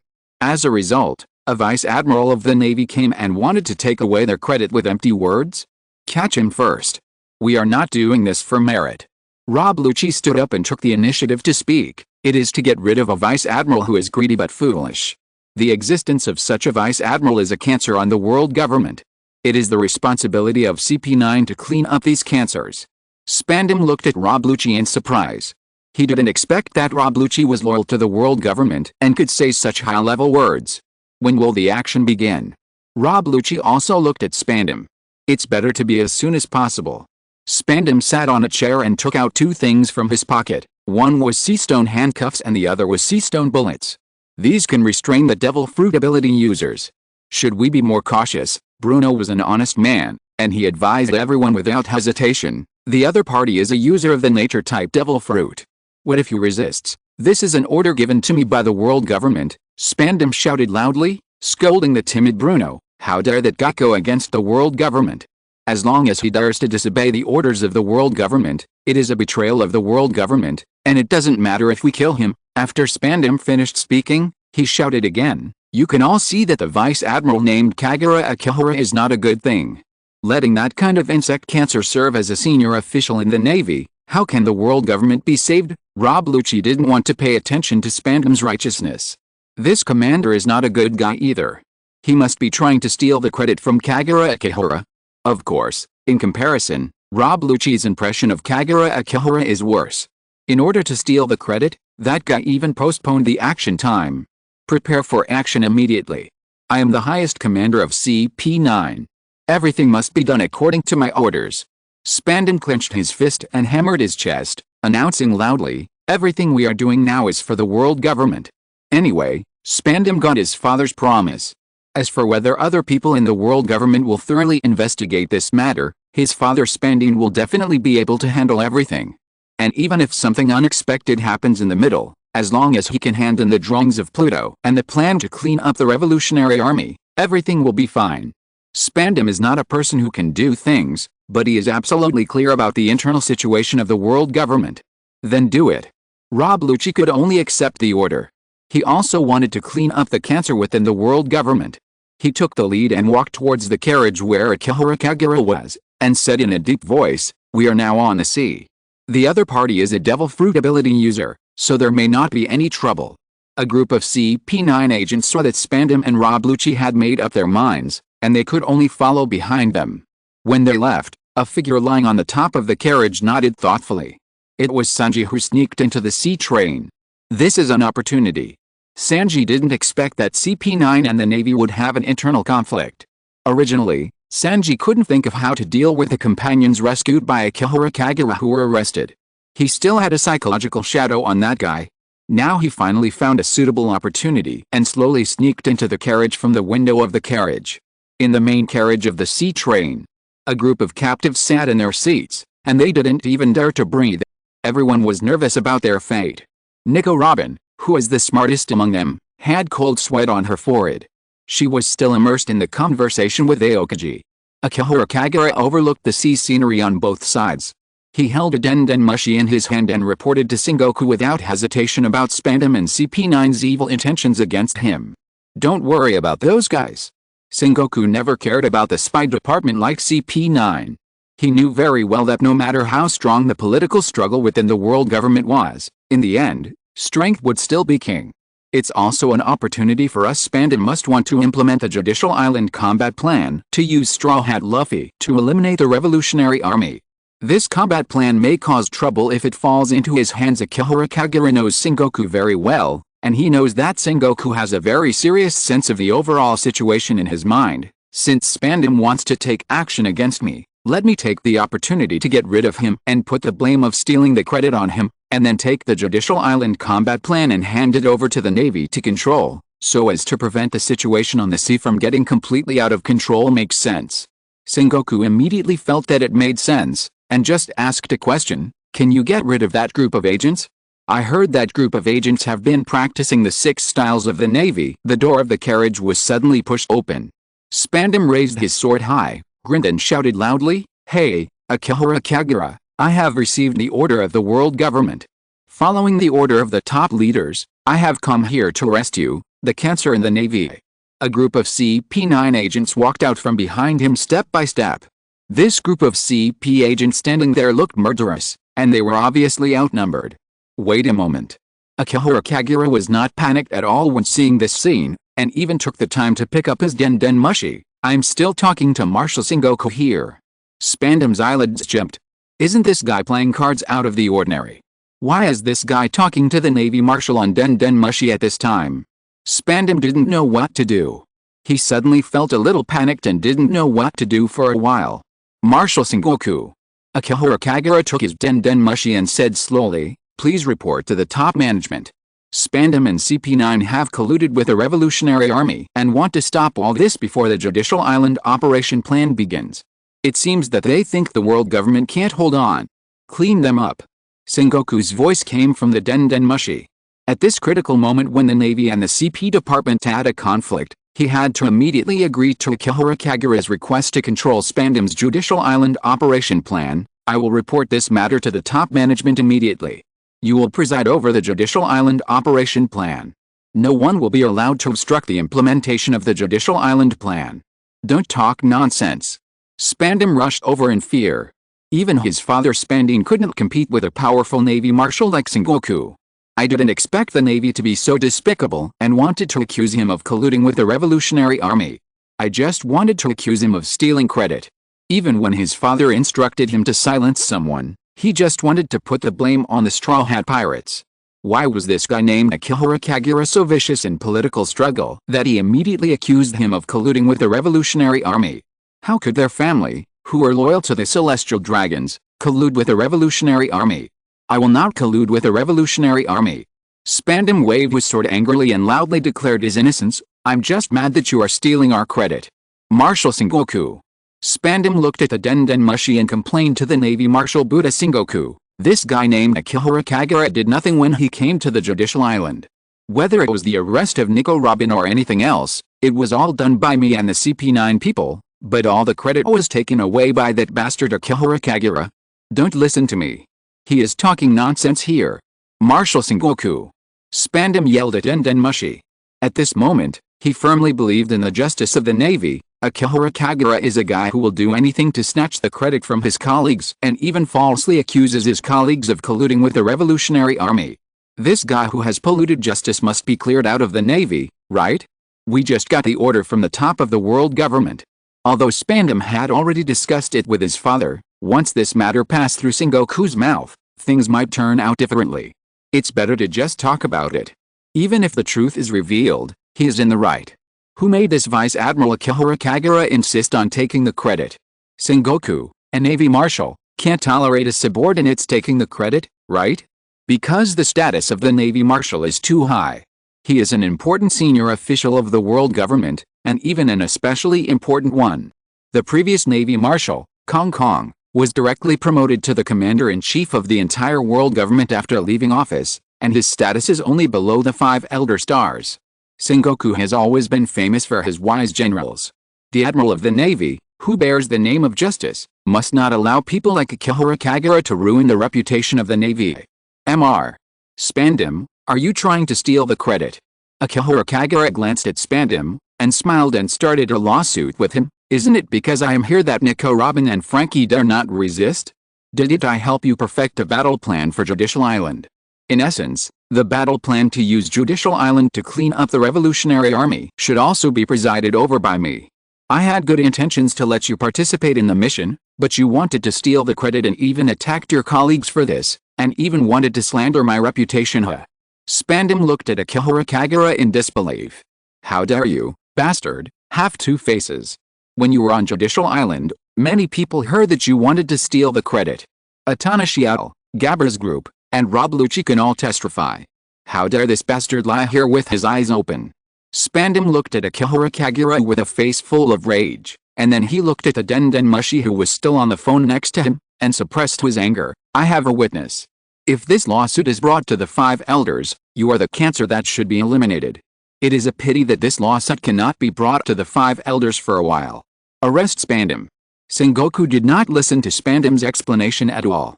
This Admiral of the Navy had long known that it was Akihiro Kagura who was stealing the credit, and he even agreed with Akihiro Kagura's handling method. Sengoku did not want the Judicial Island operation plan to get out of control. According to the tacit communication between himself and Akihara Kagura, he put the crime of stealing the credit on Spandam's head. To steal the credit and frame a Navy Vice Admiral with great military achievements, I will report this matter to Saint Satan immediately. No. Rebellion. Rebellion. Spandam was furious, and he shouted angrily beside him and picked up his den mushi. You rebelled, I will call my father, and I will report this to the 5 elders. Sizzle. A bolt of lightning pierced through the den mushi in Spandam's hand. Is it better to kill him? Akihara Kagura didn't even look at Spandam, who was pale with fear, and didn't even look at the group of CP9 agents who were a little agitated, and those agents are his accomplices. Shouldn't I deal with them all together to avoid any problems in the future? Huh? Sengoku frowned. He knew that Akihara Kagura's behavior was to silence them and keep the secret, but he had to explain. Spandam's father is Spandine, and the CP department is also a spy agency directly under the world government. It would be difficult to explain if we kill them. Send them directly to Impel Down. I will explain everything clearly in front of Saint Satan, although there may be some trouble. Since there is trouble, then we might as well just accuse Spandine of colluding with the Revolutionary Army.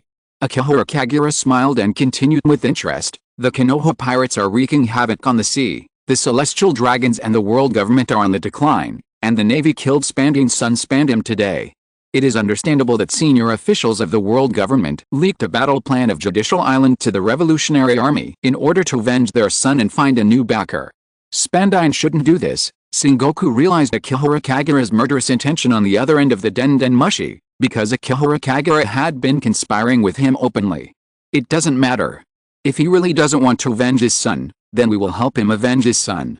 Akihara Kagura held his den mushi and slowly said something that shocked Spandam and a group of CP9 agents. When the Judicial Island operation plan begins, we will secretly spread the news, and then directly frame Spandine for colluding with the Revolutionary Army and leaking the operation plan. Isn't that enough? You. Spandam seemed to be frightened. He looked at Akihara Kagura in horror. Frame the world government officials, how dare you guys do this? This method of behavior is 10,000 times more cruel than his father Spandine. This bastard actually wanted to kill his son first, and then use his own death to frame his father. It's over. This bastard Lieutenant General Akihara Kagura is a conspirator. Spandam was nervous and shouted loudly in the hope of encouraging himself. My father and I are loyal to the celestial dragons. Saint Satan and the others must know our loyalty. Don't think that you Navy bastards can cover the sky with one hand in the world government. You said something wrong. Akihara Kagura looked at Spandam with a warm smile on her lips. It is because you are loyal to the celestial dragons that we want to kill you. Please rest assured. Akihara Kagura put her finger on Spandam's forehead, made a shooting gesture, and said with a smile, kill you running dogs who are loyal to the celestial dragons, and the Navy will naturally be able to cover the sky with one hand in the world government. Vice Admiral Akihara Kagura. Then follow your plan and clean up the cancer of the world government. After saying this, Sengoku could only hang up the den mushi in his hand and approved Akihara Kagura's plan. After all, how could such a thing be said publicly at this time? Since Spandam, that bastard, knows all this, he can only kill that guy. As the Admiral of the Navy, he has to plan the next step to frame Spandane for colluding with the Revolutionary Army. Spandane, the current CP9 leader, Spandane's son. Spandane, the CP9 leader 20 years ago, who planned the O'Hara Demon Killing Order incident. Recommend a book by a big shot. I can upgrade the Divine Suit. Xiao-kun became a handyman in the Changfang escort agency, and he also had a capable and virtual sister-in-law. Used items can be upgraded to Divine Suits. Can my sister-in-law upgrade? Chapter 422. I found some teachers to teach you the 6 styles of the Navy. Sengoku's choice was not unexpected. Everything the Admiral did was for the stability of the situation on the sea. As a marshal who wants the justice of the Navy to reign supreme, he needs to control all the future in his own hands as much as possible. The Judicial Island operation plan, an action that is very likely to cause a major incident, naturally needs to be controlled by the Navy, and it cannot be handed over to people like Spandam. After all, Sengoku has learned this lesson. 20 years ago, Sengoku was still a Navy admiral. Spandam's father Spandane got the golden den mushi in Sengoku's hands, and used the golden den mushi to launch the demon killing order against O'Hara, creating the shocking O'Hara incident, which cast a shadow on the hearts of many Navy. Now Sengoku's choice of Akihara Kagura's plan is justified. Even if we take a step back, Akihara Kagura and himself are both people who have colluded with the Konoha pirates, and the relationship between people must not get out of control. In the carriage of the sea train, Akihara Kagura put down the denden mushi in his hand with satisfaction. Everyone present looked at him in shock and fear, whether it was Spandam on the ground or the Straw Hat Pirates' captives. Even the CP agents were sweating profusely, and Rob Lucci, a bold guy, was no exception. No one thought that they might be involved in a major political struggle within the world government. Okay.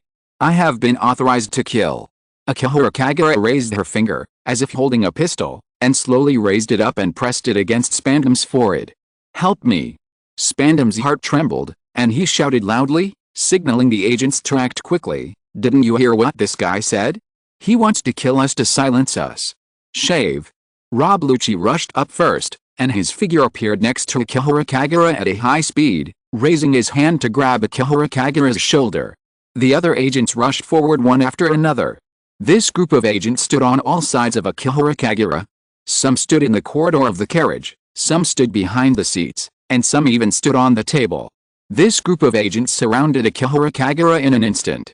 Akihara Kagura didn't care about the agents rushing over at all. Her finger was still on Spandam's head, and she made a gesture with a smile. Bang! The next moment, a bloody hole suddenly appeared on Spandam's forehead. Rob Lucci's face changed suddenly. He immediately recognized that Akihara Kagura was using the finger gun from the Navy's 6 styles, which could be launched instantly at such a close distance. This finger gun directly pierced Spandam's head. Do you want to surrender? Akihara Kagura killed Spandam with a finger gun, still ignoring a group of CP agents who surrounded him and were ready to attack at any time. I can leave you a whole body. Finger gun. Rob Lucci raised his finger in response. Iron block. Akihara Kagura's body suddenly became extremely hard, and the density of bones and muscles suddenly became extremely high, harder than any steel. Rob Lucci's finger gun fell on Akihara Kagura's body. He covered his fingers with a face full of pain, and his body flew out by himself. Lucci. The other CP agents were shocked. Akihara Kagura did not give them a chance to be dazed, and instantly raised his foot to kick. The agents present originally thought that they could use the Navy 6-style physical skills to fight a few moves, but they did not expect that Akihara Kagura's physical skills were stronger than them. With one hand, he grabbed the neck of the lion and smashed Jabra away. At the same time, he stretched out his leg and kicked all the other agents one by one. Bang! Bang! Bang! Bang! All the agents fell on the carriage, and even the iron sheet of the carriage was deformed. Chopper, Usopp and others were so scared that they hid in the corner with fear. Is this the agent of the CP department? Akihara Kagura's single leg still maintained the posture of a single kick, slowly lowered his leg, and even patted the dust off the Vice Admiral's clothes on his body. Be careful, he is very skilled in the Navy 6 styles.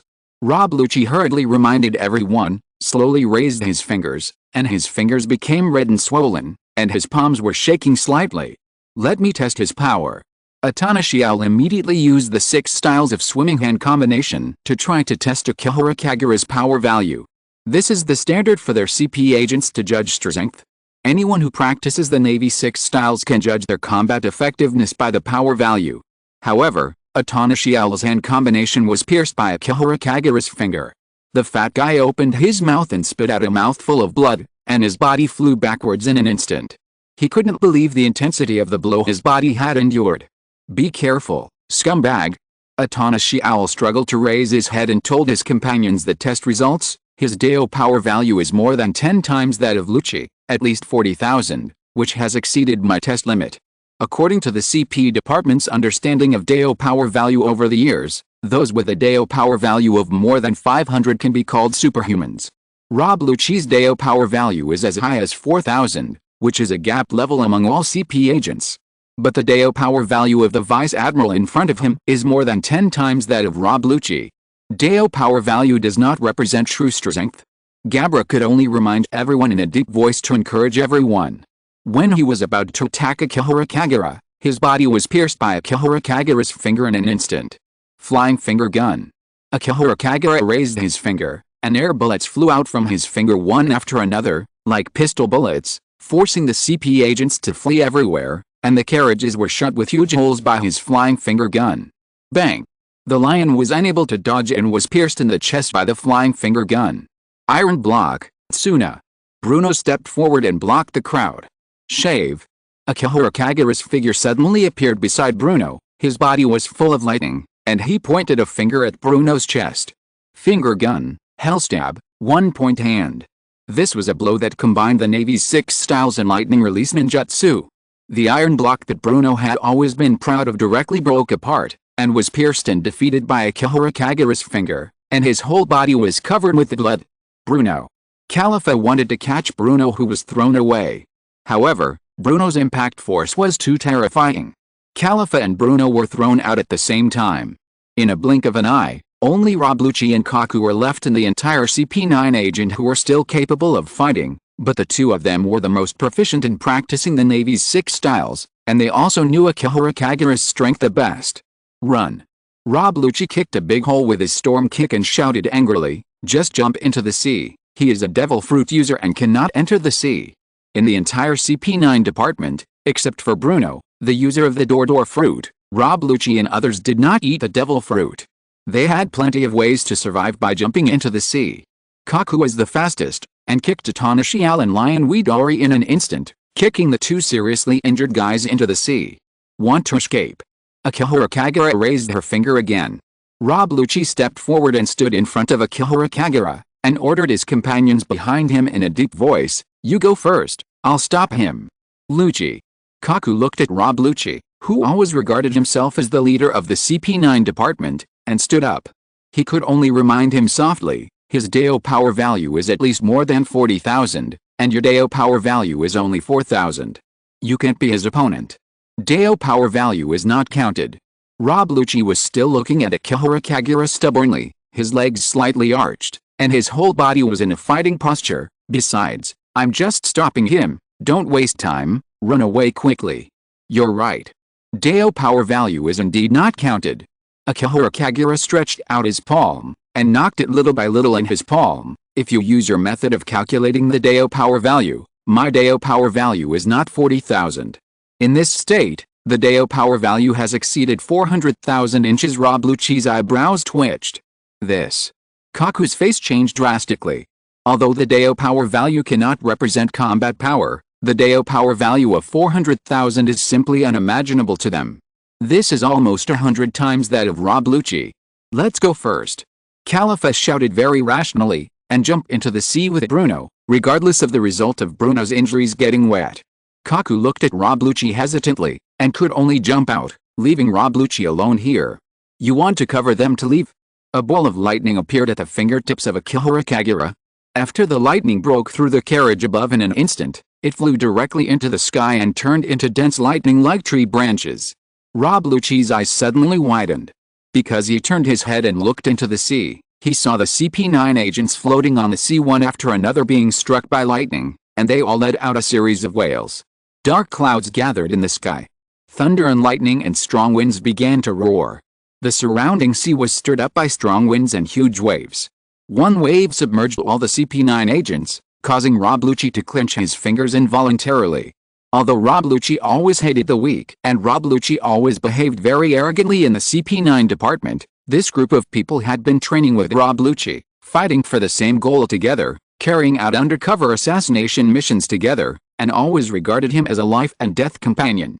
That bunch of trash. Rabluchi took a deep breath, cursed secretly at the corner of his mouth, but his knuckles were creaking when he pressed them. He jumped up and rushed towards Akihiro Kagura.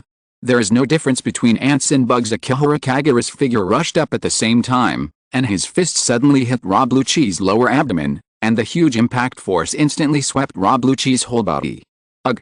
Paper! Blood spit out of the corner of Rabluchi's mouth. He didn't know how many bones were broken. His body suddenly became like a piece of paper and floated up. Goodbye. Akihiro Kagura raised his palm, and countless lightning flew out of his hand, covering Rabluchi's whole body. Rabluchi was covered in black and was headed into the sea by Akihiro Kagura. The entire CP9 and its leader Spandam were completely wiped out by Akihiro Kagura in the blink of an eye. Even anyone could see that he was at ease.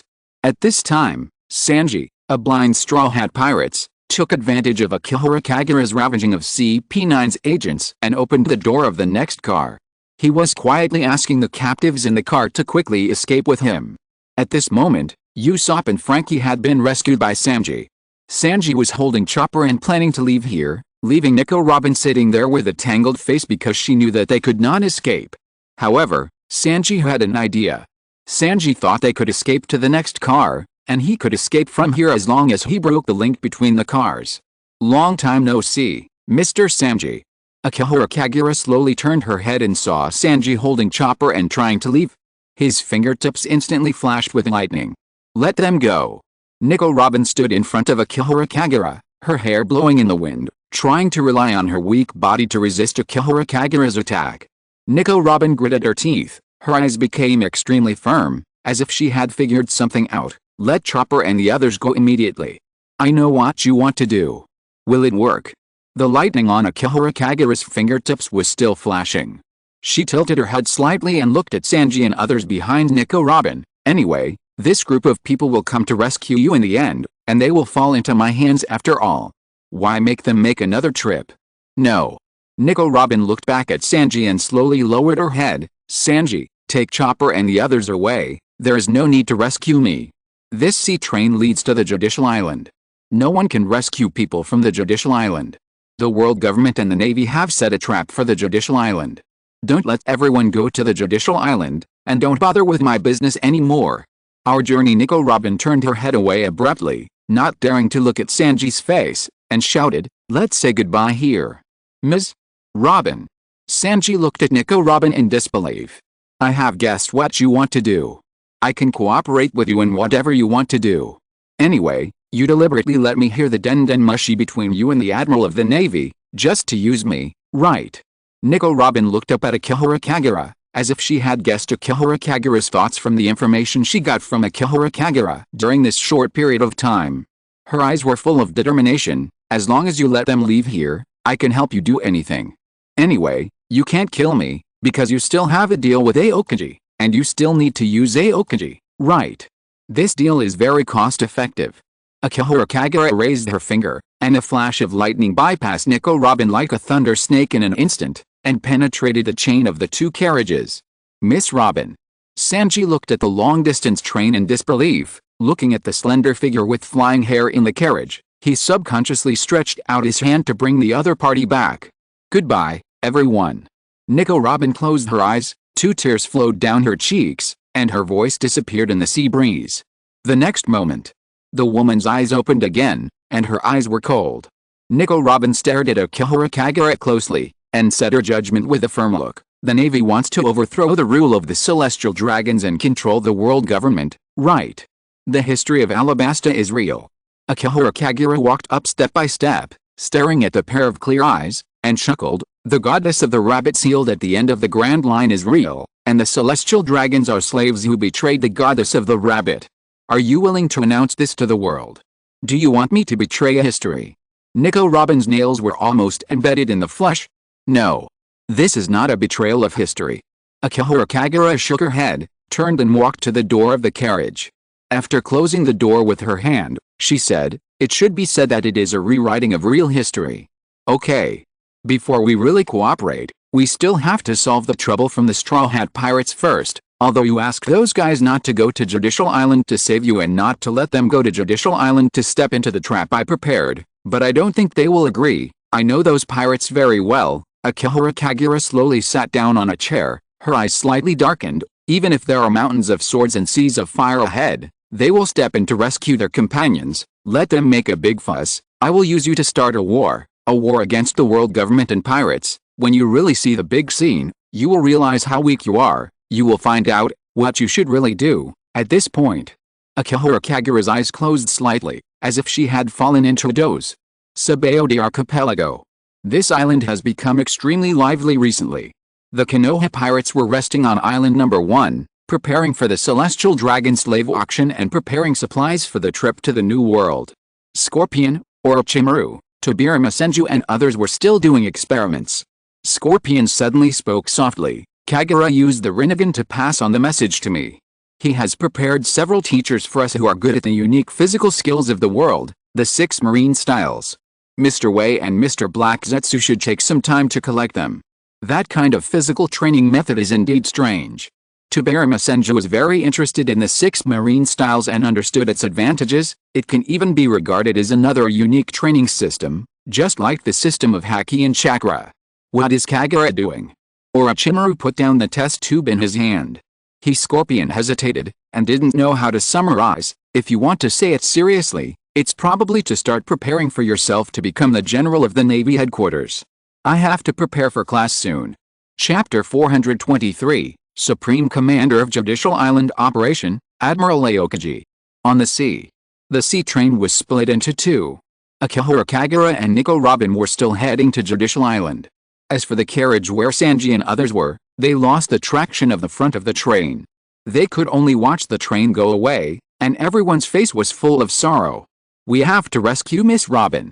Sanji's voice was a little heavy, but with an indestructible determination. No matter what, Miss Robin must be rescued, and there must be no accidents. That's right. Chopper also raised his hoof. Usopp hesitated for a while, clenched his fist, and his attitude became firm. I will go with you to rescue Robin. The opponent is very strong. Frankie reminded them quickly. We have seen it a long time ago. Sanji coughed a few times, and seemed a little embarrassed. When I first met him, I knew that guy was very strong. Hey, Sanji. Just at this time, Luffy's voice came over. A dilapidated sea train was speeding towards them, almost hitting these carriages that were parked in place. Luffy stretched out his arms and grabbed Sanji, Chopper and the others. Zoro jumped up and swung the 3 sharp blades in his hands to cut open all the carriages in front. The sea train was finally unobstructed. This sea train was also heading towards the direction of Judicial Island, heading towards the direction of the trap and the Jedi, but everyone on the train was very determined. This time they were going to challenge the enemy they encountered at the beginning of the sea. On the other side, Mirijoa and Marineford frequently communicated on the phone. The only 2 remaining Saint Satan and Saint Nasujiro among the 5 elders were very interested in the battle plan of Judicial Island. They were also fed up with the revolutionary army setting fires everywhere on the sea.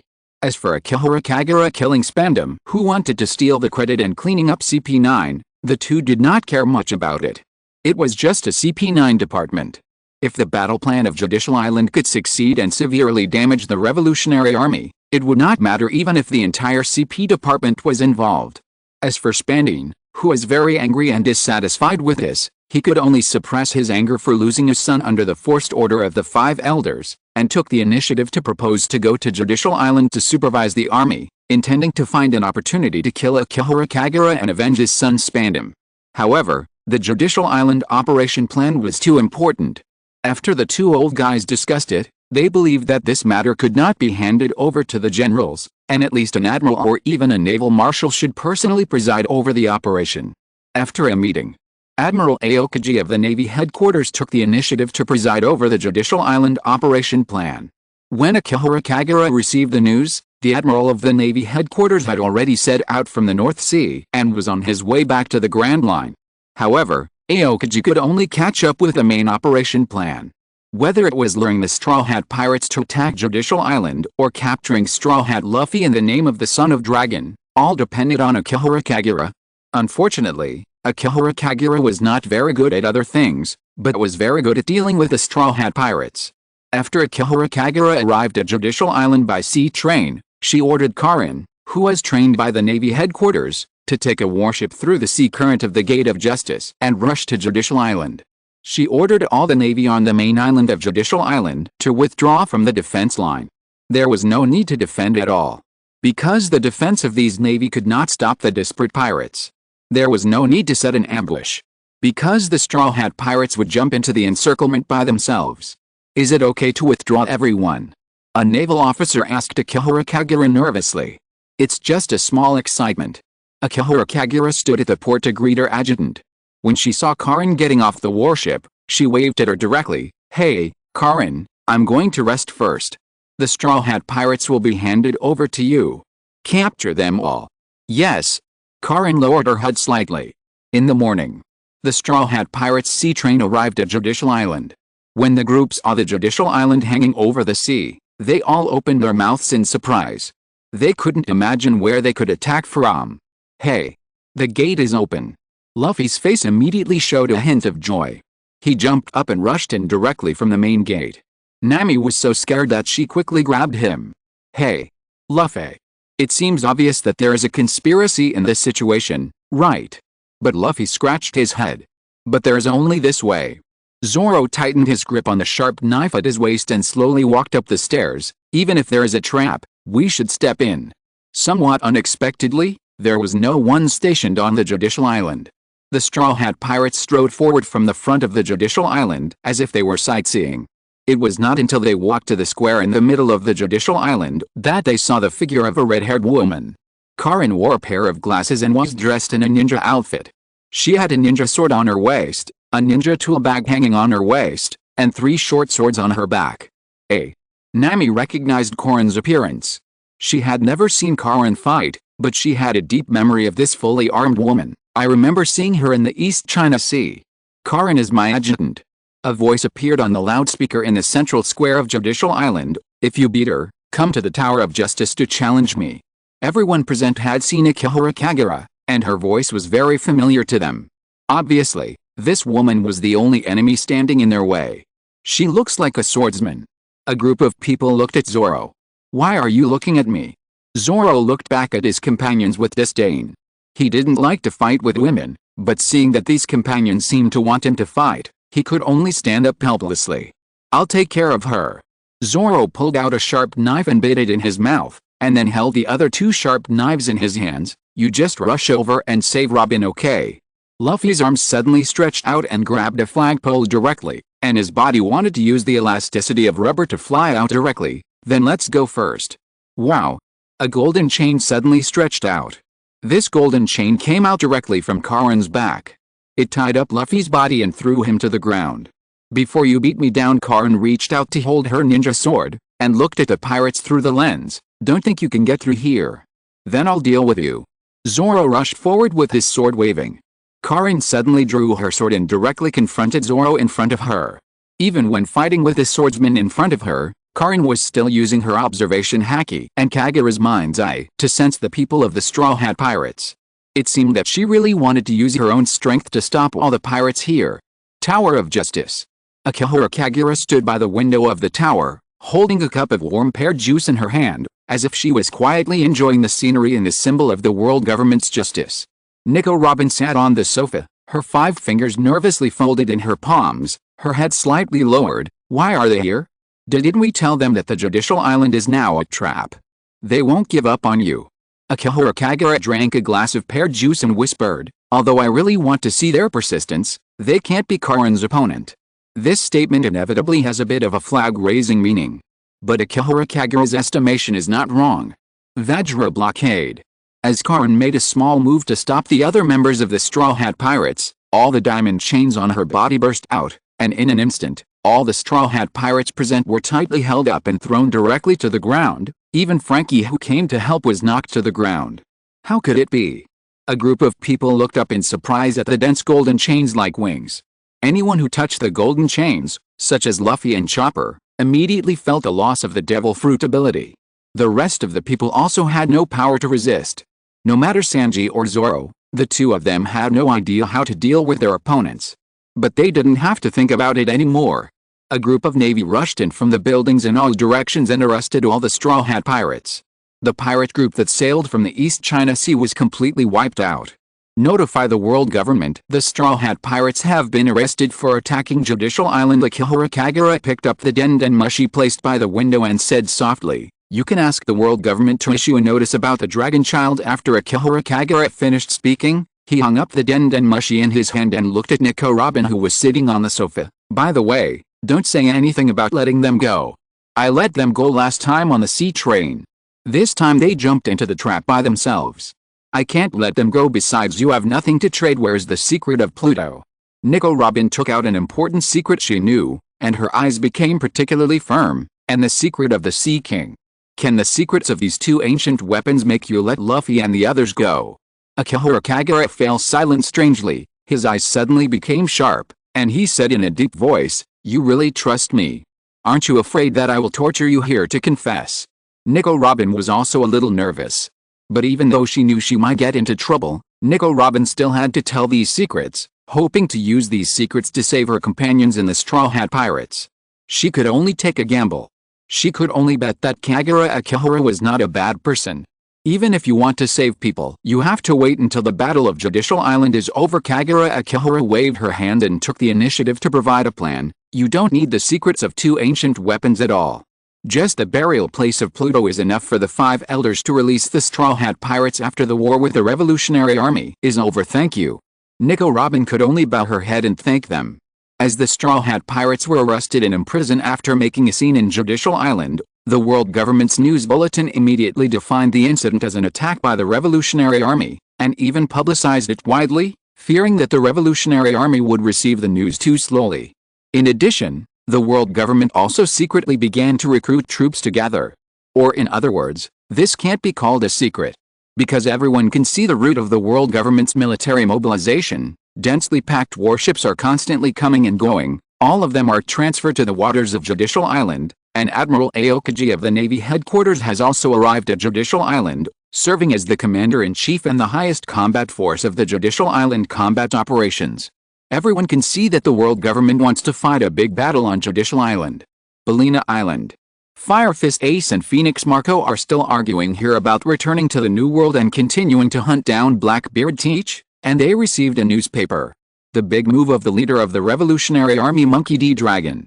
Dragon's son Straw Hat Luffy attacked Judicial Island and was arrested by the headquarters Lieutenant General Akihara Kagura. He will be tried and sentenced to death on Judicial Island. Luffy. Fire Fist Ace's palm suddenly clenched the newspaper. As the youngest brother among the 3 sworn brothers in their youth, Luffy has always been taken care of by them after the Brotherhood. How could that brother be arrested? I can't go back to the New World. Fire Fist Ace looked at Marco beside him. He looked at the figure of Straw Hat Luffy wearing shackles on the newspaper and said, Marco, I have to save Luffy. Dad is still waiting for us.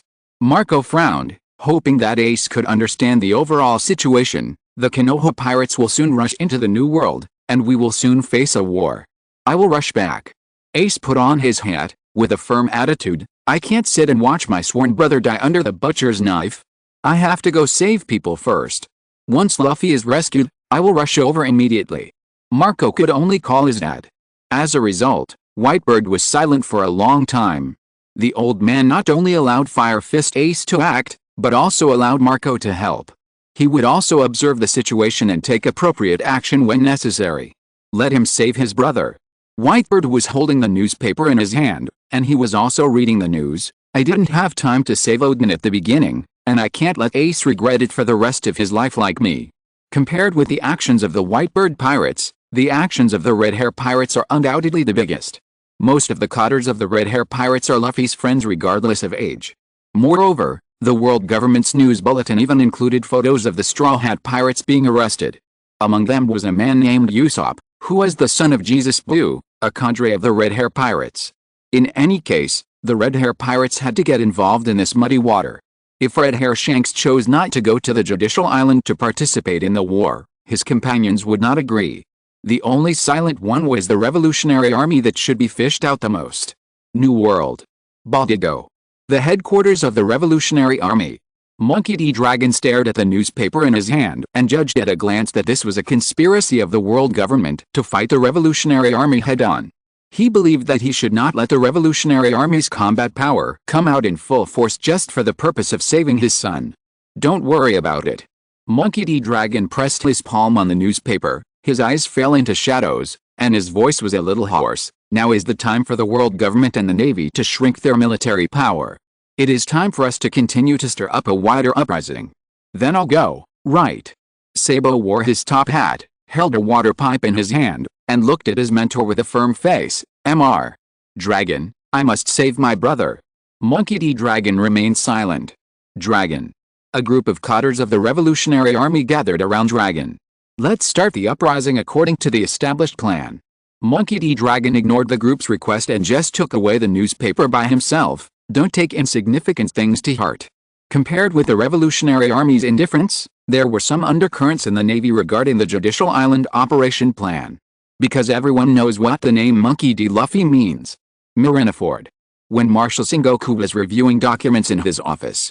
A sturdy old man pushed open the door of the office. Monkey D. Garp looked particularly old, and his beard and hair were a little messy. Sengoku. Garp's eyes had some signs of staying up late.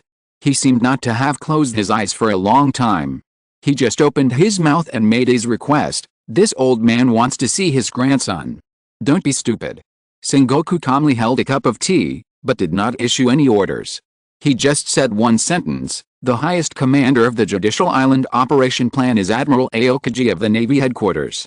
I have authorized Aokiji in full. Ask Aokiji about the matters of the Judicial Island. Aokiji used to be Garp's adjutant. Almost everyone in the Navy Headquarters knows that Aokiji is the most gentle man among the admirals of the headquarters. I did my homework today. I don't know if I can pass it tomorrow. I have to take an online writing training course recently. I will report on the 3rd. I heard that it is a small darkroom coding mode. Chapter 424. I have never let my subordinates suffer any injustice. Judicial Island. This island is now particularly lively. In addition to Admiral Aokiji of the Navy Headquarters, the Navy Headquarters has transferred 2 people who have stood out in the world recruitment as supplementary forces for the Battle of Judicial Island. Yixeo, a user of the superhuman gravity fruit, codenamed Vice Admiral Fujitora. Araki, a user of the natural forest fruit, codenamed Vice Admiral Greenbull. In the world government recruitment, Vice Admirals Fujitora and Greenbull performed extremely well, and were even called 2 monsters comparable to the admirals of the Navy Headquarters. In addition to the 2 of them, there is also Vice Admiral Akihara Kagura, who was originally in charge of the Judicial Island. 1 Admiral of the Navy Headquarters, 3 Vice Admirals of the Navy Headquarters. The high-end combat power of the entire Judicial Island is enough to easily destroy a country. However, these people have their own characteristics. For example, Vice Admiral Greenbull has a hot temper, admires Admiral Akainu of the Navy Headquarters very much, believes in justice at the cost of death, and extremely supports the rule of the world government. He doesn't like Aokiji, the mild-mannered commander. Tower of Justice. These high-ranking Navy officers sat here to discuss the current situation. Vice Admiral Fujitora seemed to be a blind man. He chose to close his eyes because he thought he could not bear to see the misfortunes of the world. He sat in a chair and calmly ate dessert. Everyone could see that Vice Admiral Fujitora had a very gentle personality. In comparison, Greenbull's temper was straightforwardly irritable. This guy leaned on the chair nonchalantly, with a pair of sunglasses on his nose. He didn't even wear a military uniform. He was bare-chested and wearing a cloak of justice. Greenbull also hated trouble very much. Eating was troublesome to him, and holding meetings was also a kind of trouble. He felt that this was a pure waste of time. If it weren't for cleaning up the Revolutionary Army, he should have been clearing out pirates all over the world or eliminating those member states that wanted to withdraw from the world government, instead of sitting here and spending his days leisurely. Would you like to eat something? Fujitora turned his head slightly and asked Greenbull. No need. Eating is too troublesome. Greenbull shook his head, his eyes slowly scanned, and he muttered nonchalantly, in order to avoid trouble, I haven't eaten for more than a year because of the unique ability of the Morimori fruit. Greenbull can use other methods to absorb nutrients faster, and there is no need to consume nutrients through eating. Don't you need to eat? Your ability is really interesting. Aokiji wore an eye patch on his head, sitting cross-legged on the main seat, and took the initiative to praise Greenbull, because Aokiji also hated troublesome things. This is also one of the few advantages. When Greenbull said this, his eyes fell on Karin, who was standing behind Akihara Kagura, and his voice suddenly became louder. Of course, if there is a beautiful woman feeding me, I might eat a little bit. It's obvious. Everyone can hear what Greenbull means. Karin reached out and held her ninja sword. Akihara Kagura was holding a glass of pear juice in his hand.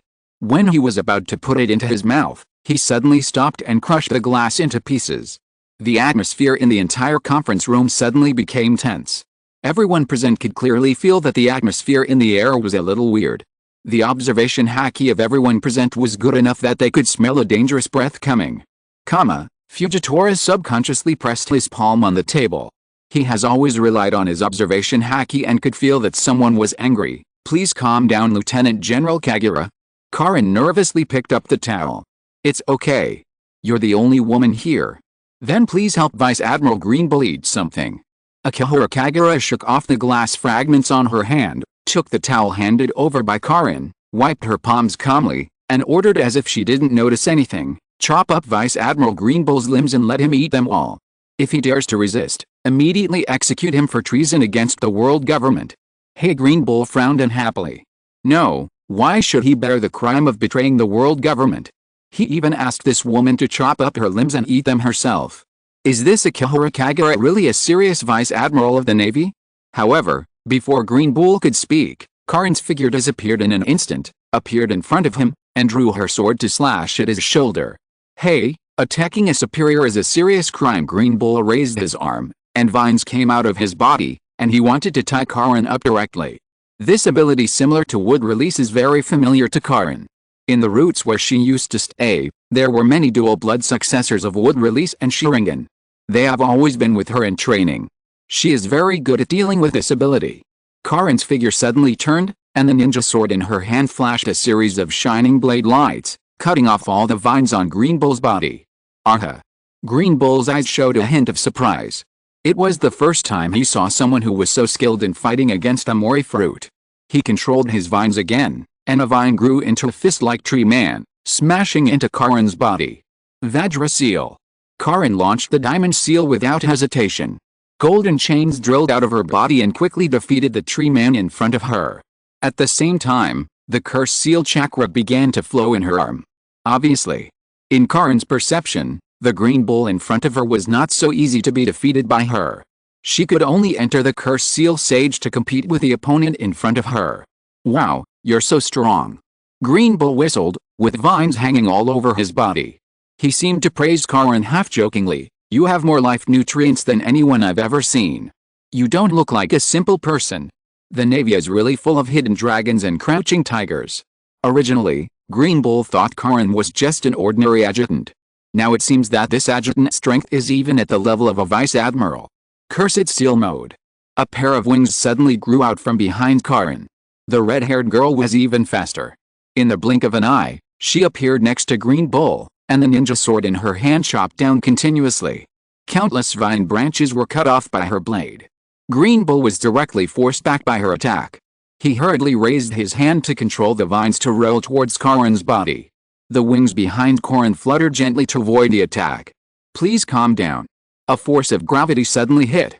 Fujitora picked up his scabbard and pressed it to the ground at some point, using his own gravity to interrupt the fight between Green Bull and Karin, and persuaded them in a deep voice, now that we are facing a powerful enemy, it is unwise to rashly provoke internal disputes. Green Bull and Karin felt a terrifying gravity at the same time, and both of them had to stop their movements at the same time. Vice Admiral Fujitora electric light flashed on Akihara Kagura's body, and her eyes slowly turned to Fujitora. This doesn't seem to be any of your business. Green Bull was just joking. Fujitora shook his head. He understood what Akihara Kagura meant, and sighed softly. Vice Admiral Green Bull was indeed wrong first, but he was framed by Vice Admiral Kagura as an undercover agent of the Revolutionary Army. It was too unfair for him. This kind of frame-up would not be recognized by others, and it even damaged the Navy's combat effectiveness in the face of a powerful enemy. It is not conducive to the implementation of justice. Okay. Aokiji sat in the main seat, rubbed his head with a headache, and used his status as an admiral to forcefully stop the infighting. Now we have to discuss important things first. Let's not fight in this kind of occasion. I still think it's quite interesting. Green Bull snorted and sat back in his seat. Then follow the orders of Admiral Aokiji. Akihara Kagura looked at everyone present, and suddenly smiled, waving to Karin. Come back, Karin, let's put aside the rude remarks made by Vice Admiral Green Bull today, and give our Admiral Aokiji some face. In the future, we will fight with him on the sea, and it doesn't matter if we kill him accidentally. Just pretend that we were robbed and killed by the Konoha pirates. Ho. Green Bull couldn't help but burst into laughter. He looked at Akihara Kagura with sunglasses, grinned and praised, you are quite good at telling jokes. This doesn't look like a joke. Fujitora's face became extremely serious. He was very sensitive and could judge whether Akihara Kagura was telling a lie or the truth from her emotions. Fujitora could hear the murderous intent in Akihara Kagura's voice, which sounded like a joke. This person really wanted to kill Green Bull. Why doesn't it sound like a joke? The smile on Akihara Kagura's face seemed particularly bright. Vice Admiral Fujitora, although you can't see, you can still hear it, right? Fujitora's forehead was sweating a little. As a blind person, Fujitora has always had an almost accurate intuition about everything he perceives. He can clearly sense the danger in Akihara Kagura's laughter. No, that shouldn't be a laugh. That is contempt for Vice Admiral Greenbull. Akihara Kagura's contempt does not come from her disdain and ridicule for Vice Admiral Greenbull and her character, but from her contempt for Greenbull's life, as if she could deprive him of everything at any time. How could there be such a dangerous thinker in the Navy? Vice Admiral Kagura, don't do anything unnecessary. Aokiji frowned. He knew Akihara Kagura better than the two vice admirals present. When Aokiji heard Akihara Kagura say those words, he knew that it was very likely that Greenbull would be robbed and killed by the Konoha pirates. The other party happened to have this ability and wisdom, and could even do it easily. Greenbull's strength is indeed not weak, and he will even be able to support the title of the Navy Admiral in the future. Unfortunately, no matter how strong Greenbull is, he can never be the opponent of the Konoha pirates. Admiral Aokiji. It was Vice Admiral Greenbull who provoked me first today. Akihara Kagura's face was still smiling. He took the towel in his hand and wiped the pear juice on his hand, and handed it to Karin behind him. My subordinate is the child I raised with my own hands. Since I adopted her, I have never let her suffer a single grievance. Karin's body trembled, and she reached out to take the towel. This is something that even Karin herself sometimes didn't think of. All along, she just regarded herself as a redeemed subordinate, and even always believed that her special healing ability would be the last life of Akihara Kagura, and she always planned to sacrifice her life for Akihara Kagura. But it seems that she has never been wronged. Ever since she was rescued by Akihara Kagura, no one has ever been able to hurt her again, whether she was studying in Konoha or working in the route. Even when she was young and took part in the Chunin exam, Akihara Kagura specially arranged someone to accompany her to the exam to avoid her from the dilemma he had encountered. It was just a joke. Aokiji rubbed his temple. To be honest, there are too many jokes like this in the sea. Is only the adjutant of Lieutenant General Akihara Kagura special?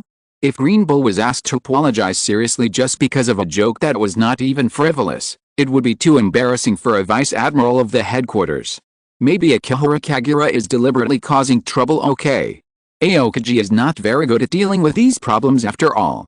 He can only suppress the contradictions between the two sides and change the topic. Let's talk about the preparations for the Judicial Island first.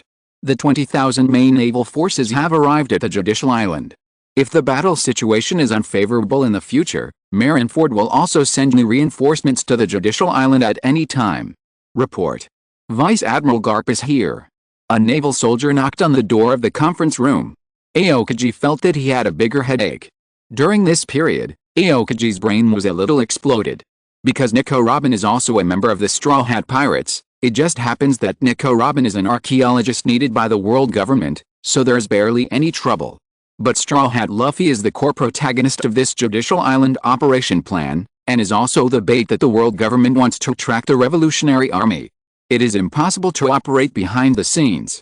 Even the world government has given a clear order. If it comes to the necessary critical moment, Straw Hat Luffy must be executed. This order was personally passed down by Saint Satan and Saint Nasujiro. The pressure that the world government faces from the Konoha pirates and the Revolutionary Army is already great enough.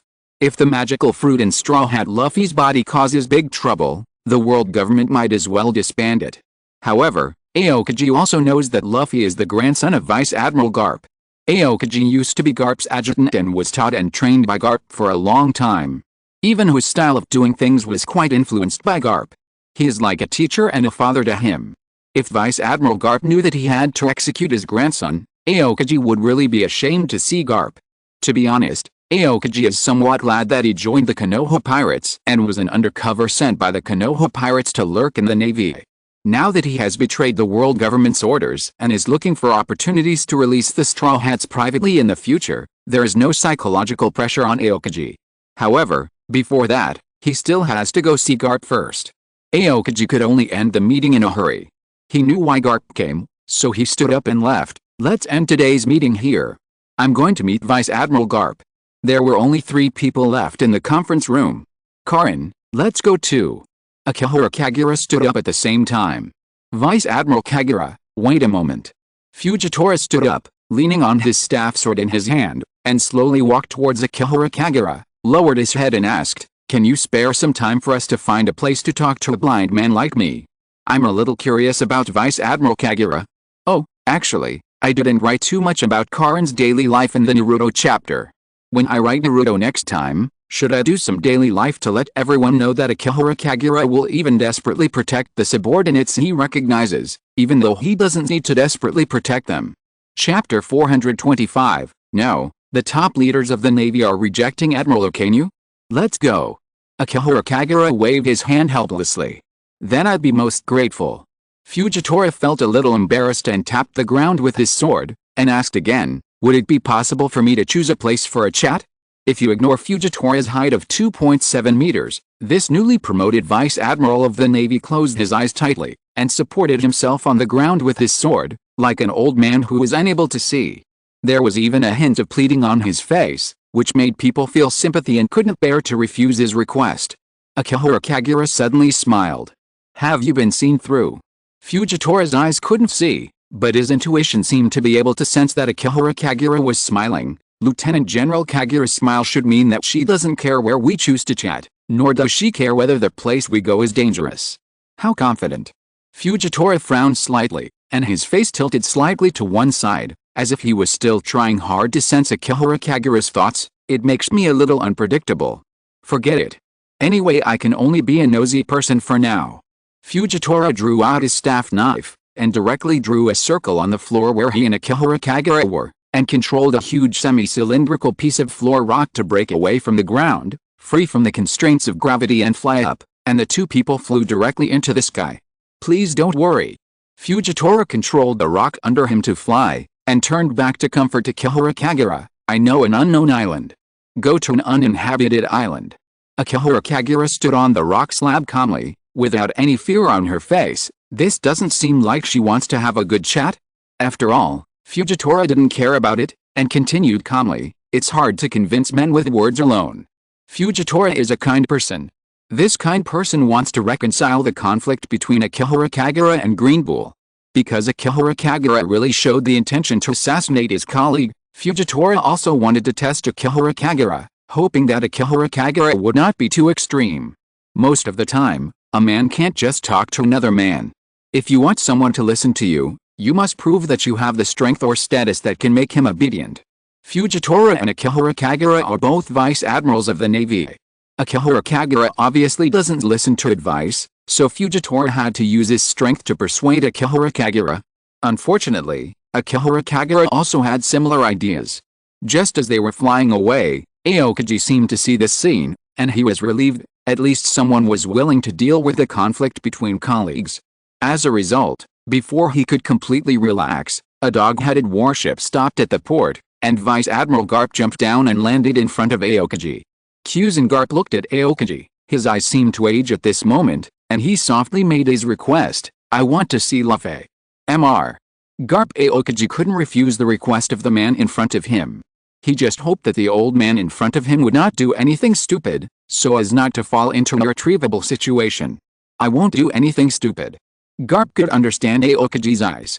He reached out and shook the cloak of justice on his shoulders, and looked up at the flag of the world government above the judicial island. That flag has been flying in the world for 800 years. Now, the more I see it, the more I hate it. Garp walked towards the temporary detention area of Judicial Island step by step, and asked casually, I just seem to see Akihara Kagura and Fujitora left here with a smile. Yes, Aokiji seemed to have a headache again when he thought of this.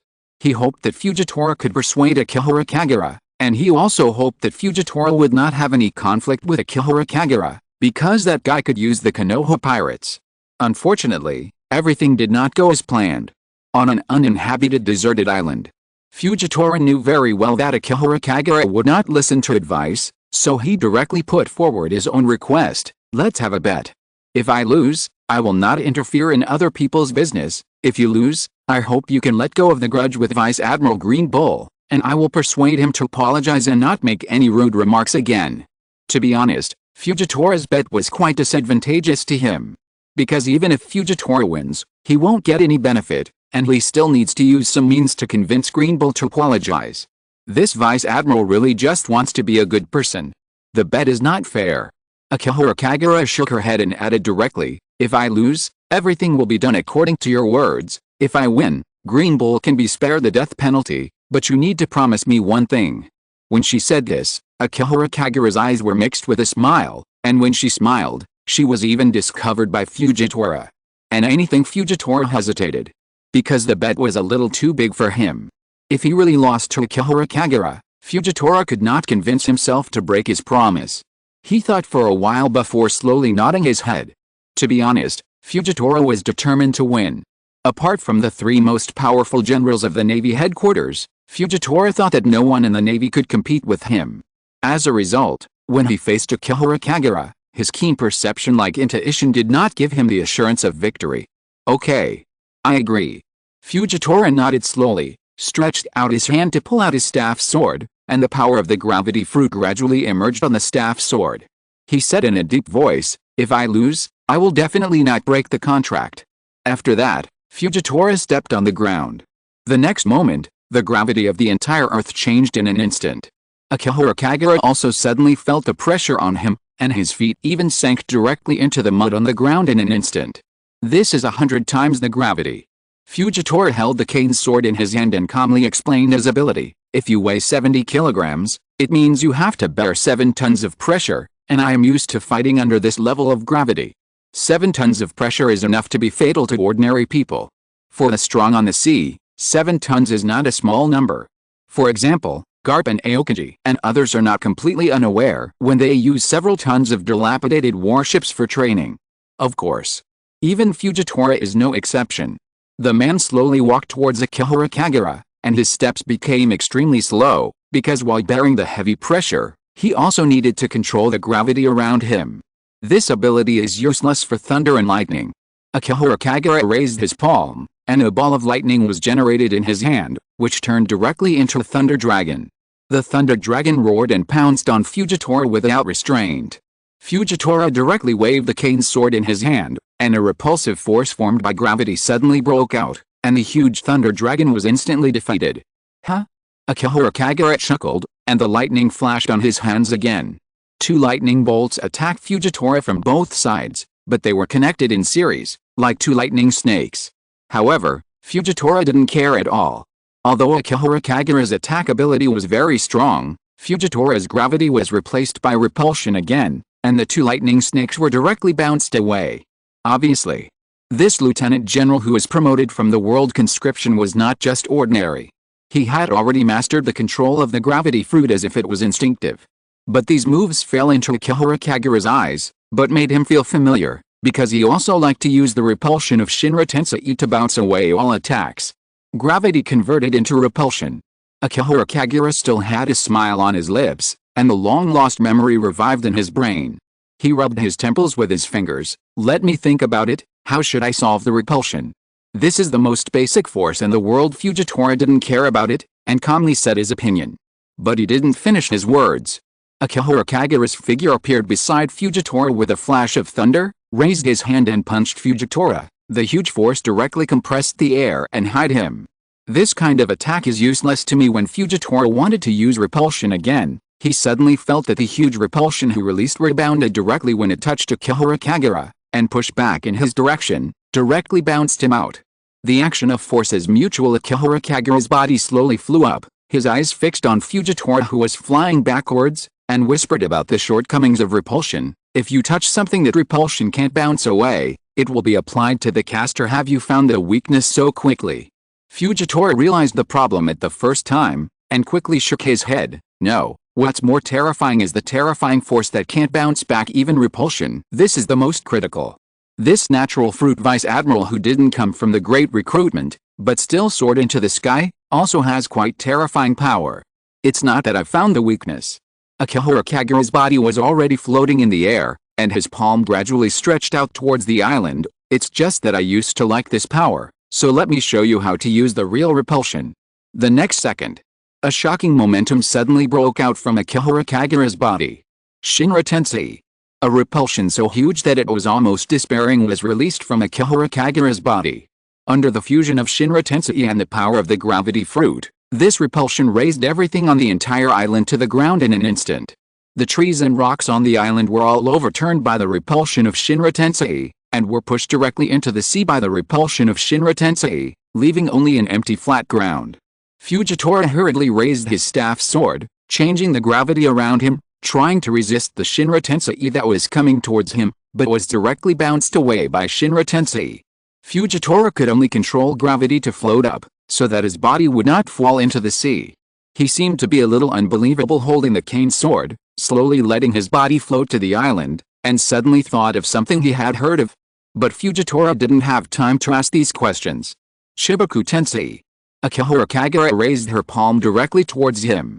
A gravitational force suddenly released from Fujitora's body, and rocks and soil drilled out from the island in an instant, and directly sealed Fujitora. Are you kidding? Fujitora tried desperately to use gravity to repel the rocks flying around, but still couldn't stop his own gravity. I am very sure that there should be only one gravity fruit, but it's not only that fruit that can use gravity. Akihara Kagura raised her hand to seal Fujitora in the stone ball of Chibaku Tensei, and stretched out her hand and slapped the stone ball directly, 1000 times super-weighted rock technique. The next moment, the gravity of the stone ball suddenly increased. The sealed Fujitora felt that the force on his body was particularly strange. The gravity of the Chibaku Tensei was lifting him into the air, and the gravity of the heavy rock was forcing him to land, making his body more and more painful under the attack of the two forces. Boom! The huge stone ball finally fell to the ground with a bang. The whole stone ball exploded directly, and the sealed Fujitora fell out in a mess, crawling on the ground and gasping for breath. Obviously, Akihara Kagura was even better at using gravity than him. He was going to lose to Akihara Kagura in the area where he was best. But this also made Fujitora think of something. Your ability gives me a bad feeling.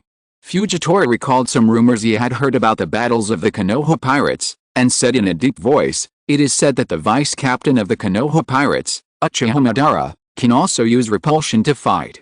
I heard a name, Shinra Tensei. This magical ability should not be common." You are right. Akihara Kagura slowly floated down and revealed the things about herself and the Konoha pirates. I do have some close relationship with the Konoha pirates, so I dare to mention killing Vice Admiral Green Bull unscrupulously. In fact, my real idea is to let the Konoha pirates kill Vice Admiral Green Bull. The veins on Fujitora's forehead were throbbing. What does this mean? A rising natural Vice Admiral in the Navy is actually colluding with the most terrifying pirate group in the world? Especially since he actually admitted it like this. I guess you must have thought of it. Akihara Kagura chuckled and stretched out her hand towards Fujitora. Another purpose of my taking the initiative to come to the appointment is to invite you to join us. Fujitora clenched his staff sword, did not stretch out his hand, but said in a muffled voice, I am a Navy, what I should do is. Admiral Aokiji also knows about this kind of thing. Akihara Kagura interrupted Fujitora and directly revealed the inside story of the Navy. The entire top level of the Navy, except for Admiral Akainu, knows nothing about this. Admiral Aokiji, Admiral Kizaru, including Marshal Sengoku, all have close ties with the Konoha pirates. No one in the sea knows more about the crimes caused by the celestial dragons than the admirals, so whether it is the Alabasta incident, the Mirajoa incident, or the Sky Island incident, they are all the cooperation of the top level of the Navy and the Konoha pirates. Fujitora was speechless for a moment. What does this mean? If he doesn't join, will he be rejected by the top level of the Navy like Admiral Akainu? Although Fujitora also hated the brutal rule of the celestial dragons and the world government, the fact that the top leaders of the Navy were all in collusion with the Konoha pirates inevitably made Fujitora feel that his worldview had been greatly impacted. So Fujitora took a deep breath and told Akihara Kagura's purpose. Do you want to use pirates to overthrow the rule of the celestial dragons? Aren't the top leaders of the Navy worried that the situation on the sea will be completely out of control? You said. Akihara Kagura's smile suddenly became playful, as if mocking something. Is there anything worse than the celestial dragons ruling the world now? Indeed. Fujitora sighed and held Akihara Kagura's hand. Nothing worse than this time. Is there any back pain? I have to be away from home these days, so I brought a pack of amoxicillin. Is it useful? End of this chapter. Thank you very much for reaching the end. Don't forget to like. Looking for more exclusive content and immediate access? Subscribe to our Patreon. Remember, every like, subscription, or donation encourages us to continue. Thanks to everyone. See you in the next video.